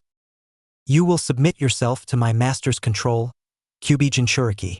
The boy replied in an emotionless tone as 3 lions jumped out of the scroll and attacked Naruto. Naruto weaved through signs while pulling water from the atmosphere, and he called out, "Water-style pressure stream." A thin line of hyper-pressurized water blew out of Naruto's mouth and shredded the lions before they could do anything. Naruto then turned his head to point the laser-like stream of water at the bird. The bird barrel rolled and was able to dodge the laser, but it seemed like it was enough to dissuade his opponent since the pale boy flew off into the distance. "What the fuck was that, Kurama?" Naruto growled. I don't know, but it was nothing good. We can worry about that later. We need to find your teammates. Kurama thought back. Naruto took a deep breath and forced himself to calm down. He sank into a meditative position and forced himself to spread his chakra out as wide as he could. He locked onto Sasuke's and Sakura's chakra signatures and took a couple seconds to analyze their opponent. As much chakra as Jiraiya, tainted blacker than Madara's soul, and the feeling of snakes answered Naruto's chakra. It was the snake pedophile of a Sannin, Orochimaru. Naruto darted through the canopy of the forest at breakneck speeds to make it to his two teammates. Within 3 minutes, he arrived to see Orochimaru sink his fangs into Sasuke's neck, and he felt the transfer of ominous chakra into Sasuke's own chakra network. He saw that Sakura was already unconscious, and now Sasuke was incapacitated by the tainted curse seal. Naruto glared down at the snake Sannin, and Kurama's chakra was starting to bubble over his skin, which drew the attention of the snake. Ku. Well, you are full of surprises, Naruto-kun, Orochimaru hissed in pleasure. But you are too late. I have already demonstrated my power to Sasuke-kun, and he will seek me out. So, you were just after your next boy toy then? Why didn't you say so? Far be it from me to judge gay pedophiles. Naruto shot back while listening to Kurama's plan while concentrating and amassing her chakra. Orochimaru frowned and hissed in displeasure. That wasn't very nice, Naruto-kun. I came to give my gift to Sasuke and play with him a bit. However, if you insist on being so rude, then I have enough time to teach you a lesson. Orochimaru then pulled the Kusanagi blade out of his throat. Well, let's get it started, Naruto said as he took out the katana Shursui gave him and rushed towards Orochimaru. Both Naruto and Orochimaru were engaged in a battle of swords wind style. Wind slice, Naruto said as he applied wind chakra to his katana and was on the offensive against Orochimaru. That was impressive, Naruto-kun, Orochimaru said as he was behind Naruto and stabbed him with his sword, but I'm afraid our little battle comes to an end. As soon as Orochimaru said that he saw the Naruto in front of him disappear in a bunch of crows, and then he realized he was caught in a genjutsu. Your arrogance made you think you were invincible. Orochimaru heard the voice of Itachi and Shursui Uchiha from behind him, and he was just standing there trying to cut them, and every time he did they would disappear into crows and keep saying that. Naruto deactivated his Sharingan. He saw that no one noticed that he had the Sharingan he was about to slash Orochimaru's throat of, but then he saw a few ink lions running towards him. Damn it, I didn't notice, Naruto said as he dodged those lions and saw the Orochimaru break out of the genjutsu, and he had a murderous look on his face. That wasn't too nice, Naruto-kun, looks like I need to teach you some things, Orochimaru said as he launched snakes out of his arms and Naruto just cut off the snakes. Damn it, if this continues I will be forced to use with style, and Tobirama-sensei said only use it when it's urgent, Naruto thought. Or I can just, Naruto thought with a smirk. Orochimaru saw the Kyuubi boy summon the chakra of the 9 tails. He now had 3 tails behind him, and then before he could do anything he hit in the back of his head with a kick and he was hit in the tree next to them. He saw Naruto wrap Orochimaru with a wire, and before he knew fire style. Fireball jutsu. He was burning. Damn this brat, if I go any further everyone will be alerted, Orochimaru thought as he cut off the wires and dodged kunais launched at him. Ku. Looks like our playtime is up, Naruto-kun. I am sure we will see each other again. I would offer you the same gift I offered Sasuke-kun, but I don't think your furry friend would allow that, Orochimaru said while resealing the damaged Kusanagi blade. But before Naruto could do anything, Orochimaru disappeared and Naruto was his knees exhausted. Damn it, I must train further, Naruto thought angrily, and picked up Sakura and Sasuke and disappeared and headed towards the tower. But before that I need to be somewhere, Naruto thought. He put both Sasuke the tower and he had put a containment seal on Sasuke and left them there. Tower. Naruto arrived in a shunshin outside of the tower where Sakura was guarding Sasuke's sleeping form. Sakura was about to shriek at him, but she paused in confusion when she saw a redhead with glasses standing next to him. The girl looked unsure about the situation, but she visibly relaxed when Naruto put a hand on her shoulder. It was around this time that Sasuke woke up, extremely confused and in pain. Naruto, what the hell is going on? Where is that Kusa bitch? Sasuke shouted. Let's get inside first, then I will answer your questions. Naruto replied dismissively. Naruto, who is she? Sakura asked hesitantly. This is Karen Uzumaki, my long-lost cousin, Naruto said before opening the door into the tower. He was grateful for his sensory ability because it let him know that nobody was around. It was pretty much like cheating in this stage of the exams. The redhead shifted nervously and bowed lightly to Sasuke and Sakura. Nice to meet you. What happened to you, team? Sakura asked as Naruto was looking at the writing on the wall. They died. Karen replied. Oh, Sakura said softly. Sorry. Naruto scoffed at that, but Karen offered a soft smile for her. It is okay. I have finally found someone to count as family now. Sasuke said in a very Uchiha-like manner. In a puff of smoke, Kakashi appeared, and I smiled at his team. Well done, team. Well, it looks like we have an extra. Who is this? Naruto stepped in. Kakashi, I am sure you heard about who we ran into. Take us to the Hokage and Karen can come too because I need to talk to him about her too. Kakashi looked deliberately at Naruto then nodded his head slowly. Very well. I will let him know that you have arrived. Only one other team has arrived. I am pretty impressed with you guys. Sasuke grunted with his arms crossed. Naruto saw Kakashi's eyes trace over the cursed seal on Sasuke's neck, and he gave him a look that said it is all right for now. An hour later, Team 7 was taken into a makeshift office that the Hokage was using during the exams. Naruto could feel the Jonin and Chunin running around the command center while monitoring the progress of the exams. He pushed that thought aside and locked eyes with the Hokage. The song and dance started by each member of Team 7, recounting the encounter with Orochimaru, and then Naruto told the Hokage about the Oto team. That left the Hokage in a thinking position as he puffed on his pipe. Sasuke-kun, how are you feeling, my boy? Hiruzen asked after a couple minutes of silent thought. He grunted before an expectant look from the Hokage dragged more out of him. My neck hurts and my chakra feels weird. Hiruzen nodded. Yes, that is a known effect of a foreign chakra being forced into another system. Naruto, what did you use to seal it? The Uzumaki-style evil containment sealing method. The seal was made by a mixture of my blood, chakra, and sealing ink. For now, it has greatly slowed the spread of the cursed seal into Sasuke's body. Naruto explained. Hiruzen appreciated the serious Naruto that appeared whenever he was talking about seals. Kakashi stepped in here. I will review it because I am familiar with that seal. What do you think about its stability, Naruto? Naruto sighed. Orochimaru upgraded the cursed seal from the one he put on Anko. It anchors itself into the chakra network better, so I can't just do what I did for Anko. Naruto saw the flinch from Kakashi and the Hokage when he mentioned Anko's name, and his aura turned murderous. What happened to Anko? Hiruzen was surprised by the chakra flare, and it was still rising. He stayed his ANBU with a small flick of the hand, but the demonic chakra was scaring the crap out of Sakura, Sasuke, and Karen. Calm down, Naruto.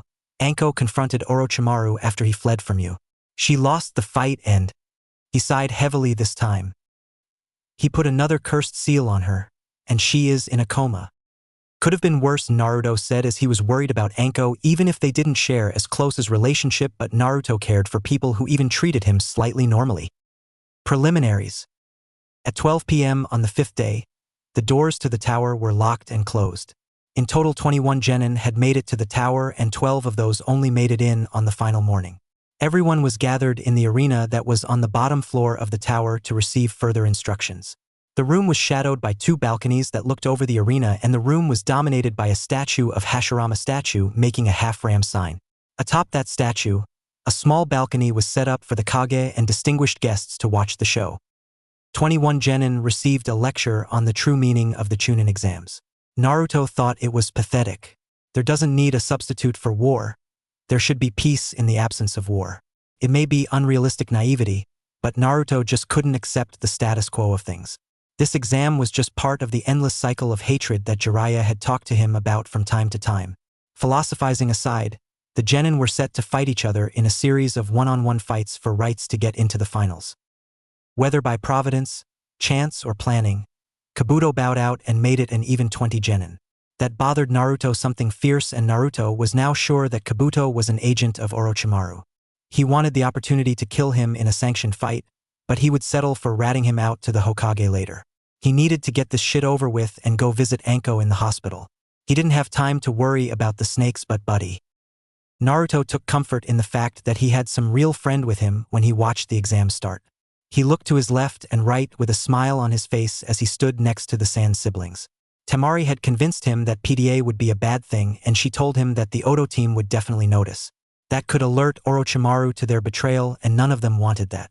The snake may be a pedophile, but he isn't stupid, and he is strong enough to be terrifying. With the rules laid out by an ever-coughing Hay-8 Gecko, the matches started with Yoroi Akato versus Uchiha Sasuke. It is the canon fight, and it followed the same pattern. Yoroi gets an upper hand by absorbing Sasuke's chakra. Sasuke struggles. He uses the move he stole from Lee and adapts it to the Lion's Barrage to win the fight. Sakura, the sole remaining fangirl amongst the genin, squeals in delight. So, the cursed mark is still bothering him? Temari asked Naruto, to which he nodded. Yup, despite my seal. It is slowly spreading and integrating into his chakra network. That snake is a crafty bastard, Kankuro added. He sure is. Naruto agreed before he was forced to address his teammate. Naruto Baka, why are you standing with the Suna team rather than your own team? Why aren't you cheering for Sasuke-kun? The shrill voice of Sakura drew everyone's attention to the group of 5 that were leaning over the railing and having a nice conversation. Naruto rolled his eyes while looking down, waited about 5 seconds, looked at Sakura and replied, I am sorry, Sakura. Did you say something?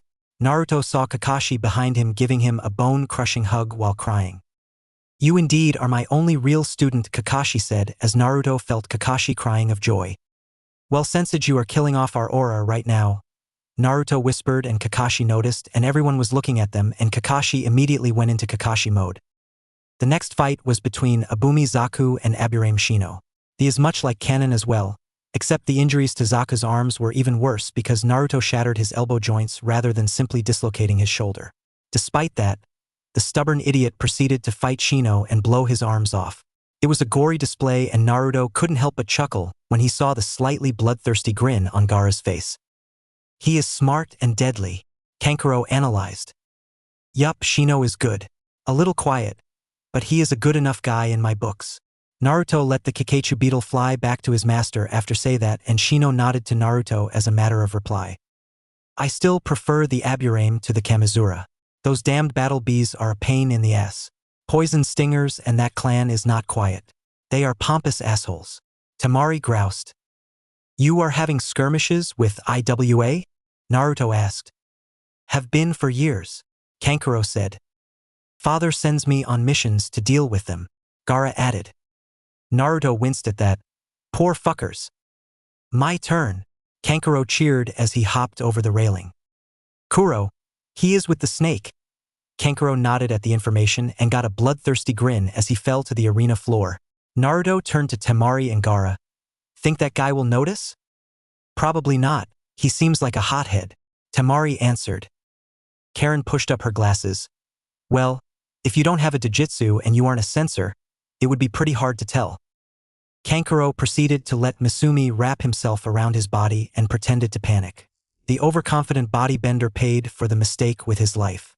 After Misumi cracked the Genjutsu around what appeared to be Kankuro's body, it revealed itself to be a wooden puppet as blades emerged from all over Kankuro's puppet and skewered Misumi. The blood pooled to the ground and the puppet retracted its blades to let Misumi's body follow. Kankuro emerged from the wrapping and walked confidently up to the balcony with a shit-eating grin peeking through the hood of the cat suit. Good work, nicely done, Naruto commented. Shikaku approves, Gaara added. Good work, little brother, Temari said while ruffling his hair. Temari's name was called another kunoichi named Ten-Ten. Ten-Ten got loud cheers from Might Guy and Rock Lee, as well as some of the other Konoha shinobi, but those cheers died down as the match progressed. It was simple, really. Ten-Ten was outclassed and in a counter matchup. She was a weapons specialist that couldn't close the distance, and her weapons were deflected by air currents or gusts of wind. Even Ten-Ten's finishing move proved ineffective as she unleashed nearly 100 weapons out of 2 scrolls. What impressed Naruto was that she was throwing the weapons fast enough to use the counter momentum to keep herself in the air. It was no easy feat, and it earned his respect, for all the good it would do. After Temari blocked the weapons and dodged out of the ninja wire trap, she nailed the airborne Ten-Ten with 2 sickle weasel tornadoes that were a fancy display of ninjutsu prowess for the genin level. She let Ten-Ten's shredded body fall to the floor, and the match was called in her favor. Sorry, Guy Sensei, I failed, Ten-Ten said looking down. How could you say that 10-10? We all say your flames of youth burning bright. It doesn't matter how many times you fall, you just gotta get up and go again. 10-10 looked earned a blinding pair of smiles from Mike Guy and Rock Lee, which were accompanied by 2 prominent thumbs up. The canon matchup of Kin versus Shikamaru gave ample time for Naruto to congratulate Temari. He knew Shika would find a way to win, so he decided to just talk to his newest lover. Yeah, well, that's probably the proper title. Same match. Well, Naruto, it's your turn now, Temari said, looking at the board. Good luck. Yeah, Naruto, good luck, Kokoro said as Gaara just nodded. Thank you guys, Naruto said as he saw Kakashi giving him an eye smile and Guy and Lee giving him a thumbs up. Kurenai, you think Kiba will win? Asuma asked the question, already knowing the answer. Well, of course, Kurenai said confidently. Nah, Kurenai, who about we put a little wager on it? Kakashi said, still reading his book. You sure, Kakashi? Kurenai said mockingly.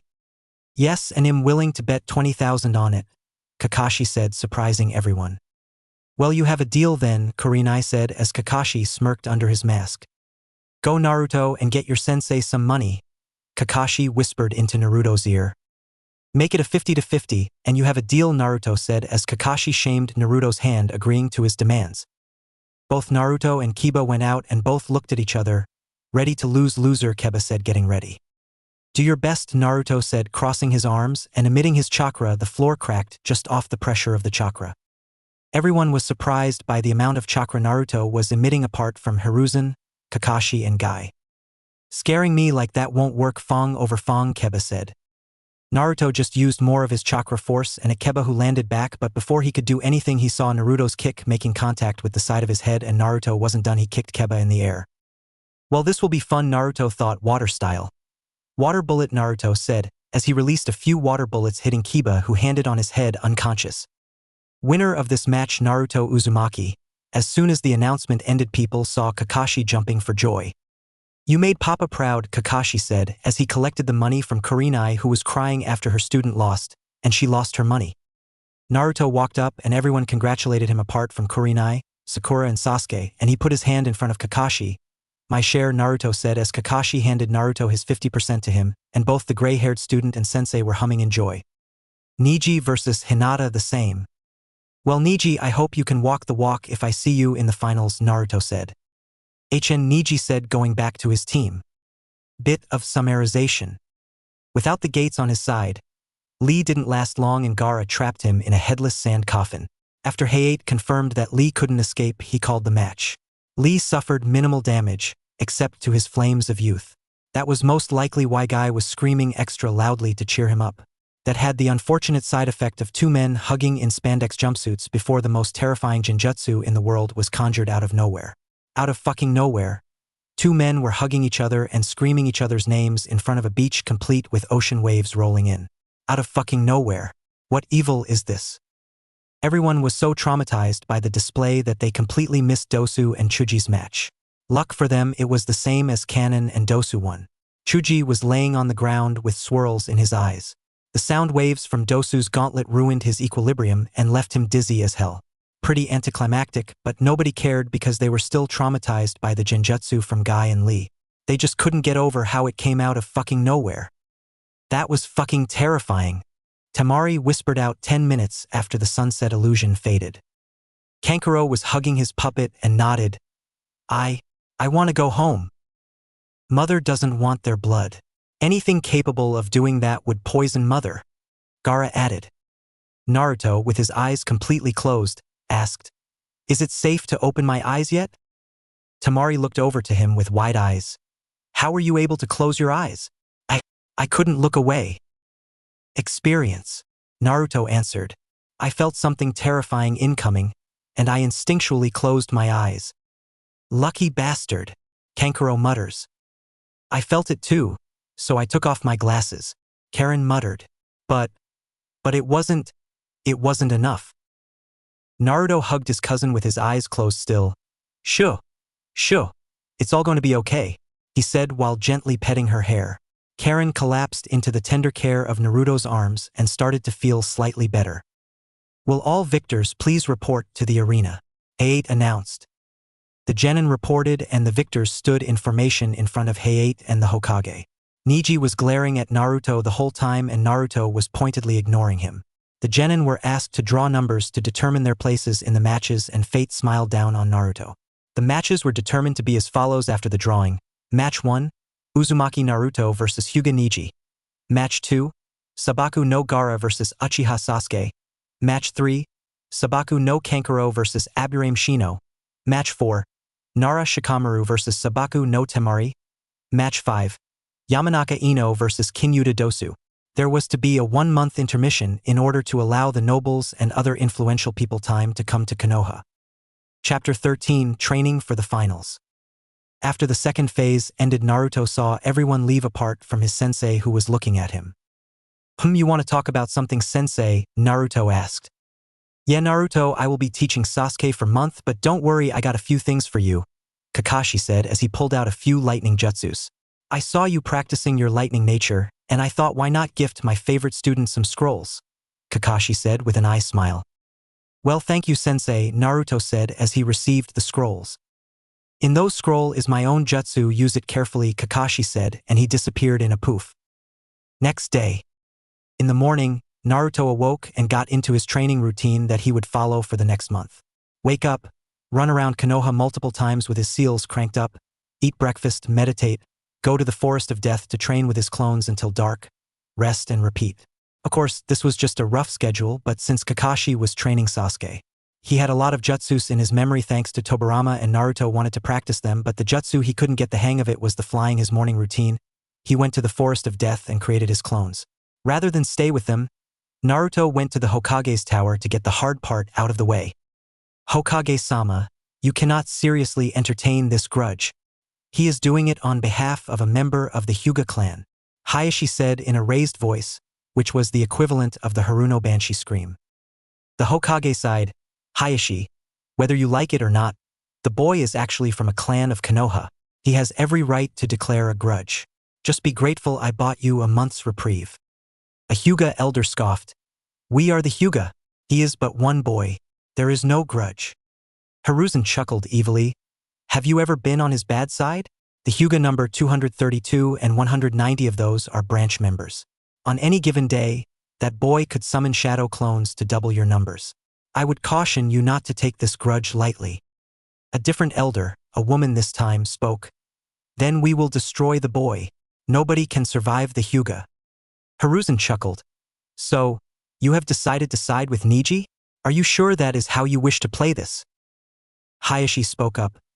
My daughter has brought shame to the clan and dragged us into a grudge. She will be branded and disowned. The Hyuga will stand behind our member. Naruto heard this and was a mixture of shocked and enraged. Against his better instinct, Naruto made his decision and knocked on the window. Hiruzen's eyes widened when he saw him, and his gut plummeted into his ass when he saw the amused look on Naruto's face. With a sigh, Hiruzen opened the window. Naruto entered and stood fiercely in front of the Hyuga elders and clan head. It amazed Hiruzen. He often forgot about Naruto's enhanced growth rate, but it was impossible to forget when he towered over each member of the Hyuga clan. Naruto struggled to control his rage and maintain his impassive face. My apologies, Hokage-sama. I had urgent news concerning village security to share with you, and I was coming here to inform you. However, before we discuss that, I wish to address the elders of the Hyuga clan. Hiruzen gulped and nodded. Very well, Naruto, you may address them. Naruto's eyes flashed red as he glared down the Hyuga elders. I, Naruto Uzumaki Namikaze, reaffirm my grudge on the Hyuga Neji and any members of the clan that openly support him. Any act against Hyuga Hinata will void the 1-month period of neutrality and will extend my grudge to the entirety of the Hyuga clan. If the Hyuga clan wishes to settle this grudge in private, my demand is that the caged bird seal is abolished. If that demand is not met, I retain rights as the clan heir of the Uzumaki and Namikaze clans to carry out the grudge as I see fit so long as there is no collateral damage to the populace of Konoha. The elders were shocked by the information revealed and Hiruzen buried his head in his hands. He couldn't blame the boy for revealing his heritage in this situation, but it certainly wasn't going to make things any easier. He hardened his face and flared his aura to get everyone's attention. This information is to be revealed to nobody. It is an SS rank secret and it is punishable by death until such a time as the Council of Konoha deems it fit to reveal it. Do I make myself clear? The Hyuga elders bowed to the Hokage simultaneously. Hi Hokage-sama. Uzumaki Namikaze Naruto, I wish to contain the damage to my clan's reputation and the village's honor. I request the grudge match be settled with the fight in the Chunin exam finals. Hayashi spoke sternly and formally. Naruto met Hayashi's gaze, and he enjoyed the flicker of fear inspired by his red and slitted eyes. What do you wish for if Niji wins the grudge? The property and bank holdings of the Uzumaki and Namikaze clans. An elder said greedily. Naruto seized the opportunity. Then I have the right to request equal compensation in the event that I win, per terms of interclan grudges under the Konoha Charter. That is correct, Uzumaki-san. Hiruzen said formally because the situation was so serious. Very well, my terms have changed. If I should beat Hyuga Niji in the Chunin exam finals, I wish for the abolition of the caged bird seal. The Hyuga will pay me for development of a new Jujutsu protection seal, as I had done for the Uchiha clan. They will pay full price for the removal of each seal and the application of the new seal. In addition, I will take the hand of Hyuga Hinata in marriage as equal price of compensation for the Uzumaki and Namikaze clan property.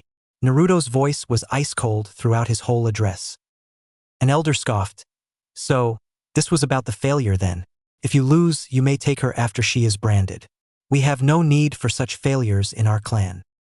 Naruto glared that particular elder down. Are you speaking for your clan head? These are now formal proceedings witnessed by the Hokage. Hayashi stepped in. He does not speak for the clan. I do, however, accept the terms of the grudge. The Hyuga will seize all clan assets when Hyuga Niji achieves victory. Prepare yourself, boy, for you will face the might of the Hyuga. Naruto smiled evilly. I look forward to demolishing that pride in public, Hyuga-san. Hayashi didn't react to the boy's challenge. He turned to the Hokage and spoke firmly. That will be all, Hokage-sama. I presume you will write up the terms. Very well, Hyuga-dano. I will have the formal document written up and ratified by the council. Hiruzen said formally as he watched the stiff clan elder walk out after one more look down their noses.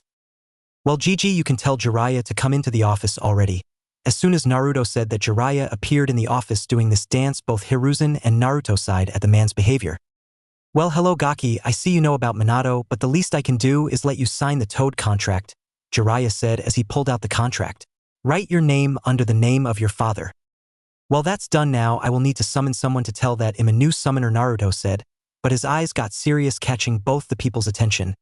I'd appreciate if we activate the privacy seals. Hiruzen just nodded and activated them. Well, what's the thing you wanted to talk about? Hiruzen asked. I have vital information concerning the plans for the invasion of Konoha by Sunagakure and Otagakure during the finals of the Chunin exams. Naruto said stoically. Say what? How did you hear about that, Gaki? Jiraiya shouted.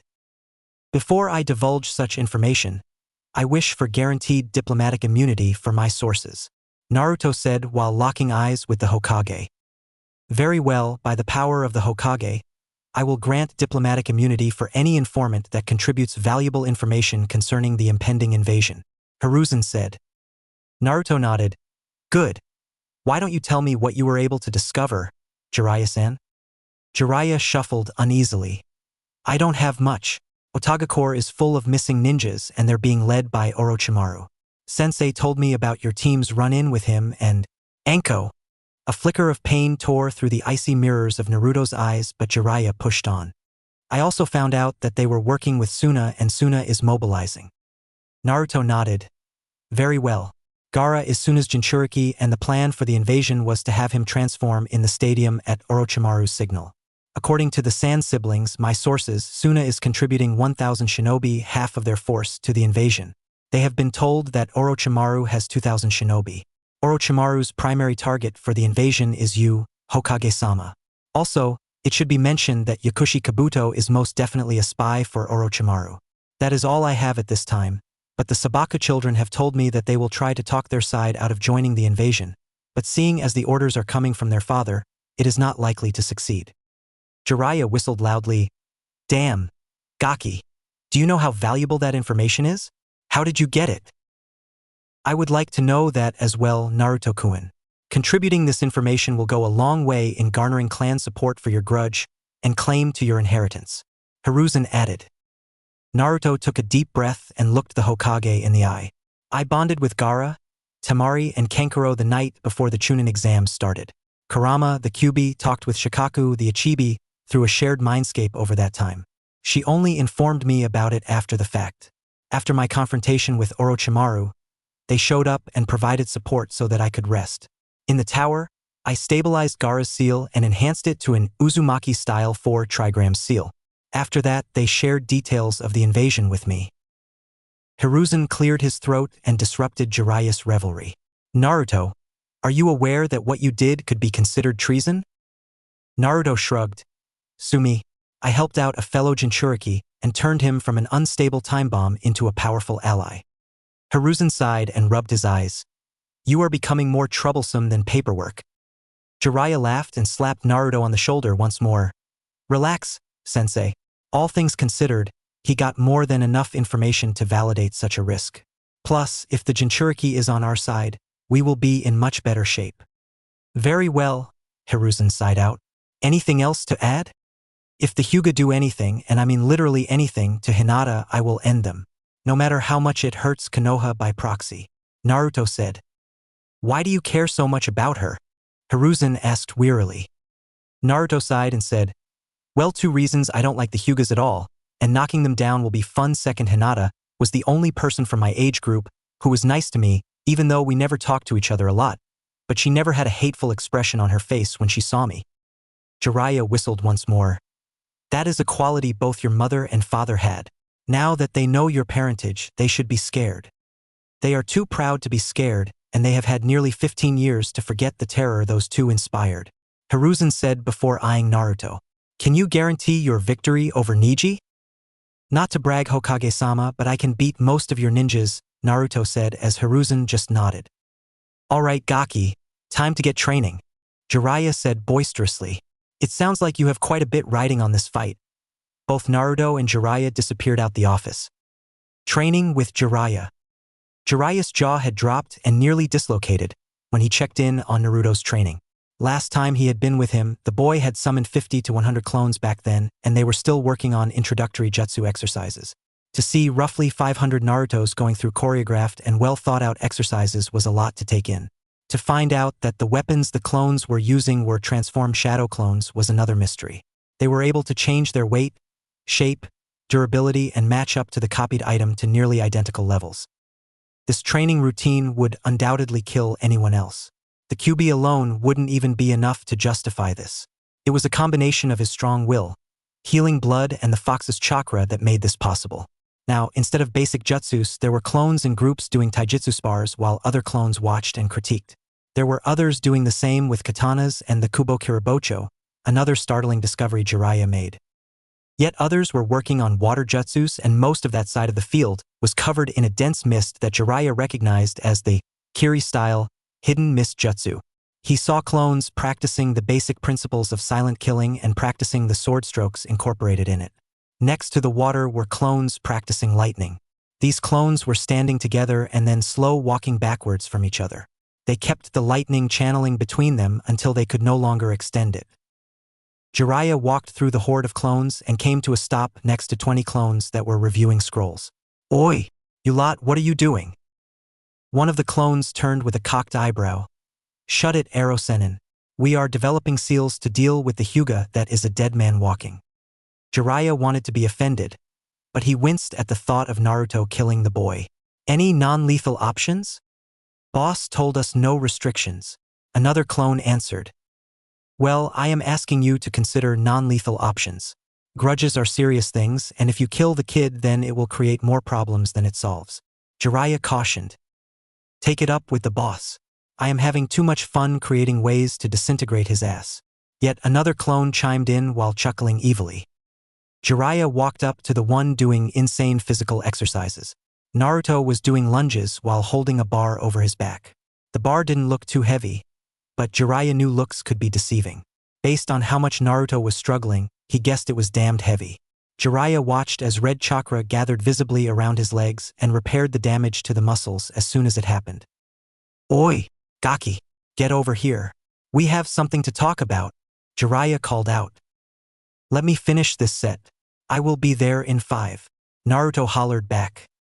5 minutes later, Naruto wiped the sweat from his brow as he walked up to Jiraiya. The white-haired man sat him down and spoke seriously to him. Alright Gaki, here is the deal. Your raw stats are there and your training methods are effective. All you really need is experience and a couple pointers.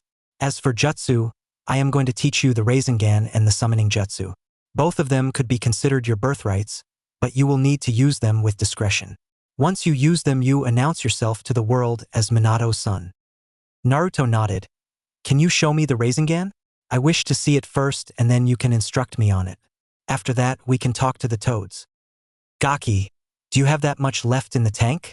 This many clones using jutsu? Jiraiya said cautiously. I am at roughly 55% chakra capacity within myself alone. At this distance, any chakra the clones don't use will naturally return to me. If they are too far away, best guess is 500 feet, then I lose the chakra and the memory transfer is sketchy at best. Therefore, if I run too low and Kurama can't top me off, then I will dispel some clones. Jiraiya didn't know what to say about that explanation. It is pretty much a guaranteed fact that Naruto knows more about shadow clones than any other shinobi alive. Alright Gaki, I will trust you. How fast can the Kyuubi refill your reserves? 2 hours without using chakra. If I could open the seal, it would take much less time. Naruto said thoughtfully. Jiraiya stuttered at that and his chakra fluctuation garnered Naruto's attention. You know how to open the seal, don't you, Kyofu? His tone hardened as his eyes turned flinty again. Jiraiya gulped and held his hands up. Yes, I do, Gaki. I would like to see more before I hand the key to the seal over though. Naruto blurred forward and grabbed Jiraiya by the collar. With flashing red eyes, he leaned his head into his godfather's face. That is not your decision to make. Kurama has been there for me for the past 7 years. He is my friend, partner. If I can release that damned seal, I can summon here in the real world. So, listen to me well, Jiraiya of the Sannin, you will get me the key to the seal, and you will trust me to keep my shit together. Jiraiya was originally intimidated, but he straightened up his back and matched his godson's aura.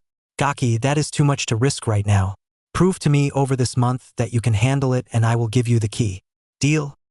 Naruto smirked in a manner that made Jiraiya shiver as the look of sheer determination encompassed his whole being. Deal. Now Rasengan. Jiraiya gawked in disbelief as the brat dissected the jutsu of the fourth Hokage within a minute and completed the first exercise within the first 10 minutes. Then, 100 clones took water balloons and began popping them en masse. Jiraiya worked so hard to fill up the 300 water balloons and the brat popped them all in less than 15 minutes.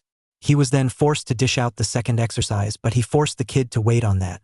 He wanted to focus on the summoning technique.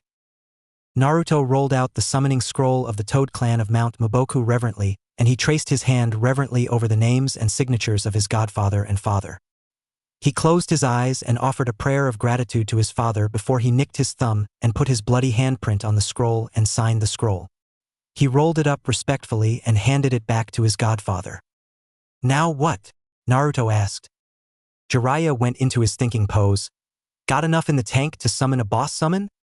Yes, I do. Very well, you saw the hand signs and go for it, Jiraiya said. Naruto stood up and walked away from his clones. He clapped his hands together and focused on gathering chakra to his core. He went slowly and deliberately through the necessary hand signs. Boar, dog, bird, monkey, ram. He then bit his thumb to get the blood for the summoning exchange and slammed his hand on the ground. The clearing was filled with 3 massive puffs of chakra smoke and the gruff voice of Gamabunta spoke out through the chakra smoke. Jiraiya, why have you summoned us? Gamabunta shouted. Jiraiya gawked at the 3 main battle toads of Mount Muboku. Gamabunta, the clan head, Gamahiro, the aquamarine toad with 2 massive blades, Gamaken, the ungraceful toad with a Susumida and shield. He picked his jaw off the grass, locked it in place and spoke up. Bunta, it wasn't me that summoned you 3. What? Bunta roared in indignation. Sorry, Gamabunta-sama. I think I used too much chakra when performing my first summoning, Naruto said after jumping down onto Gamabunta's pipe to let him get a better look. Bunta's eyes looked at the blonde in front of his in that trademark sheepish pose that reminded Bunta of Kushina. However, the boy's looks were mostly Minato. You summoned we 3. Yup, Naruto answered while shrugging. I gathered too much chakra at once. My apologies for disturbing you. You are ungraceful like me. Feel free to summon me when needed. What's your name? Gamaken asked. Naruto bowed. I am Naruto Uzumaki Namikaze. That last name is a secret for now though. May I ask you to honor me with your names? Naruto wasn't normally one for formalities, but he wanted to start off on a good foot with his summons. Bunta grunted. Gamaken. The brat needs to pass my test before he can be assigned a familiar. Plus, if he does pass, my son needs to learn to interact with summoners. Naruto bowed to Gamaken. Gamaken-sama, I would be honored to work with you in the future. The best and greatest achievements in life are accomplished by beings that refuse to give up and simply push through. Gamaken croaked in pleasure. I will fight your brat for the right. I am getting old and wish to have a summoner. Bunta slapped a webbed foot over his face before fixing his gaze on Naruto. Are you ready to take my test? Naruto bowed before rising. Gamabunta-sama, I have expended quite a bit of chakra today. I wish to put my best foot forward. Could I petition to take your test tomorrow? Bunta grunted. Summon me tomorrow at noon and be at full strength. As you wish, Gamabunta-sama. Naruto answered before he was forced to right himself as he fell to the ground. The impact was not graceful and chakra reinforcement was the only thing that stopped him from breaking a bone. Jiraiya laughed as he walked up and slapped Naruto on the back. Leave it to you, Gaki. Leave it to you. Bunta always surprises the summoners with the drop the first time. You handled it well. Good to know, now back to work, Kyofu. The next day, Naruto only summoned a few clones to keep working on his Fuinjutsu project. He would be able to embarrass the Hyuga in a way that would devastate their pride, and he would do it all in the Uzumaki way. He then walked into his field and Jiraiya watched him summon Gamabunta. He had given the boy instructions on how to summon specific toads, and the boy soaked the information up even faster than Minato used to. Bunta appeared in a puff of smoke, and he was accompanied by a toad that was similarly colored. The small toad was burnt orange and had dark blue markings along his lips and across his body. The small toad spoke up, Pops, where's this new summoner at? Naruto raised his eyebrow at the smallish toad. He was only about 5 feet tall and didn't look like he would be all that useful in combat, at least not for a while. I am right here. My name is Naruto. What is yours? The small toad hopped over to Naruto on his head. The toad examined him thoroughly and nodded its head. You look strong. So, can I be your familiar? Naruto shrugged. I need to pass your old man's test, and I would like to see if it were possible to have you and Gamaken. I felt a connection with him yesterday, you see. Uncle Ken is cool. I wouldn't mind sharing. You can call me to hang out, and you can use him to beat up the bad guys. Gamakichi chatted away, and his father listened intently. So, you got any snacks? Do you like beef jerky? I try not to eat junk food. Naruto answered. I prefer candy, but jerky will do.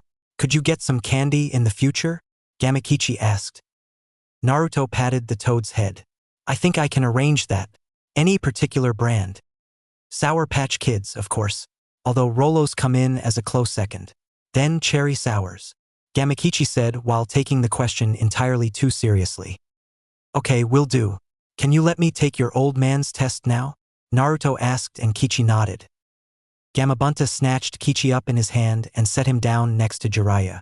That little talk had told him all he needed to know, but tradition was tradition. Okay, brat, if you can stay on my head till sunset, you can have Kichi and Ken as your familiars. 8 hours later, a very tired Naruto and an exhausted Gamabunta laid back on the training grounds. It was an exhausting ride and Naruto didn't know if he could feel his butt anymore. His whole body hurt after the jolting ride, and he was more than happy to lay back on the training grounds. That was until Gamakichi came back with a massive jug of sake. Gamabunta rolled up into a sitting position and Naruto mirrored him. All right, kid. There are only 2 steps left. First, we drink. Next, we gamble. Bunta said as he shrunk down to Naruto's size. Naruto raised an eyebrow at the shrinking toad act. That's nifty. What game are we playing? Bunta belted out a laugh and a massive puff of smoke escaped his lips. Do you know how to play dice or poker? Nope. I was never welcome in such high-end establishments. Naruto answered sarcastically. The toad had questioned him about his life and Bunta was pissed. Very, very pissed. Bunta laughed and uncorked the sake. Is this your first drink? Naruto nodded and smiled. I kept focused on my training. My girlfriend who's away drank enough for the both of us. The faraway look made Bunta not push further on that one. Instead, he filled a mug and shoved it his way. Bottoms up, kid, Bunta said before downing his mug. 3 rounds of dice and 6 hands of poker later, Bunta was drunk and pouting, and Naruto's head was spinning. He thought he had an immunity to all poisons, but evidently that didn't apply to sake made in Maboku. Jiraiya had joined the two but remained content to sit on the sidelines and watch the show. He had such a peaceful smile on his face that no words need be said. Bunta broke the contented silence. All right, Naruto, you are now a full summoner of the Toad clan. You can have my son and Ken as your familiars. I like your idea about bonding with multiple generations of Toads to better integrate with the clan. Jiraiya agreed to summon Ma and Pa for the Chunin exams. Feel free to summon the clan and get to know them throughout the month. If you are half the summoner and shinobi your old man was, then we will have a great time with you. Naruto beamed a smile at the Toad boss. Naruto already eh? I graduated from Brat and Kid in just 1 day. Naruto laughed with Bunta. Thanks boss, I appreciate it. I will be sure to bring the Toads out to join in my training. Can Gamahiro shrink sizes too? I need someone to practice Kenjutsu with. We all can, Naruto. We can't grow, but every Toad can shrink. Bunta informed him. Interesting. All right. Well, good night and thank you for today. Naruto finished in a tipsy boy for Bunta. Chapter 14, Finals and Invasion. Chunin Finals. Naruto had trained like a true demon to prepare himself as much as he could throughout the month, and tomorrow was the day that shit would hit the fan. The Hyuga clan had opened hostilities for all intents and purposes. They had immense pull throughout the village, and they were exercising their influence to make Naruto's life as difficult as possible. Too bad for them that Naruto grew up under these conditions and he was far more independent and capable at this age. One thing Naruto regretted was not being able to see Hinata. The heiress, or previous heiress, had been locked in the compound all month. He knew that she would need to be present tomorrow, but Naruto didn't know if that was a good thing. With the impending invasion, Naruto really didn't know if that were a good thing. Hinata would be at risk, and if he won then there would be a serious chance of Hyuga attacking Hinata during the ensuing chaos. Part of him felt terrible that things had escalated to the point that she was in such a spot. In terms of the invasion, Naruto had noticed preparations made and he had felt the anxiety and exhaustion of the elite shinobi. It became clear to Naruto that only Jonin and need-to-know personnel had been told of it. All in all, the Hokage actually did a good job of keeping it under wraps. He had been asked to work with Jiraiya to work on some barrier seals for key locations, screening seals for the gates and defensive barriers for the VIP portions of the stands. After eating breakfast, Naruto walked to the arena. The streets were hectic, and the crowd was moving in a one-way clusterfuck towards the arena. Naruto got frustrated and decided to take the Shinobi Highway, which was also busier than normal. There were far more shinobi in the village than normal, and Naruto knew people had been pulled back for the invasion. They may not know why, but Naruto did. Naruto appeared in the stadium at 11:15 a.m., 45 minutes before the show was supposed to start. He followed the ANBU to a meeting room and saw the Hokage, Jiraiya, Hinata, Neji, Hayashi, and a clan elder present. Hinata looked incredibly nervous, and she didn't seem like herself. She was even more fidgety than normal, and she wouldn't look him in the eye. Naruto really didn't like that. We are here today to confirm the validity of the grudge declared between Uzumaki Naruto and Hyuga Neji, Hiruzen said formally, but Naruto could see the exhaustion in his eyes. Do you both recognize the grudge and agree to the conditions set? I do, Naruto answered promptly. I do, Neji stated. Very well, the terms of the agreement are set and locked into a contract validated by the Fire Lord himself. You are each given a copy for your own records, and the main copy will be held in the Hokage vault. Hiruzen handed them each a copy of the agreed-upon terms. Naruto sealed his away. Hokage-sama, per terms of the agreement, Hinata was not to be touched. I wish to speak to Hinata in private to confirm these conditions were met. Hiruzen knew the forcefulness in his tone would settle for no less. I believe that to be reasonable. Hayashi objected. My daughter is present in front of you. Anything that need be said can be said in front of those present. Hiruzen narrowed his eyes. Hyugadano, it is not unreasonable. Hokage-sama, I have no reason to trust the boy. Hinata! Naruto called out firmly and got Hinata to look up. Are you okay? Hinata hesitated and nodded meekly, but the flare in her chakra alerted Naruto that something was wrong. That was when Naruto noticed her headband was being worn over her forehead and not around her neck. Naruto damn near lost it right there. Hinata! He called out forcefully once more. Take off your headband. Hiruzen's eyes widened, and his head snapped to Hinata. Hayashi, you didn't. A Hyuga has no needs to listen to the demands of a demon brat. The elder spoke and Hiruzen and Jiraiya were forced to restrain Naruto. The Hokage's eyes glowed with fury, and his Ki flattened the elder and caused Hayashi's stoic visage to crack. I, Sarutobi Hiruzen, Sandaime Hokage of Konoha, order Hyuga Hinata to remove her headband. You old fucks full of Hyuga evil in that case. Naruto lifted one of his releasing his Ki towards the Hyugas minus Hinata, who all were on their knees panting. I hope you all are willing to back up the talk now, Oswell. I will show who pathetic your prodigy really is, Naruto said as he disappeared in a bunch of crows and the room went back to normal. Naruto appeared in a water shunshin in the arena at 12:01 p.m. and people were looking at him expectantly. He simply shrugged in response, but he caught the worried look on Temari's face. He would talk to her after his fight. He also noticed that Sasuke wasn't present. Kakashi probably wants a cool entrance, Naruto thought with a sigh. And neither was Dosu. This was turning into a shitshow already. Will all contestants except Uzumaki Naruto and Hyuga Neji please leave the field? Will the witnesses to the grudge please come down to the field? Shiranui Genma called out.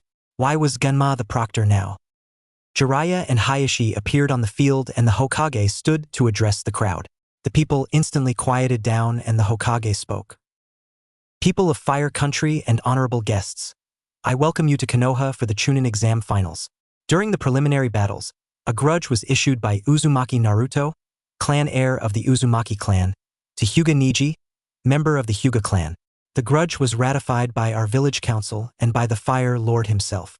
This fated match allowed the grudge to be settled in a sanctioned arena. This fight is a fight to the death or until one party unconditionally surrenders and forfeits the agreed-upon items in the grudge. There was a violation of the grudge agreement already, but that has already been rectified. I, Sarutobi Hiruzen, with my authority as the Sandaime Hokage, allow this match and will see it through as the primary witness. The crowd remained so quiet you could hear a fly fart and Jiraiya's booming voice cut into the silence. I, Jiraiya of the Sannin, stand as witness for Uzumaki Naruto. I, Hyuga Hayashi, stand as witness for Hyuga Neji, Hayashi said proudly while glaring at Naruto. He then whispered under his breath, lose, demon, or your girlfriend gets it. Naruto laughed in Hayashi's face. Hyuga-san, the two you sent to the hospital are in the ER. If you attempt it again, I won't stop at ruining your clan. I will kill you all. The crowd gasped at Naruto's threat when the seals picked up his voice and amplified it for the crowd. Just goes to show you really are a demon, Hayashi bit back. Enslaving one's own brother and using him as a sacrifice to pay for one's own sin is something a demon would do. I, for one, have done nothing of the sort. Naruto taunted and got the desired result out of the Hyuga clan head. Hayashi was enraged and the bulge in his temple was so pronounced you could see his pulse. If Jiraiya weren't there, he likely would have attacked Naruto. Genma cleared his throat and adjusted the senbon in his mouth. It is as Hokage says, once the fight starts, only unconditional surrender or death can end the match. Ready? Begin! Naruto stared Neji down while in a completely relaxed position. Neji could tell he had something in his hand, but he couldn't tell what it was. So, Neji, little pathetic bitch of fate, do you wish to surrender and end this foolishness? Neji snarled and lowered into a ready position. You are fated to lose. Nobody can stand against the prowess of the Hyuga clan. You are mighty proud of that clan you love to hate, aren't you? Naruto said while maintaining his relaxed attitude. It didn't fool Neji. Naruto's eyes were in that flint mode, and they projected an immense calm and pressure upon Neji. You do not know our ways and openly mock the greatest clan in Konoha, Neji spat. Greatest clan? Name one Hyuga that ranks in the top 10 of Konoha's history? Can you? Naruto challenged with a raised eyebrow and waited as Neji sputtered in rage. Let me bring down the mighty Hyuga clan a peg or two. Naruto held up one or two fingers and then shrugged. You claim that you possess the ultimate taijutsu, do you not? Niji scoffed. Our taijutsu is unrivaled. Wrong. Your taijutsu is deadly, but by its nature it is flawed. Want to know how? Naruto asked with a foxy smirk growing on his face. Hikari was nearing her first release from Naruto's display of dominance already. When Niji didn't answer, Naruto continued. Activate your beloved Byakugan and tell me what you see. I will wait. Naruto said while stretching out his toned arms for all to see. Niji activated his Byakugan and let out a gasp of surprise. The only tenketsu he could see were on Naruto's arms and head. What have you done? Naruto belted out a laugh. He was really surprised the guy hadn't attacked recklessly yet. First weakness of the Hyuga clan. You target tenketsu, but you can shield the chakra circulatory with a simple seal. As punishment and further embarrassment to the Hyuga clan, I am going to publish this seal. There it was. That did the trick. Niji dashed forward in a fit of rage with palms glowing with chakra. Naruto simply channeled chakra to the tag he was holding, and when Niji was 5 feet away, he ran headlong into an overcharged electric barrier that zapped Niji like a bug and sent him flying backwards. Naruto dropped the spent tag to the ground and let his smirk encompass his entire face as he looked down on the twitching Hyuga. Lesson 2. The Hyuga clan is so caught up in the false pride of their flawed taijutsu that they don't practice that many ranged techniques. A simple electric barrier was enough to put you on your ass. Shall we continue? Naruto added a cheeky pause in as he watched Niji get back to his feet shakily. Lesson 3. Naruto called out while holding hand signs for a jutsu that shocked the spies from Kiri before he disappeared in a cloud of mist and his voice began echoing all around. The Byakugan is sensitive to chakra, but if you lace chakra into your cover, the vaunted eyes will see nothing. I bet it looks like a bright blue cloud to you, doesn't it, Niji? Niji spun around in a panic as everywhere he looked was bright blue as the potency of Naruto's chakra encompassed the field in an impenetrable fog. Then the taunting continued. What is the honorable Hyuga clan without their eyes? A family that enslaves their own. For those of you that do not know, every Hyuga member that wears the headband on their forehead is essentially a slave. They claim that the caged bird seal protects their holy eyes, and to an extent it does. What they don't want you to know is that there is a prisoner function in the seal. With a simple hand sign, Naruto stopped here and used the hand sign and chakra frequency that one of his clones watched main branch members use. Niji's screams terrified those in the crowd as they filled the air in the arena. Naruto released the seal and let Niji breathe. He took great joy in the panicked shouts of the Hyuga clan. They could see nothing, do nothing, and he got to air all of their dirty laundry. He is going to win this war now. You see, dear audience, that was the power of the prisoner function of the seal. The main branch family loves the seal and hates Hyuga Hinata, a friend of mine, because she wants to abolish the use of this seal. Slavery is illegal in Fire Country, yet we tolerate a so-called prominent family using the seal. I ask you, Kenji-sama, as the daimyo of Haino Kuni, do you allow slavery in your lands? Naruto paused here, not knowing if he would get a response. Kenji had been watching the show with the slightest trace of amusement on his face. Clans like the Hyuga clan played the political game and they had given him a fair number of headaches. When he was informed that the Hyuga clan had violated a grudge that he had taken the time to ratify, he was upset. Daimyo do not get pissed or lose their cool. Such actions are for commoners. Thus, Kenji did something fairly out of character for one of his station. Kenji rose from his seat and spoke into the arena in a loud and powerful voice worthy of a man of his station. I do not. Thank you, Daimyo-sama. As an agent pledged to you, do you wish me to remove the cursed cage bird seal in order to purge your lands of such a practice? Naruto wasn't expecting an answer to this one. Kenji remained standing and looked down on the field with a small smile on his face before answering. Such were the terms of the grudge agreement signed. The mist cleared to show Naruto on bended knee, and he was bowing to Kenji with one arm in a salute and the other tucked behind his back. It was the perfect salute of loyalty that he received from his most prominent samurai.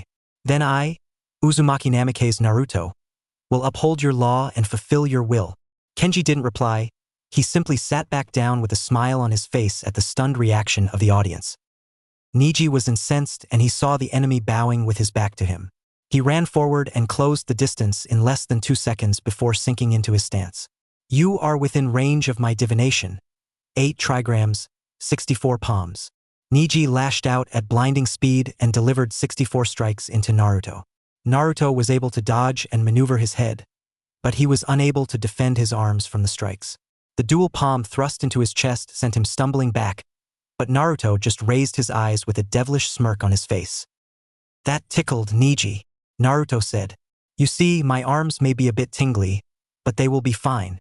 My chest, well, my chest is just fine.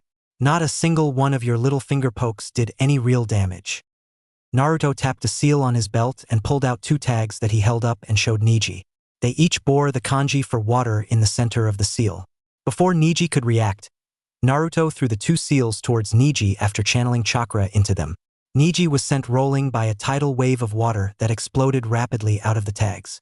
Naruto had jumped in the air and landed on the water with both arms held behind his back.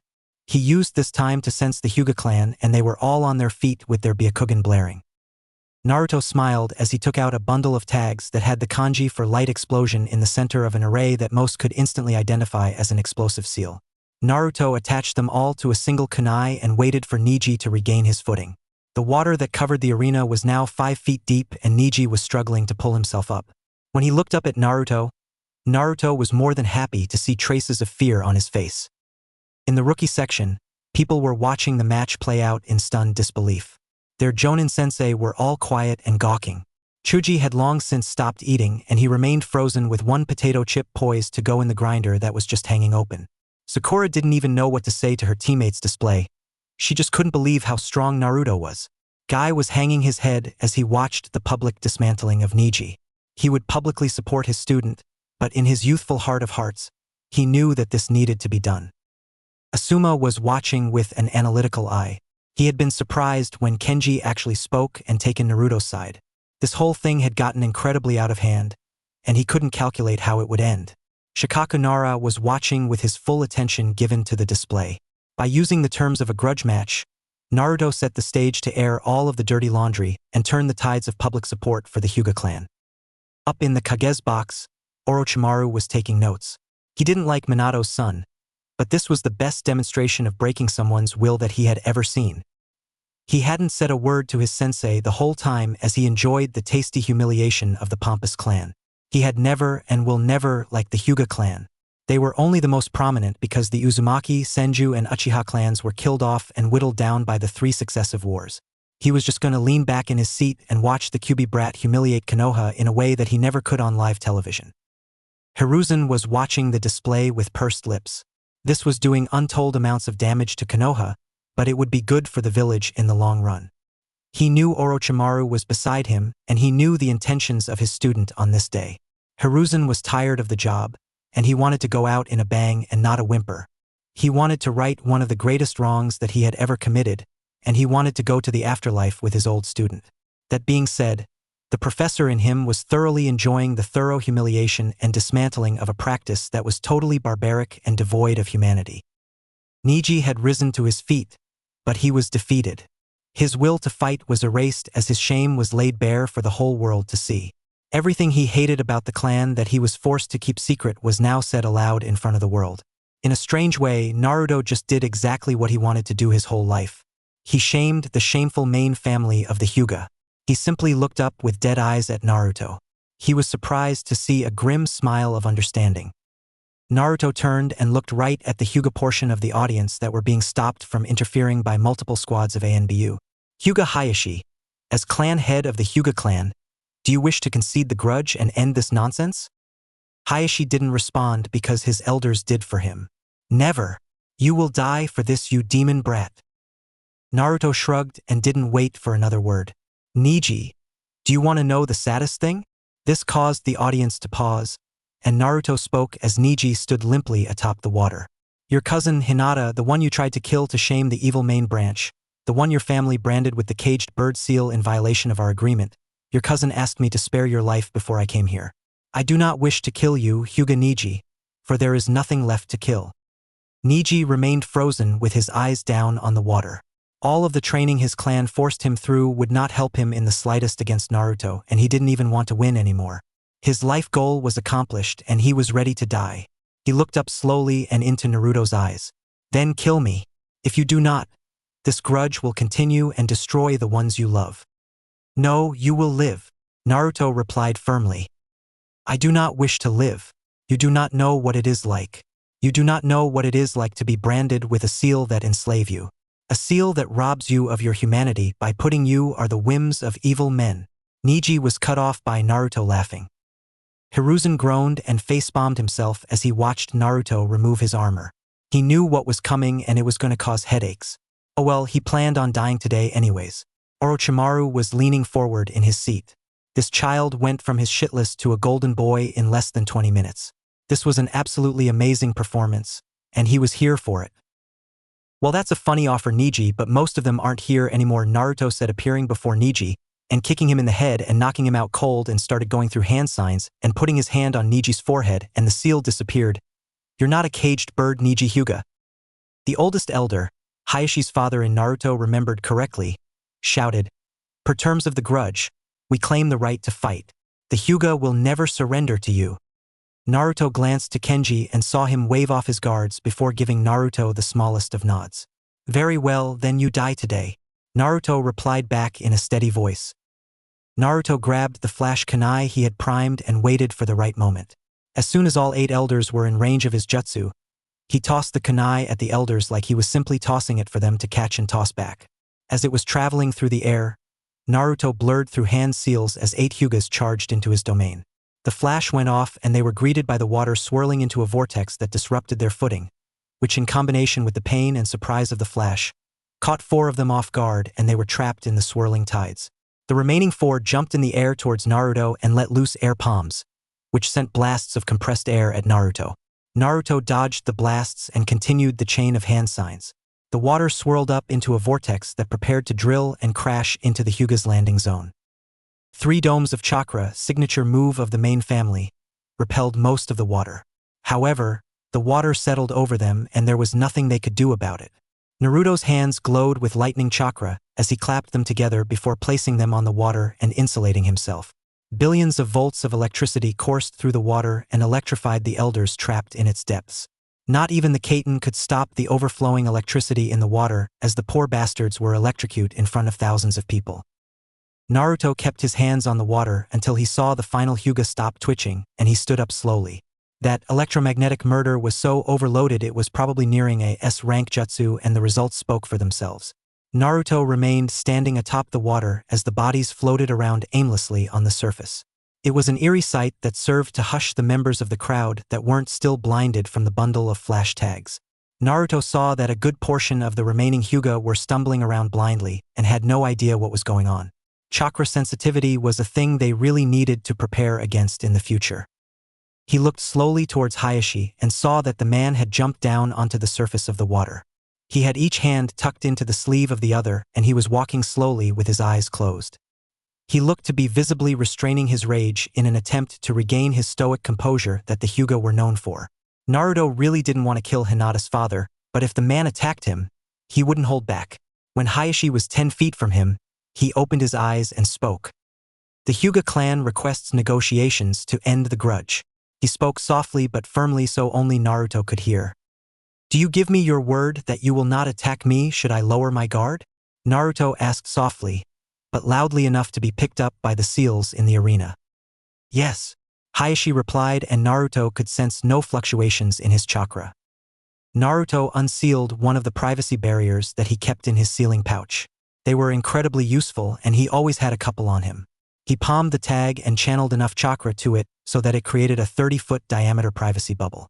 To the audience outside, those of them that could still see Naruto and Hayashi had just disappeared. Of course, those skilled in genjutsu or detecting chakra would be able to see the slight shimmer of the barrier. I am listening, Hyugadano, and we cannot be heard by anyone outside the barrier, Naruto said plainly. Hayashi opened his eyes and glared balefully at Naruto. You took it too far, Naruto.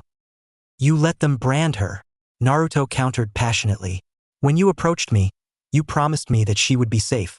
When we made our side agreement, you told me that you had things under control. If I didn't sense it out then, they could have killed her or used her as a hostage against me. I took my pound of flesh, broke your clan down to its foundations, got the daimyo to see the need for change, and I spared your nephew. Hayashi nodded his head in shame and conceded the point. Very well, with the elders dead, there should be very little resistance remaining. Naruto scoffed. I just killed 8 of 14 of your counselors. If you can't reel it in with the branch family free, then it is not my fault. Hayashi nodded with a frown on his face. I agree. I will likely have to step down to atone for this mess. Hinata will have to be disowned for the sake of the clan, but I entrust her safety and happiness to you. You will treasure it much more than my clan would have. Naruto nodded resolutely at that. He needed a break from this nonsense already, and he wasn't much in the mood for negotiations. So, you accept the full terms of surrender per the grudge agreement? Hayashi nodded and chuckled slightly while shaking his head ruefully. I have no other choice. I have no doubt that you would be able to do crippling damage to my clan and its honor, what little remains of it. Please drop the barrier. Naruto complied and Hayashi moved into an L-shaped bow. I, Hyuga Hayashi, concede to Uzumaki Namikaze Naruto, and accept the agreed-upon terms per the grudge agreement ratified by Hokage-sama and Daimyo-sama. Very well, I, Uzumaki Namikaze Naruto, accept your surrender and lay down my grudge. Naruto replied proudly and stoically. I can't believe the brat just did it, Asuma said while placing a fresh cancer stick in between his lips. It is literally the craziest thing I have ever seen. Like the fool's mate in a shogi match, it was just perfect. Might Guy was weeping openly at the display. It was such a youthful display by young Naruto. He spared my student and was able to negotiate a peace that fulfills my unyouthful student's dream. Guy-sensei, Lee shouted and stumbled around blindly before latching onto his sensei in a bone-crunching hug. Hiruzen looked like he had aged another year or two as he sat back in his chair. His student was cackling in his signature way and in a manner Raza would never do. That being said, Hiruzen's ANBU had yet to report back on the whereabouts of the Kazekage. He glanced from his peripheral at Orochimaru. How would he handle this?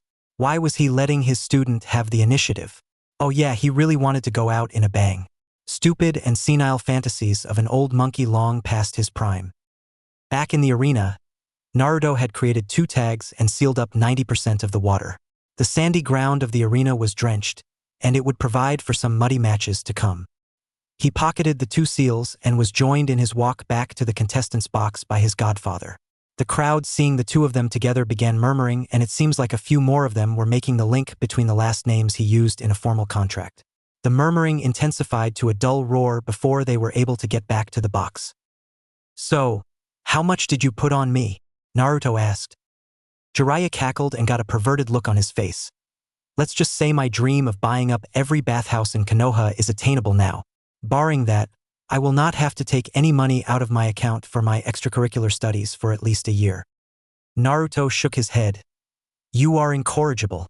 Well, I suppose I should send a clone to collect my winnings before the surprise starts. Jiraiya frowned. With your match done, Sensei is sending me to the front gates. It is almost as if he is trying to get rid of you. Naruto pondered, and Jiraiya nodded with a frown on his face. He has made his peace and resolved to do this. As his student, it is my duty to respect his wishes so long as it doesn't further endanger Konoha. Naruto shook his head. Old men and their pride. Maybe I will understand it someday, but for now it just seems foolish. Jiraiya ruffled Naruto's hair. Just worry about keeping your loved ones safe. I sent a clone to reinforce yours in Anko's room. With the way you have that room sealed, it will survive anything the invasion throws at it. Thanks, Naruto said before entering the contestant's box to see every eye turn to him. He shrugged in response. What? You are so troublesome, Naruto, Shikamaru said while shaking his head. Ino laughed at that and shook her head at Naruto. The way you broke them down. It was wonderful, like something out of the Yamanaka's playbook. Well done. Well, thanks, Naruto said while looking down. Will Uchiha Sasuke and Sabaku Nogara please report to the arena floor? Gunma's shaky voice carried across the stadium. Naruto looked at Temari and nodded his head to the hallway that led to the stadium. She shook her head minutely in the negative and her eyes darted towards where Baki was standing. Naruto nodded slightly once more. He really didn't like where this was going, and he hated the inevitable outcome of it. He looked to the arena floor and analyzed Gaara closely. He was acting differently, or should he say indifferently. Naruto's mind raced with the possible causes for this, but he didn't like any of the conclusions that he reached. Kit, sit down and meditate. Top off your chakra and calm your mind. Kurama's soothing voice garnered his attention and he complied immediately. That was a masterwork piece of theater you just performed. It was so inspiring that I changed panties 3 times before just deciding to do away with them. Looks like changed his seal, Naruto said as Kurama nodded. As much as I hate to say it, you can still take him down using your right eye. That Uchiha brat which gave you is good for Genjutsu. Kurama just as Naruto just looked down. With the Jonin senseis, Kakashi had joined the group that was watching the start of the match impassively, and they each turned and leveled incredulous looks at him. Kakashi waved in his usual manner. Yo! What did I miss? Kurenai stomped her foot and shouted at him. What did you miss? What did you miss? Are you fucking kidding me? Kakashi cocked his head to the side. I have been gone since the prelims.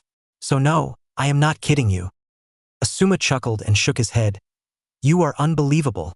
For starters, Naruto got into an official grudge with the Hyuga. Won it, killed 8 of their elders, spared Niji's life, got the Fire Daimyo's approval to remove the caged bird seal, and he announced himself as Uzumaki Namikaze. Kakashi's favorite book, Aika Aika Paradise, fell to the ground in a dull thump.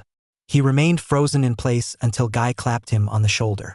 It was a most youthful display by your student, my eternal rival. Kakashi began stuttering and looking from face to face. Why you're kidding, right? Kakashi was happy beyond belief. Yeppy, I won. Kakashi had bet as his life savings for Naruto to win, and his student again made him proud. Same Sasuke versus Gaara.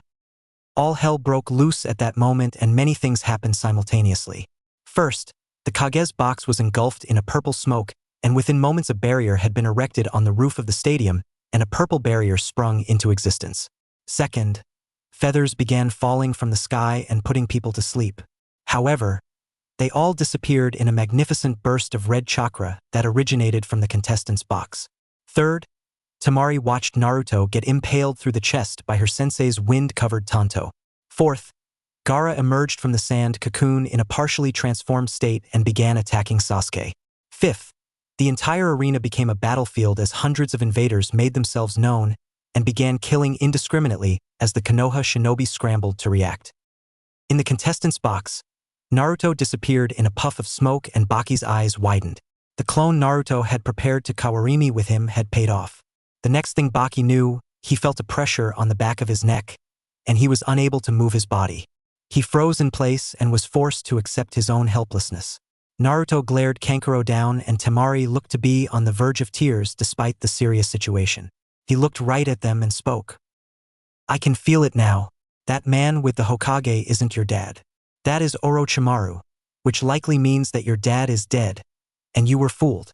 The rookies, particularly Shino, Ino, and Shikamaru, had formed up in defensive positions behind Naruto. He issued orders. Stand down. They were given diplomatic immunity by the Hokage since they gave us information about the invasion.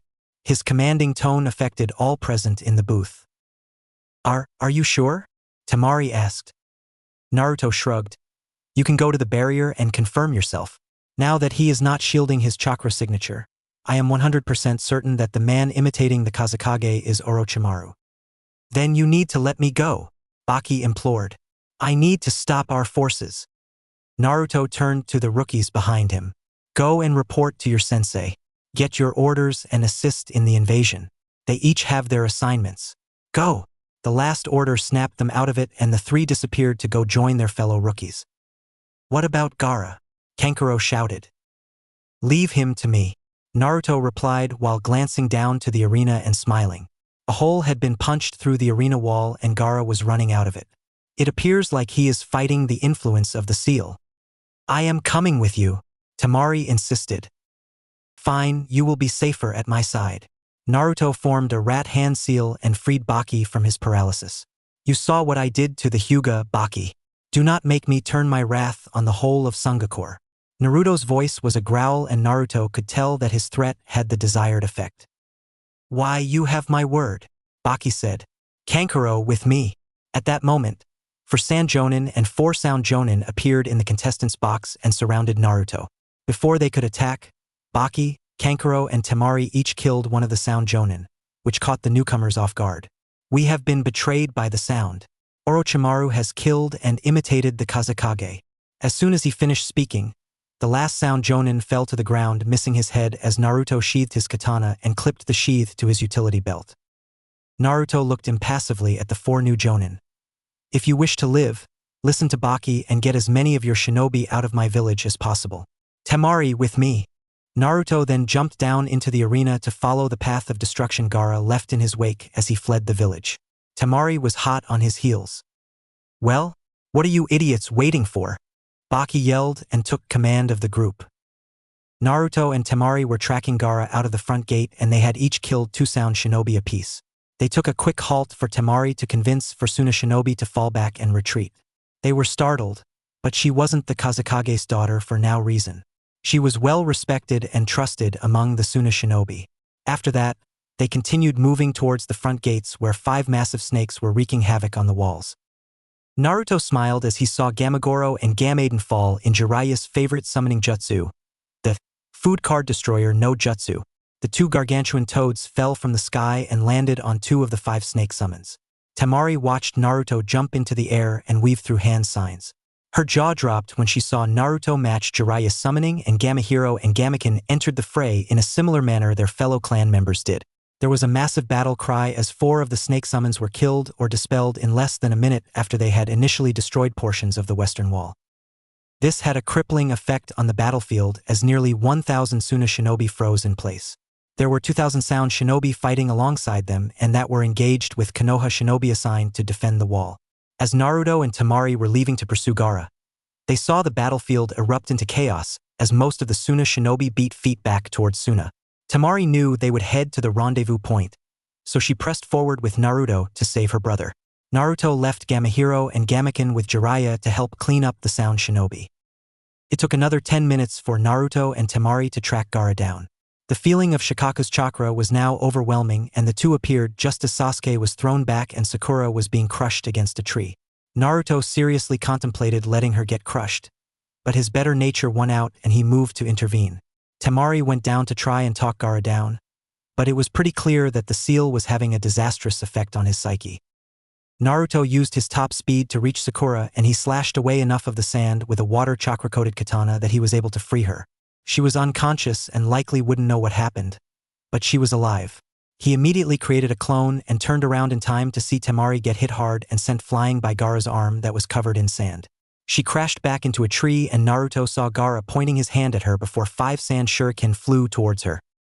Naruto appeared in front of Temari in a crackle of lightning and he used his katana to cut 3 of the 5 shuriken down.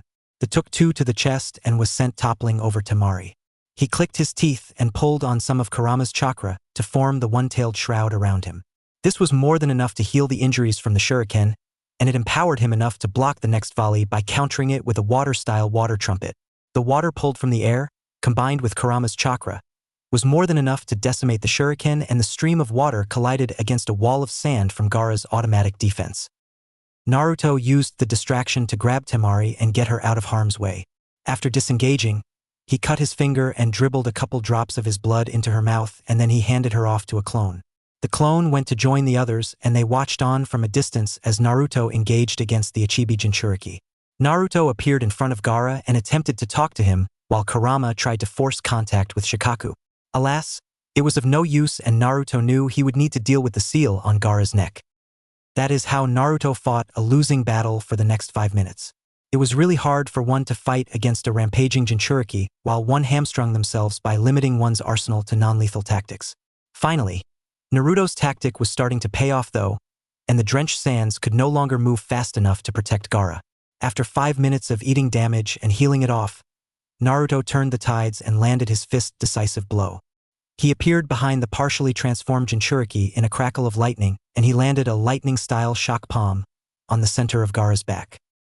Naruto looked directly into Gaara's eyes, which made him smirk. "Plan successful," Naruto said as he activated his Sharingan and put Gaara into a genjutsu, and before he could break it he went and checked Gaara's seal, and immediately started working on a new and improved seal.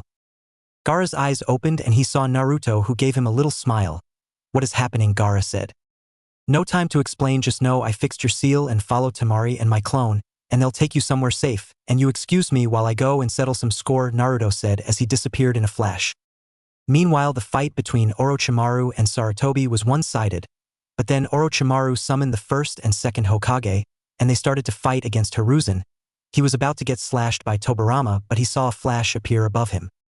"Well, nice seeing you here, Tobirama-sensei," Naruto said, blocking the strike, and Hiruzen was surprised he was calling Tobirama-sensei. "Gigi, you take on Lord first, and Orochimaru, I will take care of Lord second," Naruto said, and Hiruzen nodded, and went to fight against both. Nice to see you again, Naruto. Looks like you really took some inspiration after me," Tobirama said, looking at his student proudly. "Well, thank you, sensei, but I will show you today how much I have improved," Naruto said, and kicked Tobirama back and launched Fire Style. Fireball Jutsu. Naruto launched a big fire ball out his month. Tobirama just smirked. Water Style. Water Dragon. It connected with the Fire Jutsu, canceling him out, but Tobirama saw Naruto behind him and dodged. "Naruto, remember the seal I told you about?" Tobirama said, as he was on the offense against Naruto. "Yes, sensei, my clone is creating those seals," Naruto said, and Tobirama smirked, proud that his student was growing Water Style. Water Wave, Tobirama said, as he launched a wave of water. "Naruto, use your strongest lightning jutsu on the me." Naruto nodded as he came back Tobirama and stabbed him through the chest with a Chidori, and with the Chidori he had the seal placed on his sensei, who just smiled at him. "I'm proud of the man you have become, Naruto, and no need to cry. I am not currently under the control of the snake now, and remember, you are my best student." Before Naruto could see it, his sensei, he saw a blade running through Tobirama and saw Hiruzen summoning the Death God, sealing both the Hokage and Orochimaru's arms. Naruto got on his feet and stared at Orochimaru. 3 tails worth of Kyuubi chakra on display, and his Sharingan was activated in his right eye, and his left eye had the Kyuubi red eye on display. "Well, looks like it's just us left here, Orochimaru." Before Orochimaru could get up, he felt getting stabbed through the neck, but as he was shedding his skin, Naruto went through a few hand signs and activated lightning chakra, and it shocked Orochimaru, who was in a bad state. "You brat, one day I will kill you, but not today." Naruto saw the sound for appear in front of him and take Orochimaru and disappear, and Naruto started panting, and he looked at Hiruzen, who died having a smile on his face. "I'm sorry," Naruto said as he went towards the body of the old man. Chapter 15 Reunion. Naruto was in his room sleeping. It has been a week since the invasion of Konoha happened, and Naruto was tired dealing with everyone under the moon. "You ready, Gaki?" Jiraiya said loudly with a massive smile on his face. "What?" Naruto said, waking up and throwing a kunai on instinct, and Jiraiya dodged. Whoa, brat, we need to go and get the 5th Hokage back in the village," Jiraiya said as he saw Naruto facing palming. "You could have told me that in a normal manner, old man," Naruto said, getting up to go get ready. 15 minutes later. "Hey, are you ready now?" Jiraiya said, and Naruto just nodded and followed Jiraiya. An hour later, on a hill overlooking Konoha, 2 figures in black cloaks with red clouds were looking down on the village. They were both wearing straw hats that obscured their faces, and they were sent to Konoha for a very particular mission. "Does it feel good to be home again, Itachi?" A massive man with blue skin, gills, a shark-like appearance, and a massive sword/club wrapped in bandages, asked his partner. "It has been almost 3 years, Kisame," Itachi replied with her fixed mask of indifference. "Let's go and get this over with." "Haha. Okay, Itachi. You know, the place doesn't look too bad for just going through an invasion," Kisame replied. As the two entered Konoha in search of the Kyuubi Jinchuriki, Naruto and Jiraiya walked the other way. They ended up getting confronted by Asuma Sarutobi, Kurenai Yuhi, Kakashi Hatake, and Might Guy. It was that last member, combined with the strain on Itachi's eyes, that forced the two to retreat after Kakashi coughed up what he knew about Naruto's whereabouts while being tortured in the Tsukuyomi. This led to Kakashi's hospitalization, which led to Sasuke hearing about Itachi searching for Naruto. The young Uchiha ran out of the village on his own on his quest for revenge. Fairly soon he would sincerely regret that decision. Outside of Tanuki town, the 2 members of the Akatsuki watched their charges enter the small village. Itachi devised a plan to place an attractive woman under a genjutsu to distract Jiraiya. The Toad Sannin would fall for it hook, line, and sinker. Fortunately for the young lady, she appreciated Jiraiya's performance and asked for seconds when the genjutsu broke. Jiraiya didn't question his good fortune. He simply reveled in the pleasures of the flesh and did his best to make his temporary partner do the same as well. Naruto's heart was racing as he entered the hotel. He could have told Jiraiya about the genjutsu, but he had felt her chakra signature for the first time in 3 years.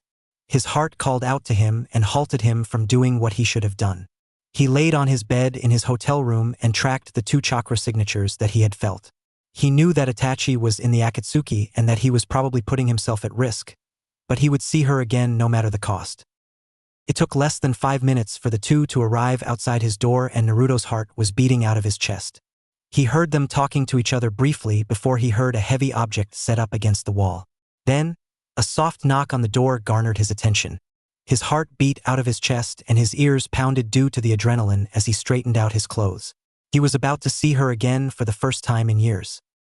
Did she still love him? Would she attack him? Could he fight her if she did? So many thoughts whirred through Naruto's mind as his hand touched the doorknob.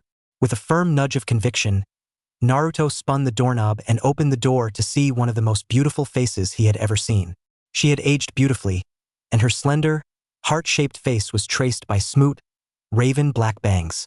Her hair was held into a loose ponytail, and it reflected the sunlight of its obsidian sheen. The Akatsuki cloak could do nothing to hide the genuinely beautiful aura she emanated, and Naruto's heart stopped when they locked eyes. His azure blues wavered when he looked into her spinning Sharingan, but he didn't fear her. Those eyes could never scare him. He remained frozen on the spot, soaking in the beautiful visage of his first and purest love. Itachi was more than nervous about this. She had lived as a missing nin for 3 years and hardened her heart to protect herself amongst the ranks of the Akatsuki. She had been watched closely by the organization and her partner Kisame. She hadn't been able to send a single message, but she had clones check on Naruto from time to time. As she walked down the hallway with Kisame, she pulled him aside to talk to him under the guise of forming a plan. Itachi used her new genjutsu, one that even affected the sentient sword Samahata, to put Kisame into a trance. He would see events play out the way she wanted him to. He would see them confronting Naruto, the boy pulling a fast one on them. They would scrap for a little bit and Itachi would feed inaccurate knowledge of the boy's skills to the Akatsuki. They would be forced to retreat once Jiraiya showed up, and that would be that. As Kisame slumped against the wall and put Samahata down a good distance away from him, Itachi took a deep breath and firmed her resolve. Naruto's bright smile and warm aura had kept her going for the past 3 years. She hoped that he wouldn't overreact. She hoped her being in the Akatsuki wouldn't make him hate her. She knew that he probably had someone in the leaf. She couldn't be mad at him though. She played on his love for her and begged him to move on. Itachi knocked on the door. Memories of her life in the Tsukuyomi world raced to the surface of her mind and overwhelmed her thoughts. This was followed by unfamiliar feelings that came to the surface for the first time since that night. Her heart raced, her breath hitched, and she felt like she wanted to cry because of the swirling thoughts and emotions. Would he still love her? Could she still love him? What would she do with that love? Was she doing the right thing or just hurting him all over again? The door opened and Itachi got her answer. Naruto followed his instincts while he was in his trance and leaned forward slowly, never breaking eye contact. As he leaned down, he saw the slightest twitch of Itachi's lips into a smile before the puckered to prepare for the kiss. Lips locked in a joining of souls that had been denied each other for too long. The taste of each other on their lips became the only thing in the world that mattered. The tentative kiss turned into a passionate clash of lips and tongues, each one trying to outdo the other. They both wanted to convey in the kiss exactly how much they cherished the other. Making out in a hotel hallway is romantic and all, but eventually Naruto came to his senses as both forbidden lovers parted for air. As Naruto looked into her enchanting eyes, he bent down to place one more feather-like kiss on her lips before speaking. "I love you." Those were the 3 words he wanted to say the most again, and they were the only 3 words to think up. He didn't know how else to express his love and devotion to this goddess of a woman that had left his life 3 years ago. Itachi smiled fondly at the words, and her Sharingan faded to the charcoal that Naruto had grown to love. She noticed that her vision was better than it had been in years, and she finally didn't need her Sharingan to see clearly. She collected herself and chose her reply that she had been waiting to say since she left. "I love you too, Ruto-kun." "Chi-chan," Naruto said excitedly as he pulled her into a hug. It was then that he noticed the big, blue shark man for the first time. "Who's your friend?" Itachi sighed. "He is my partner, Kisame Hashigake, wielder of Samahata. I have them both in a genjutsu." Itachi answered reluctantly because she wanted his undivided attention. "Both?" Naruto questioned with the cute turn of his head that Itachi had missed so much. "Ruto," Itachi pouted sexily. "You take me to bed right now or lose me forever." She had lived a lifetime already with him in the Tsukuyomi, but in the real world she was still a virgin. despite the attempts of every male member in the Akatsuki, including Zetsu EW. Adult stuff. Sasuke had tracked Naruto and Jiraiya to Tanuki Town, and he was searching for the two while keeping an eye out for Itachi. Locals pointed him to an inn, and the receptionist was more than happy to confirm Naruto's reservation for him. His mind raced as he planned out what he would do. His mouth turned into a wicked grin at the thought of shoving a Chidori through his traitorous sister's heart. He walked slowly up the stairs and increased his pace when he heard the pounding of wood and groans echoing down the hallway on Naruto's floor. His pace grew to be frantic as he started sprinting down the hallway, where one Akatsuki member in a black cloak with red clouds was already incapacitated. He jumped over the blue shark guy and skidded to a halt in front of the door, and it sounded like there was a scuffle going on inside. He activated his Sharingan and got ready to take his revenge. He was seriously going to regret activating his Sharingan as soon as he opened the door. Sasuke kicked the door open and took a combat-ready position as he surveyed the room. His Sharingan recorded everything in slow motion as he saw clothes strewn haphazardly about the room, and the moaning drew his attention to the head of the bed. There, on the bed, he saw his teammate, Naruto Uzumaki, with his sister naked. All of this was scarring for Sasuke, but the worst thing was seeing Itachi's onyx orbs that were so saturated with a contented lust and happiness. The glimmer in her eye would haunt him for years to come. Why was she allowed to be happy when he was so miserable? Why could she find love when all he could feel was hate? Why did his teammate bear more loyalty to his traitorous sister than to him, a loyal Uchiha? And for Kami's sake, why was Naruto fucking his sister in the ass right in front of him? Naruto! Sasuke roared as his two Tomo Sharingan each grew their third Tomo, and he channeled every bit of lightning chakra to his right forearm as he could. Oh shit! Naruto whispered, not even bothering to pull himself out of Itachi. Oh Toto! Itachi said while her mind cleared the amazing. She then looked into Sasuke's eyes and put him in a genjutsu. All that aside, after one quick kiss, Itachi woke her brother up and put him into the Tsukuyami. She did this to make sure that she could bury, if not fully erase, the memories of her and Naruto, much like she did to Naruto's Tsukuyami memories years ago. She didn't want to get him in trouble. Thus, she made the decision to play on his hatred. She once again showed him the memories of the massacre that culminated with her killing her father. She didn't include anything that could exonerate her, because she knew that her brother wasn't ready for the truth. After the 3 seconds passed that Itachi was using the infinite Tsukuyami on Sasuke, Jiraiya entered the fray against Kisame. She stood up and took a couple seconds to give Naruto one quick and final kiss before she punched him through the wall and into the hallway. Naruto crashed into the far wall of the hallway, and Kisame was surprised by his sudden entrance. He looked through the wall to see Itachi glaring at him with the Mangekyo Sharingan swirling. Kisame, we are leaving, Itachi said, back in her monotonous mask. Sure thing, Itachi. What did you do to your little brother? He looks half dead, Kisame said while using one of his eyes to peek into the room. Just gave him some additional motivation, Itachi said. Don't think I am just going to let you get away, Jiraiya shouted, and he slammed his hand into the ground. Gamma barrier toad gourd prison. The walls of the hallway began turning fleshy, and Jiraiya looked to be the only one that could move freely without the walls of the toad's stomach trying to capture him. Itachi and Kisame ran down to the end of the hallway, and Itachi used the Amaterasu to blow a hole to freedom. Jiraiya was forced to seal the black flames of Amaterasu rather than give chase, so he undid his jutsu. This left place for an extremely awkward situation. Naruto scratched the back of his neck sheepishly. Guy-sensei, would you mind hearing me out before you blow up on me? I promise there is the most youthful reason ever for what you unyouthfully saw. Guy hesitated for a moment before nodding. I would ask that you don't pervert the flames of my most youthful speech, but I will agree to hear you out. Jiraiya checked on Sasuke quickly and came back into the hallway to listen into Naruto's tale. It wasn't the first time, nor would it be the last time, that he heard the heart-wrenching story. It also brought Guy into the inner fold on the truth behind the Uchiha massacre. By the end of the story, Guy was wailing into Jiraiya's shoulder. The Toad Sannin didn't push him away because it sounded like the love story surpassed that of his own with Tsunade. Guy sniffled loudly and pulled out a handkerchief from Kami nowhere before blowing into it loudly. He dried his tears and looked directly at Naruto. It was the first time that Naruto ever saw Guy without his mask on, and he would remember it forever. Naruto, I now understand and will keep your secret. However, if you ever betray or raise your hand to Konoha, I will be forced to share such information. Your love sounds truly incredible, but I cannot let that come to harm the leaf. Jiraiya sighed. Relax, guy. Itachi is my informant within the Akatsuki. I didn't know this would happen, but it really isn't as bad as it seems. You mean she is still loyal to Konoha? Guy asked. Itachi values family and village above all, Guy-sensei.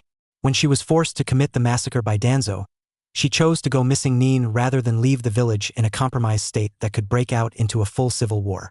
Naruto confirmed it for Guy, and that sealed the deal. Guy nodded enthusiastically and resolutely. Very well, I will remain silent. Lord Jiraiya, what should I report to Konoha?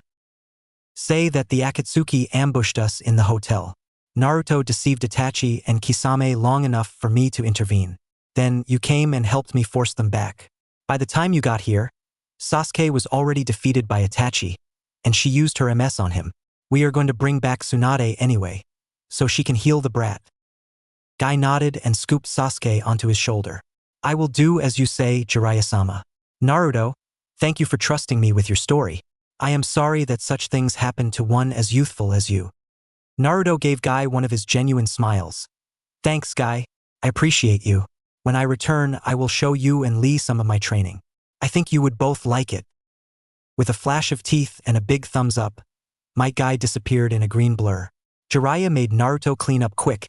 He had already put the innkeeper under a genjutsu and removed their names from the guest list. He didn't want to be around when they were looking for compensation. Within 10 minutes, Naruto and Jiraiya were walking out of Tanuki Town and on their way to the next one. Kisame and Itachi were walking through the market of Tanuki Town, and Kisame closed his eyes and took a deep whiff. Without opening his eyes, he asked Itachi, "Do you smell something fishy?" Itachi's eyes widened in panic as she realized she reeked to high heaven of sex.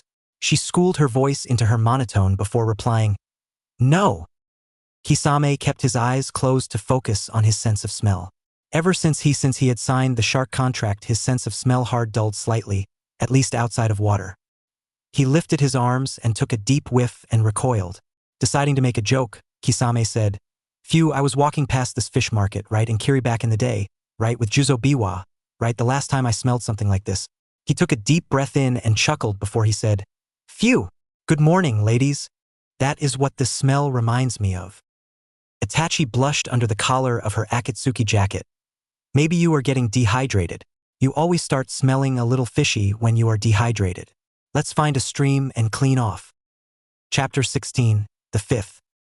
They walked, ran, camped and trained as they made the trip to Tanzakugai, a big tourist town and gambling destination. It is said that Tanzakugai has more casinos than it does coffee shops. The city was built around the nightlife and the lowlifes. Thus, it was the perfect place for Tsunade to be, as the biggest annual poker tournament of any country was set to take place in 3 days. Jiraiya had no doubt that Tsunade would be there, and he wandered off to do research and search for Tsunade. Naruto sighed because Jiraiya disappeared before Naruto could even stop him. It was almost like Jiraiya forgot that he had the strongest sensory ability in the elemental nations. He could already feel Tsunade's chakra signature, and he decided that he would just do what he normally does, whatever the fuck he feels like. Thus, Naruto walked into the Dragon's Tooth Casino and began to search for his quarry. Jiraiya had informed Naruto during some of his drinking sessions about Tsunade. He told her about the scars she received from the village and her reasons for not returning to it. Naruto understood. He understood it completely. A village needs to earn their shinobi's loyalty just as much as a shinobi needs to prove trustworthy to the village. For that and many other reasons, Naruto removed his headband and unsealed Gamachan. It may be childish, but he held a special place in his heart for his toad wallet. Finding Tsunade's signature was like locating the sun on a cloudless day when she was around this many civilians. He saw her sitting at a slot machine with a tousle-haired brunette standing behind her. The brunette was pretty, not beautiful, not sexy, but most definitely pretty. She was holding a pink pig that wore a necklace of pearls, and Naruto couldn't help but laugh. He decided on taking the casual approach.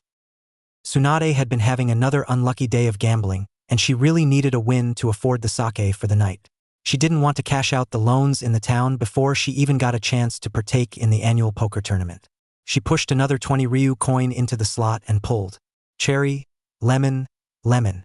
Before she could smash the machine for making her lose yet again, Her head snapped to the right where a young, attractive blonde man just hit a jackpot. The flashing lights and sounds of falling coins graces her ears and acted like some kind of drug that gave her a shot that sated her gambling fix. Tsunade moved over into the machine next to the blonde and her jaw dropped when the blonde hit another jackpot. The odds of doing that were incredibly low, especially if one's name was Senju Tsunade. She decided that she would have better luck if she were on that machine, so she opened the conversation. "Oi, Blondie, think you could let a girlie in on your luck? Mind trading me machines?" She shamelessly flaunted her gals to the lucky blonde. Naruto shrugged as phase 1 of his plan worked. "Nope, you want a couple coins to play with?" Tsunade was on him in an instant and she gave him a kiss on the cheek when he handed over a handful of 20 Ryu coins. "Thanks, cutie. Don't mention it. Was that machine giving you a hard time?" Naruto asked, gesturing to the machine she was sitting at. Tsunade shrugged as she sat down in Naruto's place. "Dunno. 3 machines down was a rotten bastard though." Naruto laughed and walked 3 machines down. "Well then, I'll trade ya. If I hit this jackpot, I will give you some for getting all of the bad luck out of the way." Tsunade laughed at that as she pulled the handle on her machine. "Thanks, Gaki." Naruto pulled the lever on his machine and hit the mega jackpot. It was the perfect combination of bank symbols that emptied every coin in the machine onto Naruto's lap and set off the casino-wide alert that somebody had hit it. Naruto just laughed as his lap overflowed with Ryu coins. Shizun dropped Tun-Tun, her pig, onto the floor and gaped in shock. Naruto laughed harder as Tsunade was stuck with a Ryu coin in her fingers pressed against the coin slot of her machine. He beamed a gigawatt smile at Tsunade and shrugged. "Drinks on me?" Naruto stayed true to his word and gave Tsunade half of the mega jackpot winnings. She walked out with him after cashing out and he casually suggested they take advantage of his lucky streak. Naruto had 100,000 Ryu to play with and Tsunade had 40,000 Ryu after leaving the Dragon's Tooth. Tsunade challenged him to a game of poker, and they walked down the street to the Lion's Den Casino. They were overtly flirting with one another and Shizun couldn't remember the last time that she saw Tsunade smiling like that. Tsunade and Naruto sat down at the high rollers table in the Lion's Den, and they sat down next to each other for a game of Texas Hold'em. It seemed like Naruto's luck was rubbing off on Tsunade, but it was so easy for Naruto to feel the excitement, desperation, and any other bluff that people were trying. He intentionally folded a couple hands that Tsunade actually had a good hand just to let her win sometimes. This was all play money for him anyways. The people at the table couldn't believe what they were seeing. The legendary sucker was actually winning at poker. It got so absurd that the table vacated except for Naruto and Tsunade. Shizun had remained gobsmacked for hours at this point and it wasn't going to change anytime soon. Unfortunately, Tsunade never knew when to quit and Naruto's stack of chips was gargantuan, and it sang out to her like a siren's song. "You know, Naruto, this is the most fun and luck that I have ever had while gambling. In fact, I am feeling lucky. What do you say to a one-on-one clash?" Tsunade challenged. "I don't want to take your money, Tsunade-san," Naruto said with a smile. His plan was slowly but surely working. "Oh, you think you can?" Tsunade asked in a mocking tone. "Well, let's test it out." After that, Naruto and Tsunade played multiple games and everything Tsunade lost and made Naruto more richer. After a while, the three ended up at a bar just listening to each other's stories. "You mean she left you?" Shizun said as she started crying listening to Naruto and Itachi's love story. "Yeah, but I saw her yesterday and we made up for it," Naruto said with a smirk. "Well, Gaki, you are fun to be around. Wish you'd stay with us," Tsunade said, half drunk, half not. "Well, you can come back to Konoha," Naruto said as he saw Tsunade looked even sadder. "I wish I could, but I can't. I'm sorry," Tsunade said, looking down. "Well, the whole village adores you and they want you to return, and after Gigi's death you'd be the perfect candidate," Naruto said as Tsunade looked at his and he reminded him of her granduncle, her brother, and her former lover. "I will think about it," Tsunade said as Naruto just nodded, and everyone enjoyed the rest of the night. Jiraiya looked at the three and smiled. Next day, the trio were having breakfast and saw Jiraiya pop up. Tsunade was happy seeing her former teammate, but she won't show it. "Looking as beautiful as ever, Tsunade, and you have grown into a beautiful woman yourself, Shizun," Jiraiya said, sitting with the three. Shizun just smiled back at him and Tsunade just ignored Jiraiya. "What do you want now, Jiraiya?" Tsunade said. "Well, you know why. I think the kid already told you why," Jiraiya said all seriously. "I will think about it," Tsunade said as Naruto was trying his best to convince her. "But I met Orochimaru and he offered to bring back Dan and Nawaki." And what did you say? Jiraiya asked. I said I will think about it, I'll meet him in 2 days and I plan to kill him, Tsunade said with a serious expression on her face. What about your phobia of blood? Jiraiya asked. Well, thanks to Shizune it's over, but Orochimaru doesn't know that, and I will use that in my advantage, Tsunade said.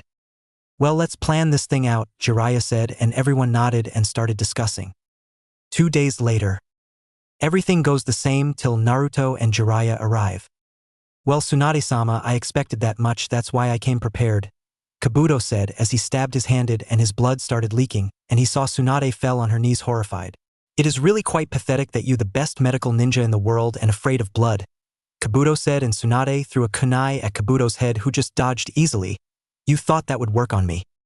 Before Kabuto could finish that, his head was cut off his shoulders as Naruto was standing behind Kabuto, and it shocked Orochimaru. Well, looks like you know my uncle's jutsu, Tsunade said with a smirk. Well, I won't lie to you, Lady Fifth, Naruto said as he used a fire jutsu next and burnt Kabuto's body as Orochimaru looked at him pissed off. You brat, always ruining everything, but today you die, Orochimaru said, and he rushed towards Naruto with his sword, who didn't notice, but Tsunade stood before Naruto taking the strike. Don't you dare attack one of my shinobi ever. As the 5th Hokage of Konoha, I shall kill you, Tsunade said, activating her 100 healing seal, and she saw Jiraiya appear beside her and kicked Orochimaru away. Well, all 3 of the Sannin at one place, that really is quite lovely, but I don't have time to play with you, Orochimaru said, and he disappeared. Well, we missed that bastard again, Naruto said, frustrated. No need to worry about it, he will return, Jiraiya said. Well, let's go back to the village, Lady Fifth. As soon as Naruto said that, he felt a pair of lips on his forehead and saw Tsunade smiling at him and giving him her necklace. Naruto-kun, you carry the legacy of my grandfather, my grand-uncle, and mine, Tsunade said with a smile, hugging Naruto, who just returned it, and Jiraiya was muttering under his breath, lucky brat. Well, now let's go and celebrate, Naruto said that, and all the people went and celebrated the whole night. Chapter 17, Mission with a Odd Team. Naruto and the gang had returned to the village, and the whole village were excited that the Slug Sannin had returned as the Hokage, and Naruto was helping her adjust to the village, and she appreciated it. Well, Naruto, I have a mission for you. In this mission you will be traveling with Ino Yamanaka, Hinata Hyuga, and Asuma Sarutobi. Your team is on another mission. Before I came back to the village, Naruto nodded as he saw his team for the mission, and they smiled at him. Well, time, this will be a C-rank mission, and see you all at the gate, Asuma said as all the genin disappeared. Ino and Hinata were both in utter disbelief at Naruto's battle attire, and the latter felt her heart pounding faster than she could ever remember as the boy looked majestic, handsome, and powerful in her eyes. Ino seemed baffled but was also clearly in admiration of how cool Naruto looked in this armor. Asuma's reaction was the most extreme of them all, as the cigarette in his mouth actually fell out and hit the ground. The Jonin was staring in shock as Naruto walked up to his team. Asuma then shook his head. You're dressed for war, Naruto? Where on earth did you get ancient armor like that? Don't worry about it, sensei, Naruto replied without answering his question. The Jonin stared at the Senju symbols on the shoulder plates and shook his head. Is that Senju clan armor? You didn't steal that from a vault or something, did you? No, it was a gift from a friend. What's with all the weird looks? It's just armor. Naruto chuckled at the gawking stares of his teammates and the surrounding merchants. You do know what century it is, right? How you got it aside? I'm really trying to wrap my head around why you would want to wear that silly getup, Ino protested. Naruto shrugged. I thought it looked cool. It offers good protection too. And Naruto-kun looks great in it, Hinata managed to say before blushing and looking away in shame. Ino then looked at his horned forehead protector and rolled her eyes. What did you do to your headband? Horns? Really? That doesn't look cool. It looks ridiculous. Why do you keep trying to embarrass us, Naruto? Finally recovered from his shock, Asuma stared at the armor quietly as he drifted deep into thought. He couldn't have actually stolen that. People would notice if something like that went missing from the vaults. I don't think there are any artifacts or antiques in the Hokage Tower matching this armor's appearance. Senju clan markings, though. It has to be Senju armor. Where would Naruto have found this armor? This kid never ceases to surprise me. Clearly, he's not worried about being seen in it. I guess someone did give it to him. But who, though? Guren finally made her way over to Team 10 and had a perplexed but amazed look on her face as she examined Naruto. Oh my! That is some incredible-looking armor. You look like a medieval shinobi, Naruto Uzumaki. Dark blue was an interesting color choice though. What can I say? It's my favorite color, Naruto shrugged. If you're trying to impress me, then it's working, Guren smirked before winking at the boy. Ino cracked a fist upon hearing that as she leered at the woman. Her disapproving gaze did not go unnoticed by Guren, but she simply ignored it as she turned around. All right, well now that your team is here, Asuma-san, let us depart at once. All right kids, let's split into areas and cover all sides. Ino, cover the left flank. Hinata, get the right. I'll cover the rear and you cover the front, Naruto, Asuma instructed. The genin all nodded as they dispersed around the caravan and took up positions to begin their long escort journey to the border of Kusa. Naruto made his way to the front, and to his surprise, Guren patted the front of her lead caravan, where she was handling the reins of the horses pulling it. You can come sit with me, Naruto Uzumaki. I'll feel safer if you're close. The sound of Ino making a stupidly loud huffing noise could be heard further back. The blonde genin reluctantly humored the woman as he sat on the front caravan next to her and stared blankly into the distance as it began to depart the village. That armor is very impressive. It's eye-catching, but I can see it intimidating bandits. It's nice to have such a cute little protector with me, Guren remarked with approval. Don't you worry about a thing, Gurenheim.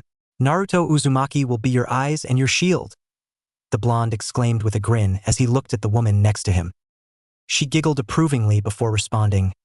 Nobody has ever thought of me as a princess before. Your innocent affections are so adorable.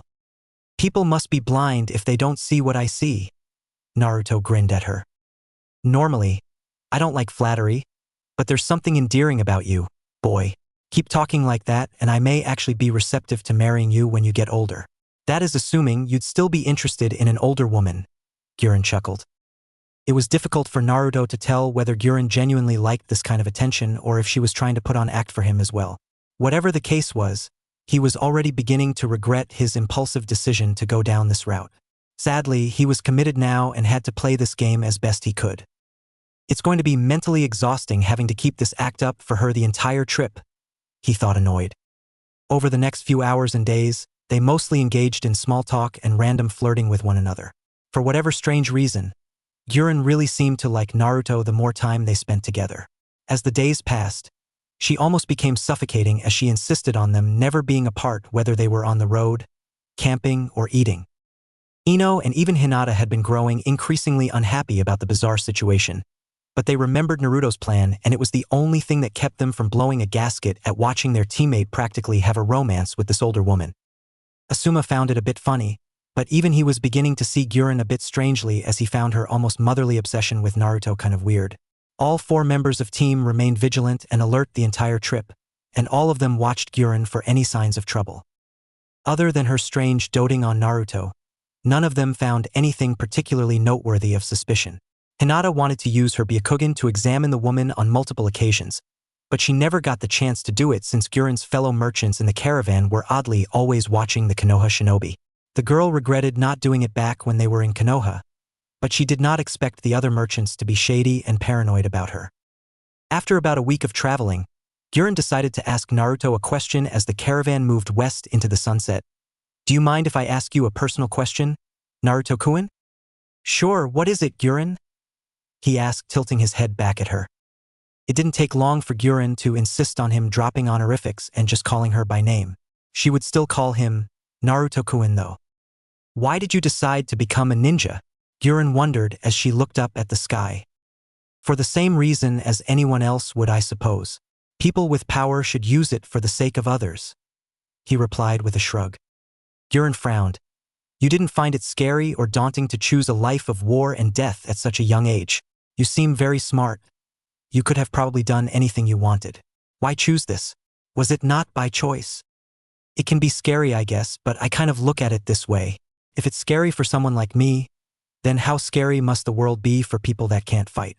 The civilians who live in my village are probably 10 times more scared of other nations and foreign ninjas than I could ever be. Someone has to step up and be strong for the sake of the weak and the innocent.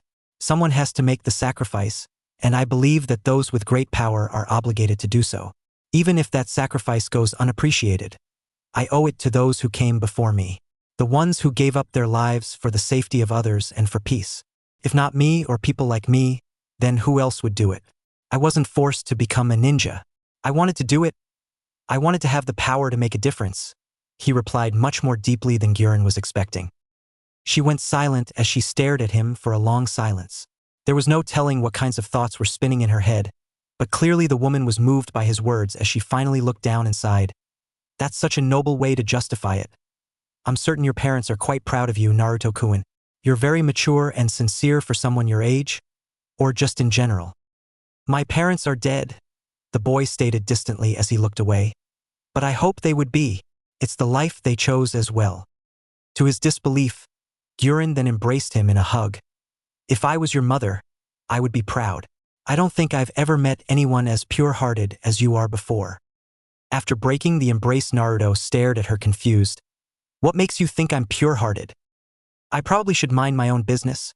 But I can tell by the way you carry yourself that you're a bit of a loner, aren't you? It takes a special kind of strength for someone who's an outcast to still believe in the greater good of others, she said distantly. Naruto was caught off guard by her observation and found it concerning that she could detect that about him. He maintained his composure, though, and shook his head. A loner? I have friends and a good team. Why would you think I'm a loner or an outcast? Just your mannerisms and body language. You're aloof and misunderstood, but you understand the feelings of others from what I can see. Even just now, you said that you would sacrifice yourself even if it did go unappreciated. That leads me to believe you have empathy for others, but don't expect any in return. Perhaps you think nobody would ever have any for you? You have a kind heart, but clearly a wounded one. It reminds me of someone I once knew, she said almost sadly. Who would that be? Your last boyfriend or something? Naruto asked. He added the second part to break up any odd tension and to lighten the mood. Someone who died a long time ago, was all she said in response. Myself, the woman thought as she took in Naruto's anxiously confused expression. Man, this is going to get weird if you start comparing me to your exes. Naruto decided to derail the serious tone as he crossed his arms and looked away. Gyurin then smirked at him. Someone's jealous, I see.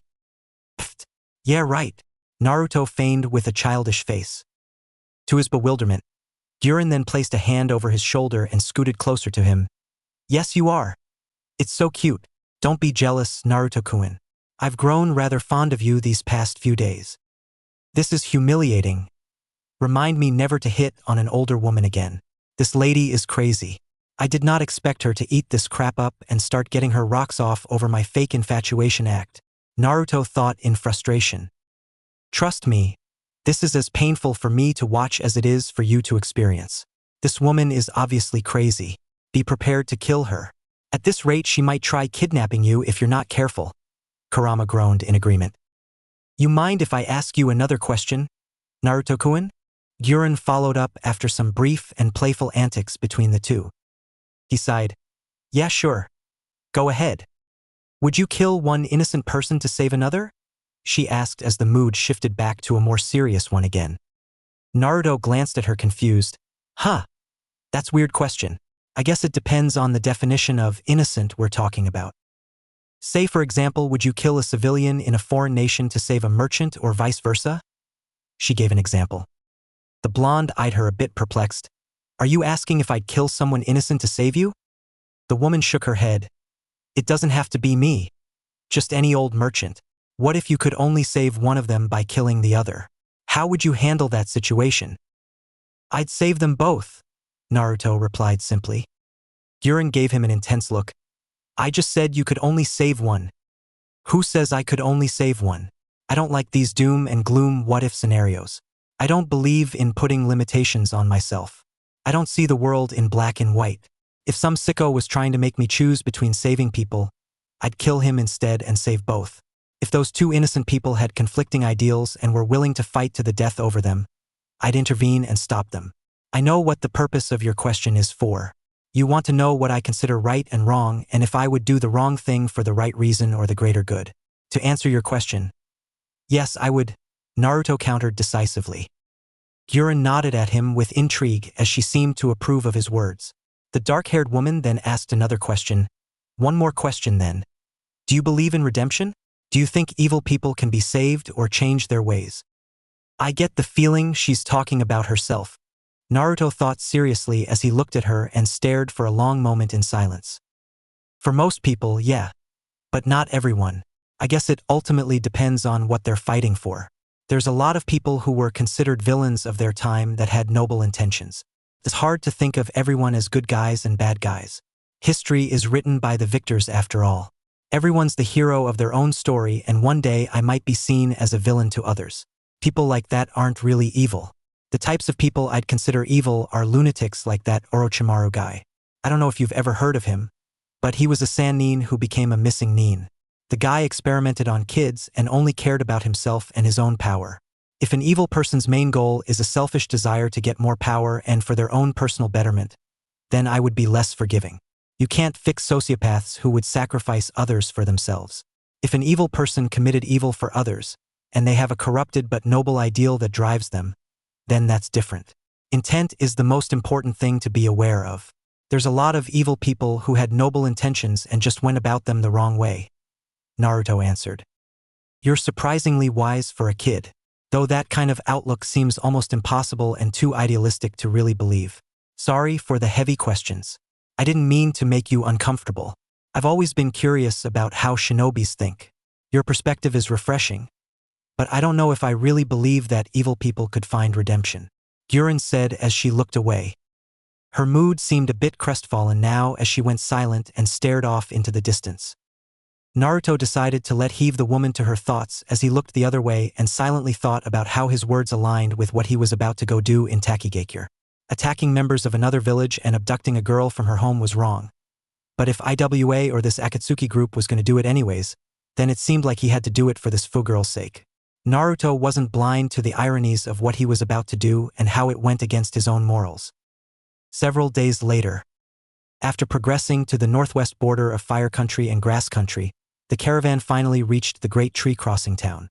Exactly as Fu Yamanaka had foretold, there was a colossal rockslide and blockage on all of the paths leading away from the town into the west. The caravan stopped in the town for a rest stop when they saw a lot of traveling merchants and passers-by travelers camping out or taking up a temporary residence while the roads were being cleared. Guren seemed greatly agitated about the delay, and for the first time since their journey started, Naruto saw her get angry. Team 10 and her fellow merchants were standing around along with a crowd of people as the town's leader had just finished his announcement about the delays in travel and how he would offer everyone discounts and areas to stay while the road was being cleared. Guren grabbed the man by the collar and almost lifted him off the ground as she hissed at him. How long does it take to clear out a road? You seriously expect us to wait here for 2 whole days? I have a tight schedule to keep. I already got delayed 2 weeks waiting for Konoha to give me an escort. I apologize, ma'am, but the damage is quite significant. It happened yesterday and we've already sent for workers to clear it out. The ones that are there haven't stopped working since their arrival. Please try to be patient. We're going as fast as we can, the man sheepishly responded. Guren then let go of his collar and cracked a fist. Erg! Is there another way around? Asuma asked calmly. Also, what caused this damage? Do you know? The town leader sighed. There's no other way around that wouldn't be worth taking before we're finished. It's traversable on foot, but the damage is quite significant and unnatural. We believe there was a battle between shinobis that caused it. Most likely a skirmish between Aim and Kusa. I can go investigate that if you'd like, Asuma suggested. What about our client though, Asuma-sensei? Ino asked almost warily. The man then looked over his genin team. I trust you 3 to keep her safe for the time being. As long as Naruto is here, I'm not worried. Well, I won't actually be here. That's not good, the Jinchuriki thought. Well, this sucks, but we might as well settle in for now. All the traveling has made me sore, Guren complained. The town leader then humbly bowed his head to her. We have hot springs if you'd care to use them, ma'am. We'll offer you a special 75% discount as compensation for this inconvenience to your caravan. Humph. Fine, Guren sighed.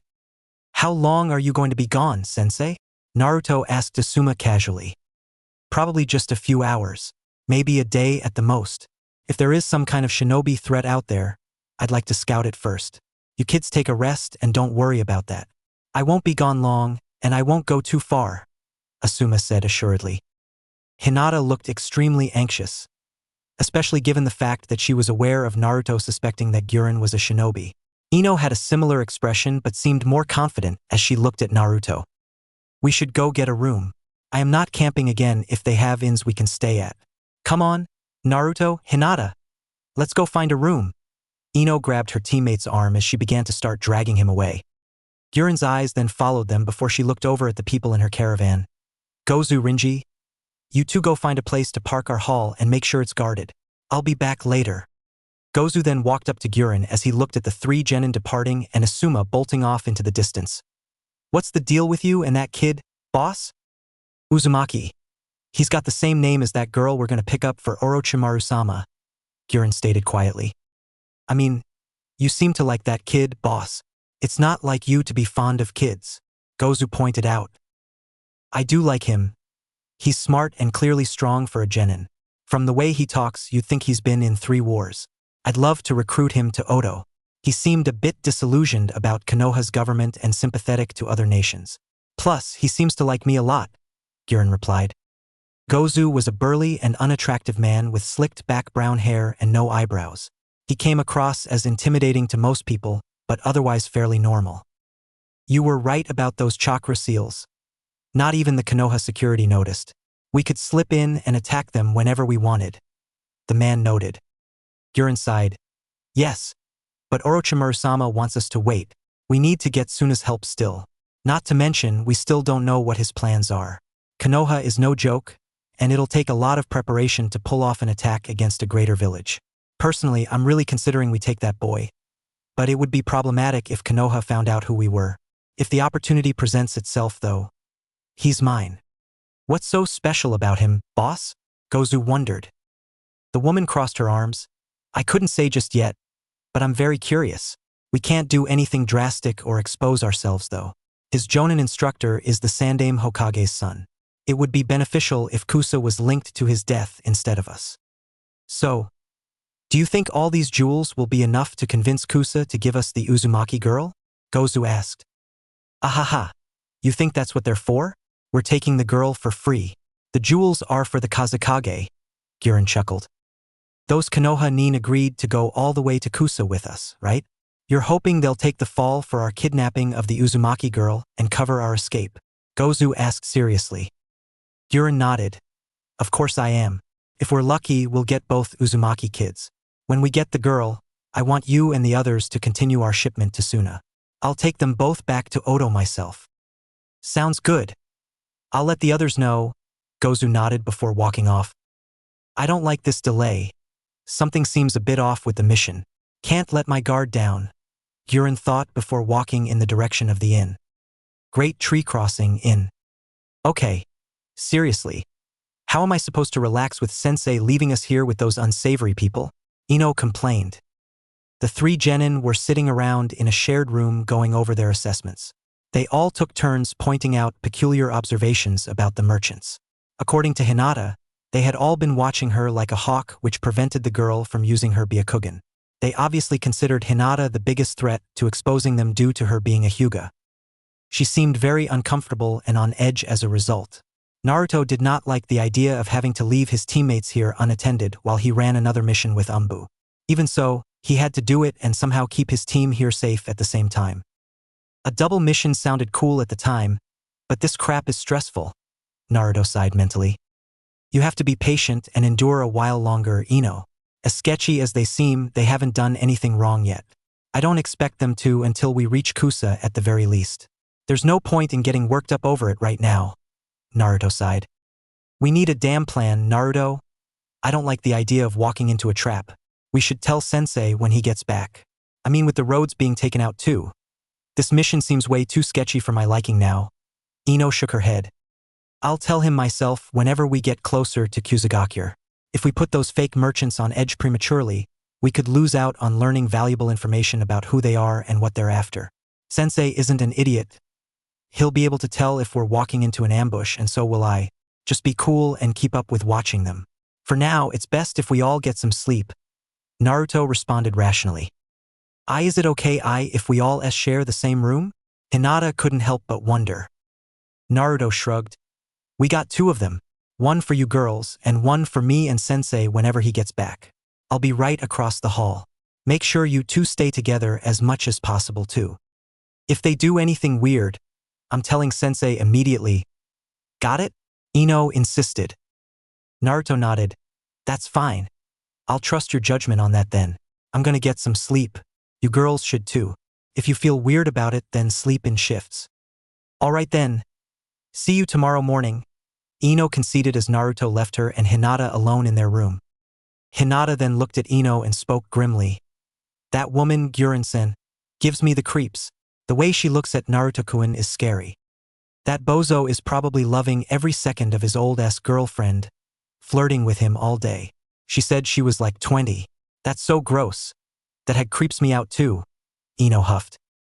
She's not Naruto-kun's girlfriend. He's just pretending, Ino-chan, Hinata responded. Ino scoffed at her.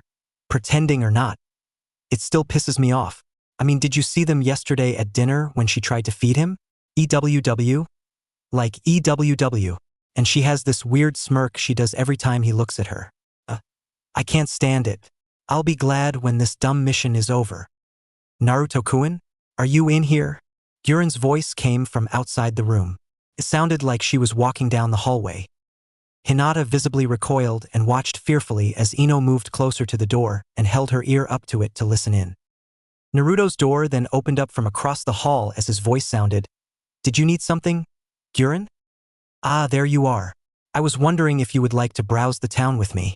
A beautiful woman like me would feel a lot safer having my bodyguard close, she teased. The veins on Ino's forehead were bulging as she radiated disgust from the other side of her door. Hinata soon joined her to listen in. Sure. I'll go do a lap around the town with you.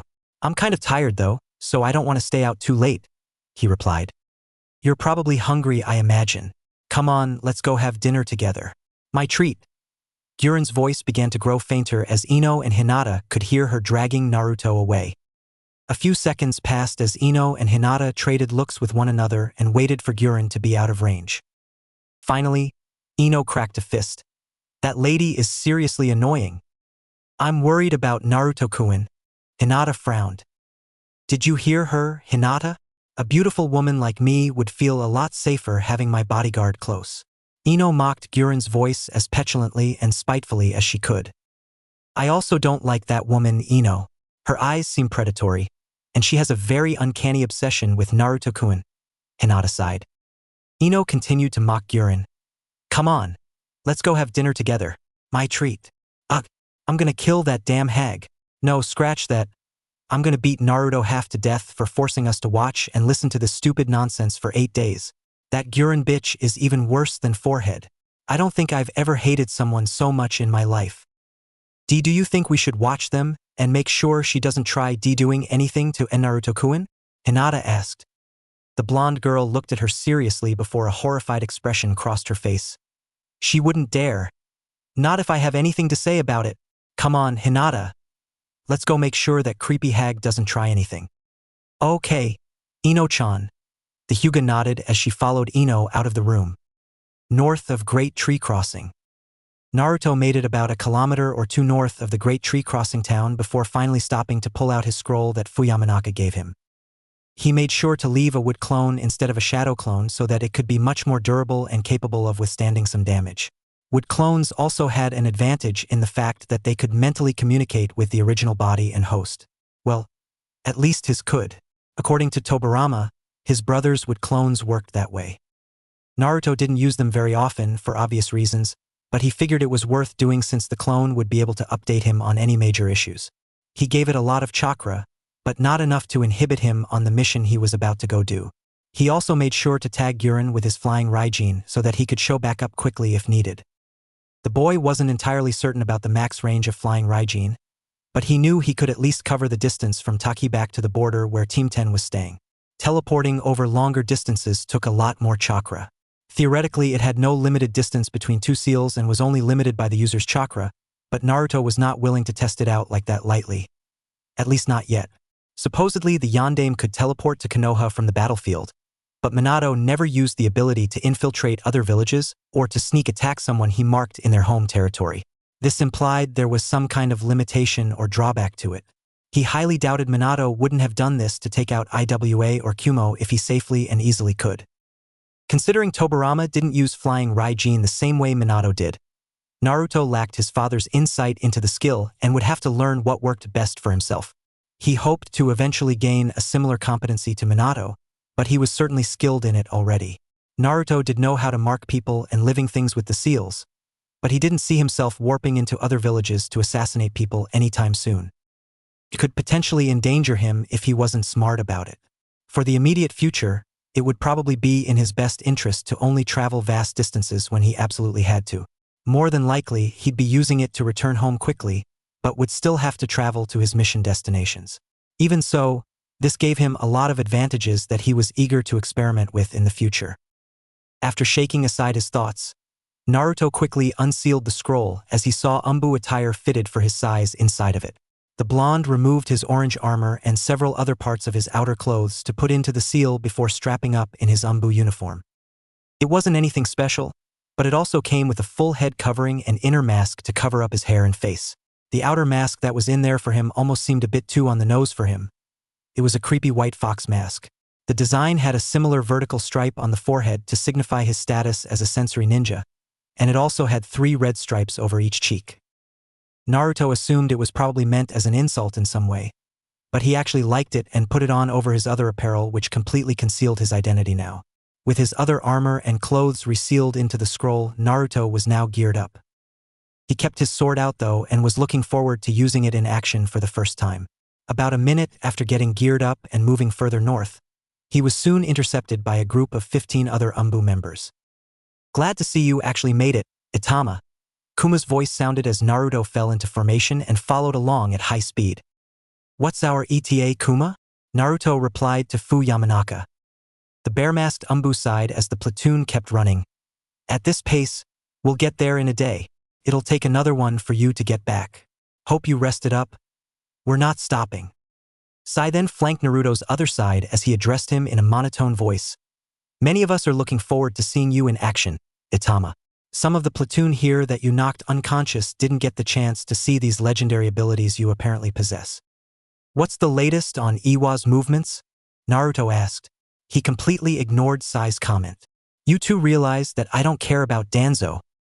Elite members of their strike force were dedicated to the retrieval of Fu, the Seven-Tails Jinchuriki. According to Toryun, the girl was tan-skinned, had short minty green hair and orange eyes. She would also be wearing a white crop top and a white skirt with fishnets. Toryun's report on Takigakure itself was even more interesting. The village was apparently in a deep valley surrounded by mountains on all sides as well as a river, and it had countless waterfalls. There was also a massive tree at the center island of its inner lake as well, which covered up a lot of the village from above. Half of the village's architecture was built along the cliff edges while the rest was mostly around the water below. It was extremely well concealed and had an extremely defensible geographic and tactical layout. He made sure to explain the importance of not getting trapped. The village leaders apparently had a mansion on the center island beneath the great tree, but the town center itself was built around a bridge leading up to it on the primary side of the village. It was a massive plaza apparently, and the main location where the village elders and most of its major headquarters and offices were located. It was also the most defensible position in the village. Toryun finished his initial report before continuing. "The enemy has been camping out and preparing their assault the past few hours. It's fortunate you arrived early. They're waiting for the sun to set to move in. We should let them attack first and attack them from behind through the main entrance." "Any eyes on the target currently?" Kuma asked. Toryun nodded. "She is usually in isolation, but her hut is on a branching dock not too far from the main plaza according to my bugs. Given the time of the upcoming attack, we can expect her to be in her home or close to the village center. I would have kept eyes on her, but I had to pull my bugs out since the Kamizura clan's bees were also present in the village. I'm certain one of our sensors, either you or Itama, can find the girl once you're inside. We need to get there before Iwa does. It might be a good idea to sneak some of our people in before Iwa's attack," Kuma stated.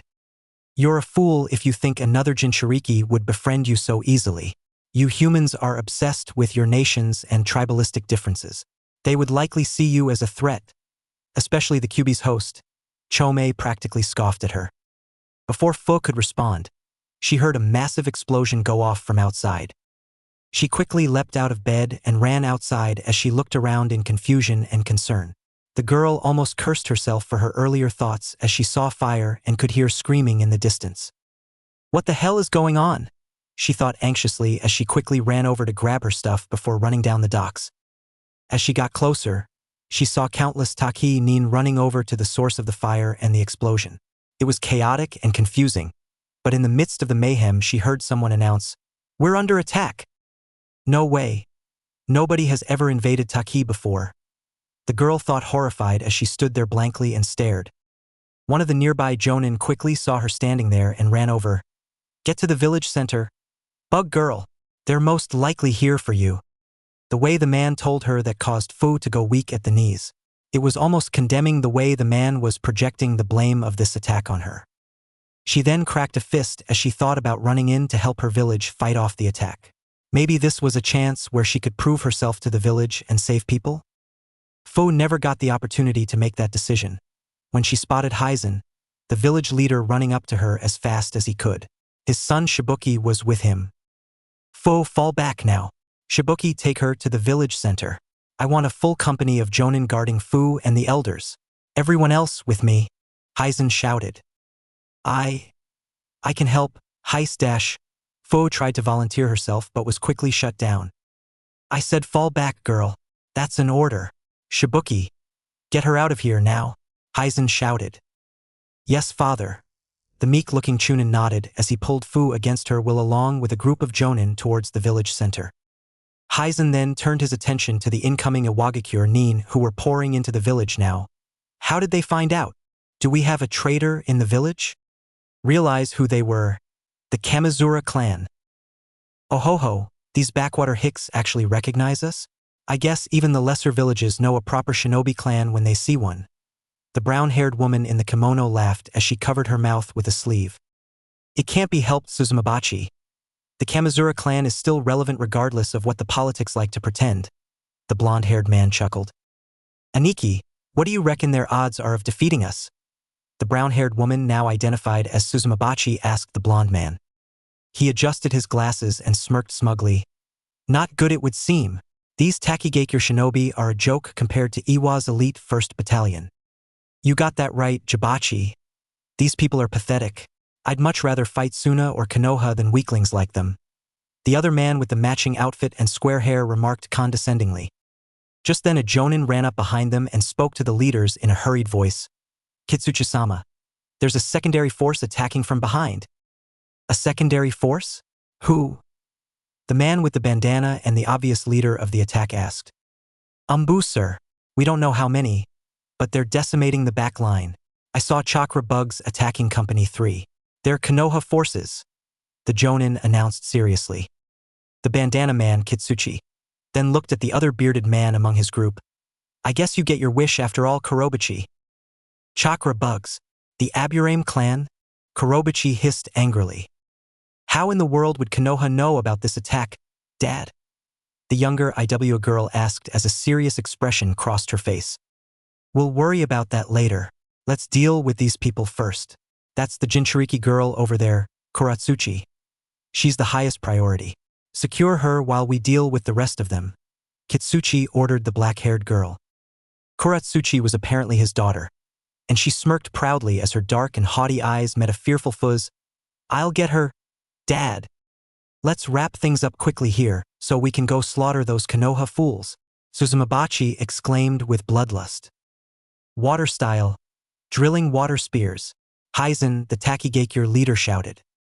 Pillars of water spiraled and shot towards the Iwa leaders, but they quickly countered with earth jutsus, forming a wall. The Kamizura clan bees then began to swarm around the battlefield, stinging anyone they could. "Earth style, earth plate barrage," Kitsuchi shouted as he flashed through hand signs. Chunks of the ground began to lift up and launch towards Hizen. His water drills were able to deflect most of them, but they gave Kitsuchi enough cover to run in and start engaging Hizen in taijutsu. The man formed rocks over his fists as he charged and managed to get an early sucker punch in. His attack landed successfully as he cracked Hizen square in the jaw, sending him flying in the opposite direction. "Father!" Shibuki called out. But before he could even move and assist, bees swarmed around the Chunin, stinging him repeatedly. Some bees had explosive tags on them and flew suicidally into the other Jonin there as explosions and countless elemental jutsus began to cause chaos in the battle. Kurobachi, Jibachi, and Suzumabachi were all fighting the rest of the elite Jonin with their own forces there, while Kitsuchi and a few Jonin dealt with Hizen. This left Fu unprotected, and she could only back away in fear as the girl, Kuratsuchi, strutted up to her with a dangerous and condescending smirk. "So, you're the demon girl, huh? Well, are you going to come quietly, or are you really dumb enough to try fighting me?" Kuratsuchi taunted her as she got in closer. Fu then felt a surge of emotions boiling within her. She couldn't be certain if they were all her own, or some of the Nanabai's as well, but she detested the way this smug girl looked at her and spoke. "I'm not a demon," Fu spoke angrily as her newly arisen anger overrode her fear. "How'd a slummy little village like this even manage to get a tailed beast? You Takigakure hicks are pretty audacious, aren't you?" Kuratsuchi remarked condescendingly. Fu looked around concerned as she saw everyone around them fighting as hard as they could. Hizen was not faring well against Kitsuchi, and the other Kamizura clan members were making quick work of the Jonin company there. One of the village elders then walked over and bowed his head. "We surrender. Please take this accursed girl and cease your attack." Kuratsuchi looked at the older man blankly for a moment and then looked back at Fu, completely ignoring him. "What's the matter, demon girl? Are you mad? By that look on your face, I'm guessing we're doing this the hard way, aren't we? Haha. Fine by me." Kuratsuchi chuckled at Fu's obvious anger. The IWA girl was clearly powerful and confident, as she didn't even flinch when Fu's chakra erupted out of her body and scared the nearby village elder away. The Jinchuriki was now glowing a sparkling greenish-gold color, which was clearly the Nanabai's chakra. Fu seemed beyond angry, and the look in her eyes was full of hate. "I'd rather die than surrender to some arrogant bitch like you," Fu shouted as she charged in to attack the IWA girl. Right before she could hit Kuratsuchi, the other Kunoichi formed stone over her fists and fainted before sucker punching her in the gut. It was very reminiscent of her father Kitsuchi's opening attack against Hizen, and it was clear where the girl learned it. Faster than anyone could see. Not even a split second later, someone practically appeared in front of the IWA raid leader holding it. The figure was obviously young, but he was wearing umbu attire and had a creepy-looking fox mask on. Kitsuchi looked spooked and caught off guard by the arriving umbu and looked over at the countless IWA and Taki ninja surrounding the area in disbelief. How was someone able to get here this fast and past so many other ninjas? There were several companies worth of shinobi between the village center and where the Konoha umbu probably were. The fox-masked umbu didn't speak, and the IWA forces backed away cautiously at the sight of him as he drew the sword at his waist and dual-wielded it with the kunai in his other hand. Both were lit up with wind chakra. "It's one of those Konoha umbu. How did he get past everyone?" Suzumabachi gawked.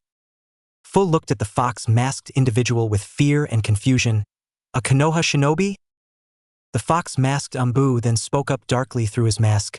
"I object." Hearing him say that implied that the umbu actually heard some of what was being said before his audacious entrance. "Is he a kid? Konoha umbu has kids in it?" Jibachi laughed.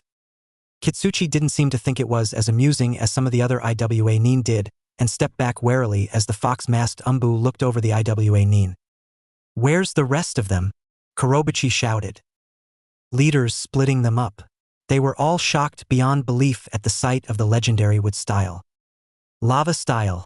Slaying fire dragon. Kuratsuchi countered the wood dragon before it could do any real damage. Her attack caused the wood dragon to ignite and then splinter everywhere. The Kamizura clan bees all moved in to swarm the umbu boy afterwards as the IWA leaders dodged the smoldering remnants of the wood dragon. Unfortunately for them, the bees never got close as Naruto followed up with another jutsu. Wind style.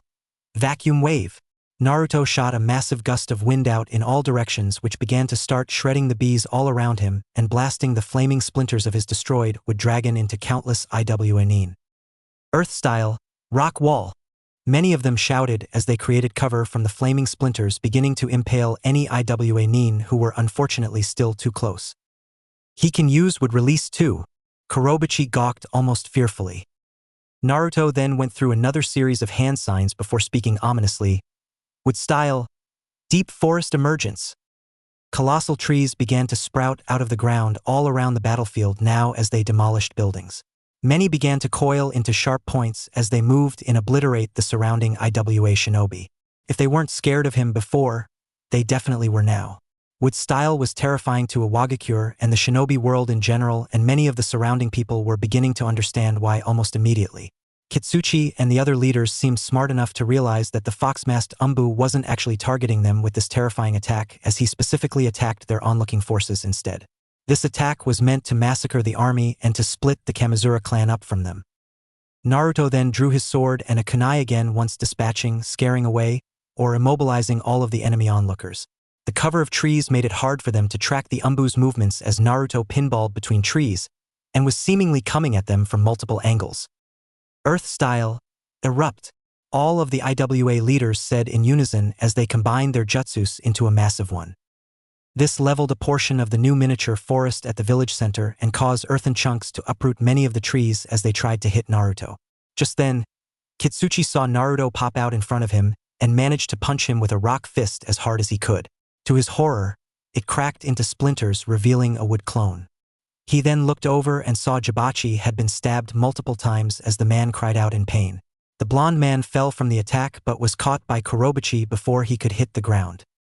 Wind style, divine mountain wind. Naruto's voice could be heard blasting Jibachi and Kurobachi with a gale force wind into a nearby destroyed building. Itama, we're coming in now. Status report.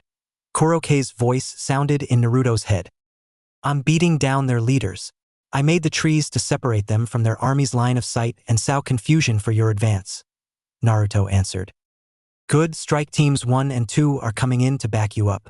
3 and 4 are picking off the rest of the enemy out here. Kuroke's responded. Lave style, volcanic eruption. Kuratsuchi shouted, catching Naruto's attention. A pillar of earth then emerged from the ground before spewing magma in all directions and melting his small forest that he had just created. Not even a second later, the kunoichi levitated towards him and had magma fists as she tried to land a hit. She actually managed to get a few in, much to Naruto's surprise. But her success was short-lived as a moment later snakes shot her way and wrapped around the girl from her flank. The arrival of Anko or Kasaka was the source of this attack. Countless other Umbu then began to arrive at the scene of the burning forest at the village center. Kuratsuchi nimbly wrestled free and drew a sword. The blade lit it up with lava, cutting off the snakes a second later. She ignored Anko as she flew down to engage in a sword battle against the fox-masked Umbu.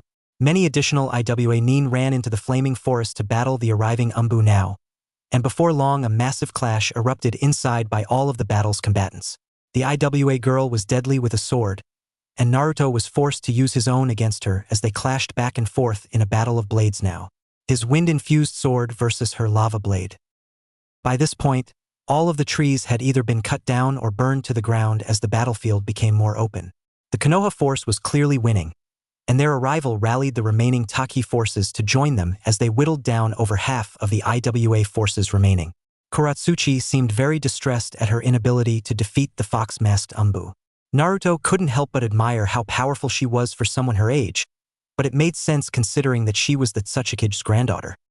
While neither opponent got the upper hand for a good minute or so, the girl was not expecting what happened next. Both Yamato and Anko managed to combo attack her, while Naruto had her pressed back with his blade against hers. This gave the Jinchuriki the opening he needed to mark her with seal.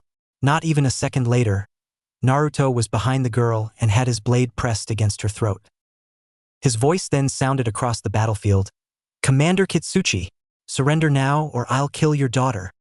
Everyone who was fighting immediately stopped and could only stare in horror as they saw the fox-masked Umbu holding Kuratsuchi hostage. Kitsuchi immediately complied when he saw his daughter was somehow a hostage now. Everyone stop! Countless onlookers could only stare in disbelief as Naruto, Anko, and Yamato all carried the restrained girl closer to the IWA leaders. Call off the attack and leave, or she dies. Naruto threatened again as all the various leaders in the battle gathered around and stood across from each other now. Kuratsuchi looked humiliated and ashamed to be in this predicament and even tried to break free before Naruto pulled her hair and pressed his blade even closer against her throat. While IWA shinobi were prideful, Kitsuchi was not willing to risk his daughter's death. In spite of that though, He asked a very valid question. How can we so sure you'll let us go? To everyone's bewilderment, Naruto then threw the girl at her father's feet. Several of Naruto's Umbu allies were confused and asked why he released the hostage so early, but he didn't answer them.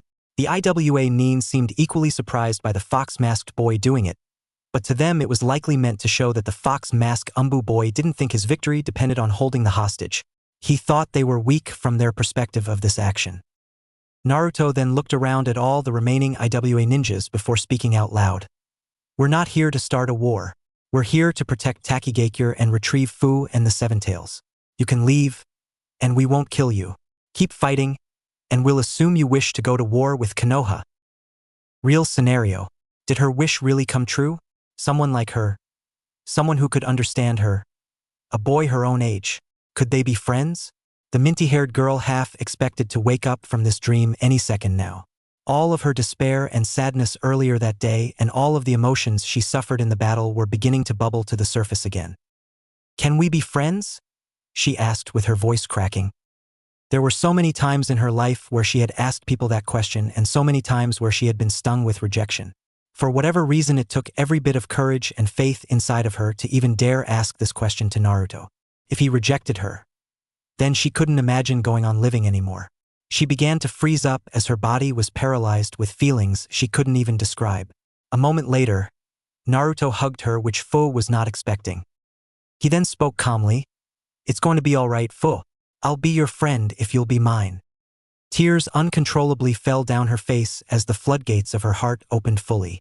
She clutched onto the boy like he was only other person in the world and cried harder than she ever did in her entire life. She wailed and sobbed as she flushed out all of her sadness and despair. Yet at the same time, these tears weren't only of sadness but joy. She felt a warmth inside of her that she had never felt before. It was as if she was shedding all of her loneliness in that very moment. No words were spoken in the following minutes as Naruto simply held her in the embrace and let her exhaust her emotions. To his own surprise, he was actually crying too. Despite all his mental toughness and stoicism, there was nothing in the world that felt as good as embracing someone else like him. No matter what else happened in either one of their lives, they were no longer truly alone in their plights as Jinchurikis. After a long silence, Fu finally spoke up between sobs. My wish, it came true. Naruto finally broke the embrace and Fu could see that he had been crying himself. He quickly wiped away his tears as he put his inner and outer headwear back on. The sight of him crying made Fu feel a lot better. This probably meant just as much to him as it did to her, even if he was less vocal or outwardly emotional about it. The girl was smiling now as she wiped away her tears and had an optimistic look on her face. So, your name is Itama? I'm Fu. But well, you already know that, I guess. Fu broke the silence and asked as Naruto placed his fox mask back on. That's my Umbu name. My real name is Naruto Uzumaki. We can talk some more later. I sense my allies closing in. We're gonna have to move out soon. I'll explain more once we get some distance from this place, he responded. The girl was beaming as she spoke his name. Naruto. Is this my prince? She couldn't help but think. Chome had not spoken at all for a while, but his voice filled her mind as well. We really are lucky, Fu. This boy must truly be special if Kurama would work with him. Maybe Konoha won't be so bad after all. Lucky 7 Chome. So is Chome your real name then? I didn't know you had one, Fu asked. Don't use my real name or Kurama's around other humans. You have no idea how unprecedented it is for the Kyuubi to tell a human his name. If this boy came here to help us, could he be the one? He must be if Kurama trusts him. Chome trailed off. The one what? Fu asked. Nothing. We can speak later. I need time to think about all of this, Chome responded. Moments later, all of the Umbu from the Konoha route platoon arrived all around the cliffside. All of them were staring at Naruto silently. Naruto had a feeling they were probably not happy about him going on ahead with Fu and cutting himself off from the telepathic link. Even so, nobody voiced their disapproval as Kurokaze spoke aloud to him. Good work in there, Itama. I wasn't sure about your plan at first, but it worked better than expected. Is the girl stable enough to travel? She's fine, Kurokaze. Naruto nodded. Let's get out of here in case IWA decides to pursue us. You also need to get back to your other team within 24 hours. Kurokaze stated simply.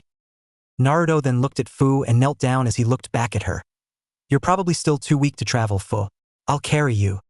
The girl didn't even hesitate to jump on his back as she wrapped her arms around his neck and her legs around his waist. Her mood seemed to be greatly improved as she spoke up enthusiastically. I'm ready when you are. It seemed a bit odd to some of the Umbu that the girl had taken such an immediate liking to Naruto, but given the fact that both of them were Jinchurikis, it didn't take a genius to figure out why. The boy most likely told her to make the girl compliant. Move out, Kurokaze ordered. All of the Umbu members turned their masked heads over towards Naruto, who was kneeling next to Anko and Yamato near the middle of the semicircle. He briefly looked left and right and saw all of them staring. It was impossible to gauge their reactions or infer their thoughts though due to the masks. If he had to guess, Naruto assumed they were probably surprised by Kurokaze's open admission of her approval of him. He barely knew anything about this woman or these people, but it was obvious that they respected her and that it was a big deal for her to talk like this. Kurokaze then continued, your respect of the chain of command, your execution of the traitor, your intervention against the enemy's leaders, and your decision to threaten the enemy with war after taking a hostage were all notable feats in this operation. Their morale was crippled, and we have successfully intimidated them by delivering a decisive show of strength that they will not soon forget. It's no secret to anyone here that you are extremely powerful, Itama, but you are also intelligent and politically competent. It is good to see that you embody the proper mindset and disposition to handle the nature of this work. You are assertive, fearless, and a proper killer. Despite your age, I believe you possess all the necessary traits to handle a position of leadership. In addition to your noble pedigree as well, I see no reason why you shouldn't be a leader here. I will be recommending you for a promotion when we return. You're everything our leader hoped you would be and more. A promotion? To what? Naruto asked calmly as he ignored everyone's silent staring. That is up to the boss to decide, but I imagine he intended it from the start. I just believed it was worth announcing to the platoon that I approve of it, and I also approve of you being a member of our organization now. For too long our village has suffered in decline. Its incompetent leaders have driven away countless great shinobi and allowed other nations to take advantage of our mercy and weakness. The boss did not exaggerate his words to you, Itama. We will need your strength to weather the coming storm. If becoming the leader of our village one day is truly your wish, then you have already left a good impression on me. At least I know you're willing to get your hands dirty like the rest of us now, she answered simply. Naruto did not respond as he soaked in the strange silence afterward. He was not expecting Kurokaze to actually praise him, let alone recommend a promotion or voice her approval. This was clearly not normal for Root, and he couldn't help but wonder if it was some tactic of theirs to make him feel more loyal to them. It sounded especially strange since Kurokaze's voice lacked any strong emotion. In fact, Anko or Kasaka was pretty much the only Root member that seemed halfway normal to Naruto. While it was true that he pretty much carried them in the operation, Naruto did not think that their pride would allow for them to acknowledge that so easily. Regular shinobi or even normal Umbu might have had too much pride to follow someone like him. These Root Umbu guys did not have much in the way of ego or personality though. They were cold, logical, pragmatic, and aloof. They saw competency, results, and stoicism in him. Given his clan pedigree and power as well, some of them might even have considered him a potential prince of some kind that was worthy of following if he proved himself capable. Tobirama's teachings and words circulated through Naruto's mind as he thought about what this could mean down the road. It might have been possible to secure the loyalty of the Root Umbu and usurp Danzo's position if he could win them all over and prove that he was worthier of following than Konoha's other leaders. It would certainly take time, years most likely, but the possibility seemed feasible now. In fact, it would probably be necessary. While he didn't have any plans of leading a coup anytime soon, Naruto did like having an open path to use that option if he had to one day. By that logic, it was probably in his best interest to really win these Root Umbu over. Killing them would be a waste. This would be one of his failsafe plans against Danzo. Nobody spoke, but Naruto could almost sense how these people were reacting beneath their masks. They likely saw him as one of them now and had a bit more trust. The fact that Naruto killed people was undoubtedly a major factor in this impression as well. These people were indoctrinated killers with die-hard loyalty to Konoha and a willingness to get their hands dirty. Seeing Naruto get his hands dirty alongside them was undeniably impactful.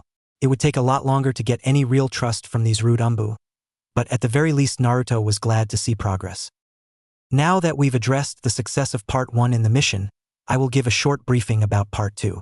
As you all know, Itama needs to return to his other team and encounter the target with them so that they can return to the village with her. The purpose of this is to cover up our involvement. Division 2 will be tasked with intercepting all spies and messages to our village leaders and ensuring the Kage, Daimyo, and village council does not learn of our attack against the enemy village's forces. Naturally, it won't stay a secret indefinitely, but it is vital in ensuring our political leaders do not suspect our organization of anything for the next few years.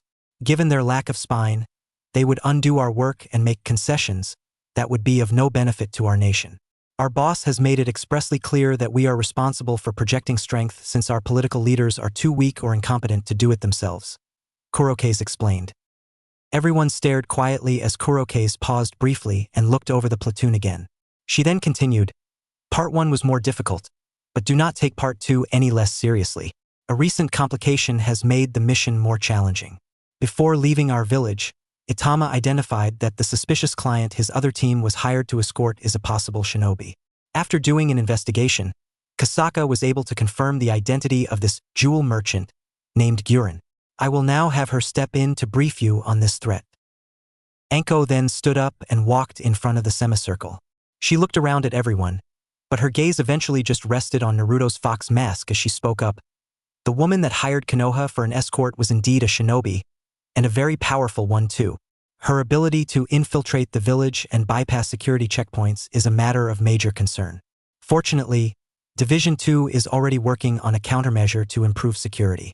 As for the infiltrator herself, Guren is a very dangerous and mentally unstable person. I recognized her as a disciple of Orochimaru, the traitor Sannin. Our latest intel suggests that she's a higher-up in Otogekyure's chain of command as well.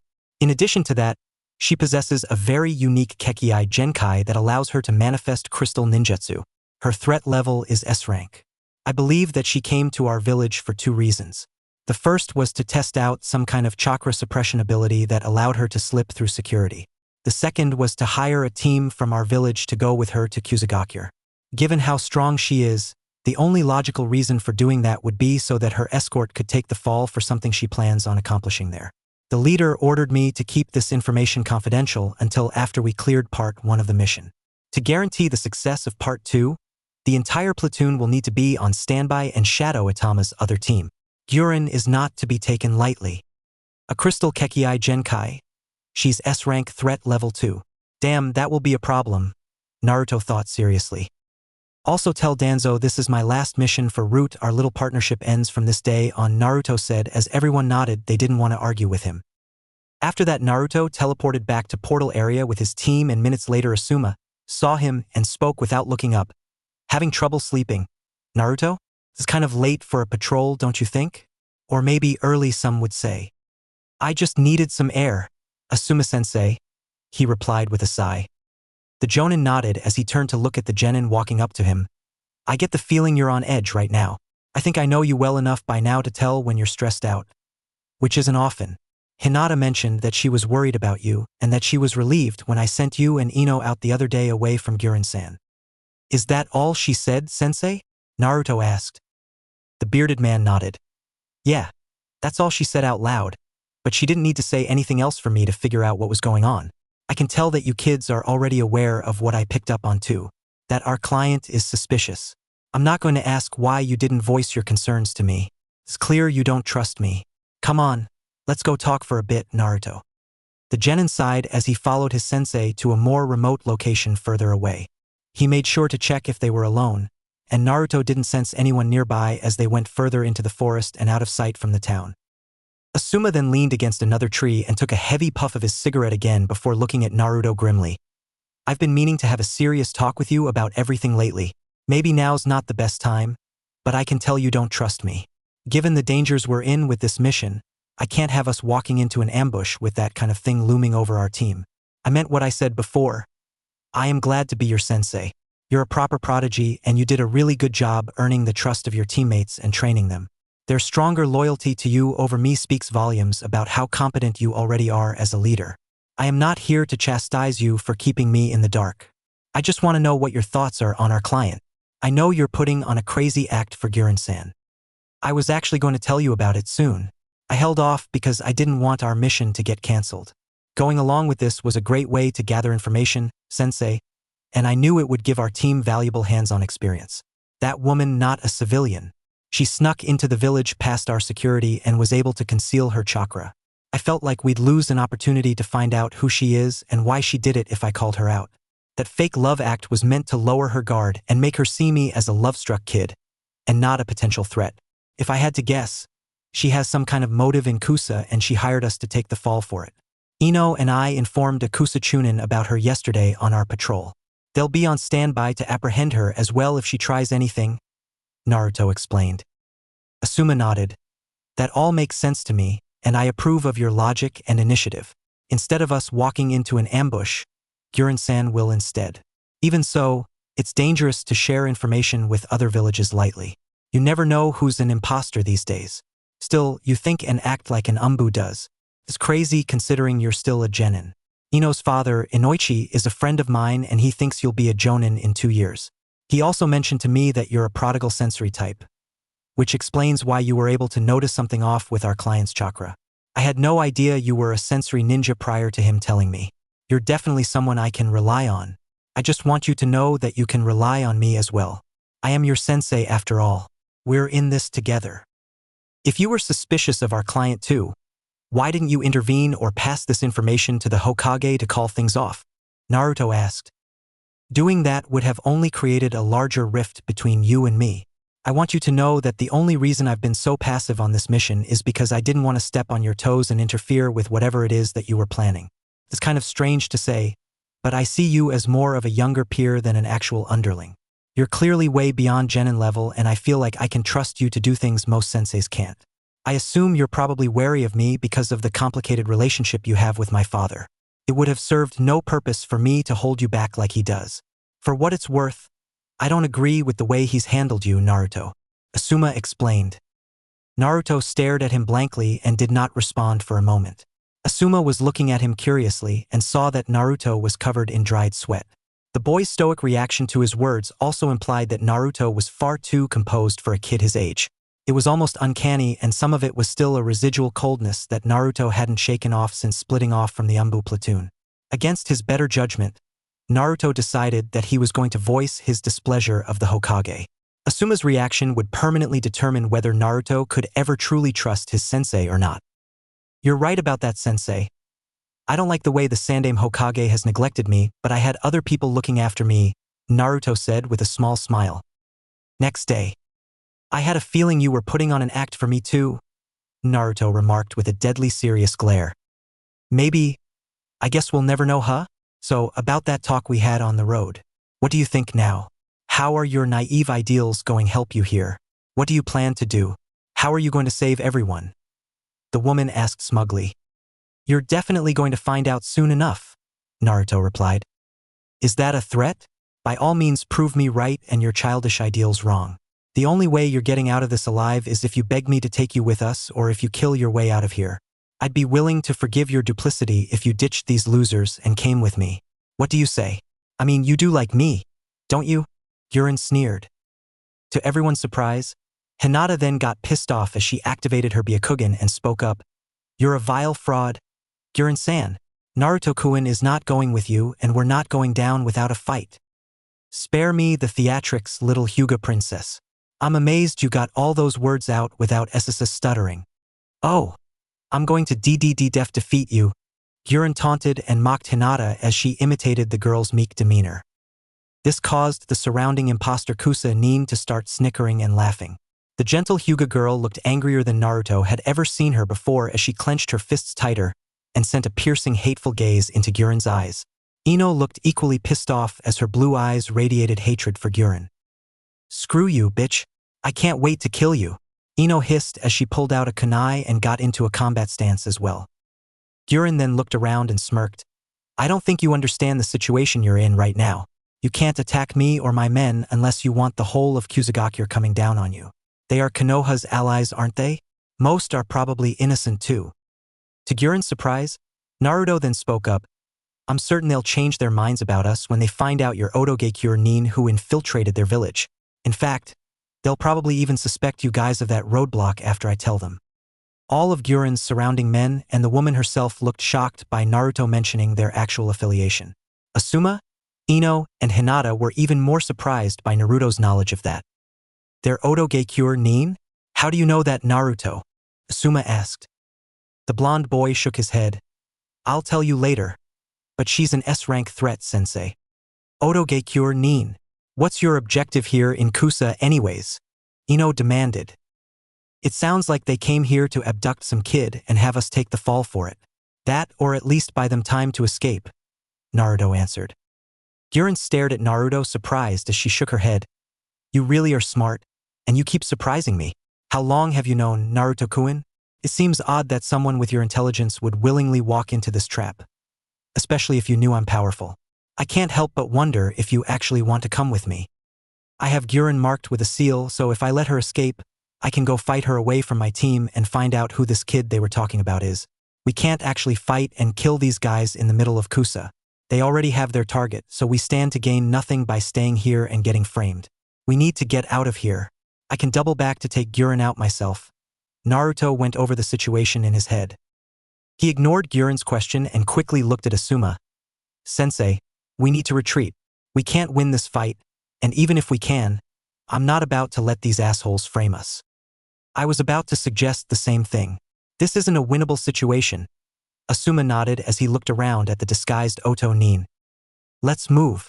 Take point, sensei. I'll cover the rear. Naruto shouted as the entirety of team then turned and began to run away. The surrounding enemies all charged in to attack the Konoha Nin, but Asuma cut down 2 of them with his trench blades to create an opening. From the flanks, Hinata used her taijutsu to strike a few, but she didn't kill them. Ino wasted no time blasting 2 others back with a water jutsu and managed to toss a kunai through one man's throat as the team ran. As they gained some distance, Naruto swung his sword with deadly power, wind style, vacuum blade. A deadly arc of wind-infused chakra launched out of his sword and immediately killed 3 of the unsuspecting Oto shinobi as it bisected them. They seemed caught off guard as Naruto immediately dashed in to decapitate the fake Kusachunin, Kijiri, afterwards. Guren watched briefly and seemed surprised by Naruto cutting down multiple people without hesitation. It was an unexpected development that the idealistic boy was so easily willing to murder people without hesitation. Had he been lying about his ideals too? She then gave out an order. Go get the Kusa Nin after them. I'm falling back to the others. Naruto didn't try stopping Guren or pursuing her as she stared at him and blew a kiss before departing. Good, she's retreating. Now I gotta get out of here, the blonde thought as he swiftly made his retreat and caught up to his team. Team was making quick work of Guren's goons. Naruto was actually surprised by how aggressive and serious Ino and Hinata were during the battle as both girls used their arsenals to repel the enemy ninjas while moving. Neither one of them was really killing anyone, but Asuma more than made up for that as he used his own trench blades to dice up or finish off anyone the girls didn't repel or injure. Naruto quickly caught up to them and stayed at the rear. He used his wind-infused sword to actually execute several of the enemies who were still alive or trying to run away.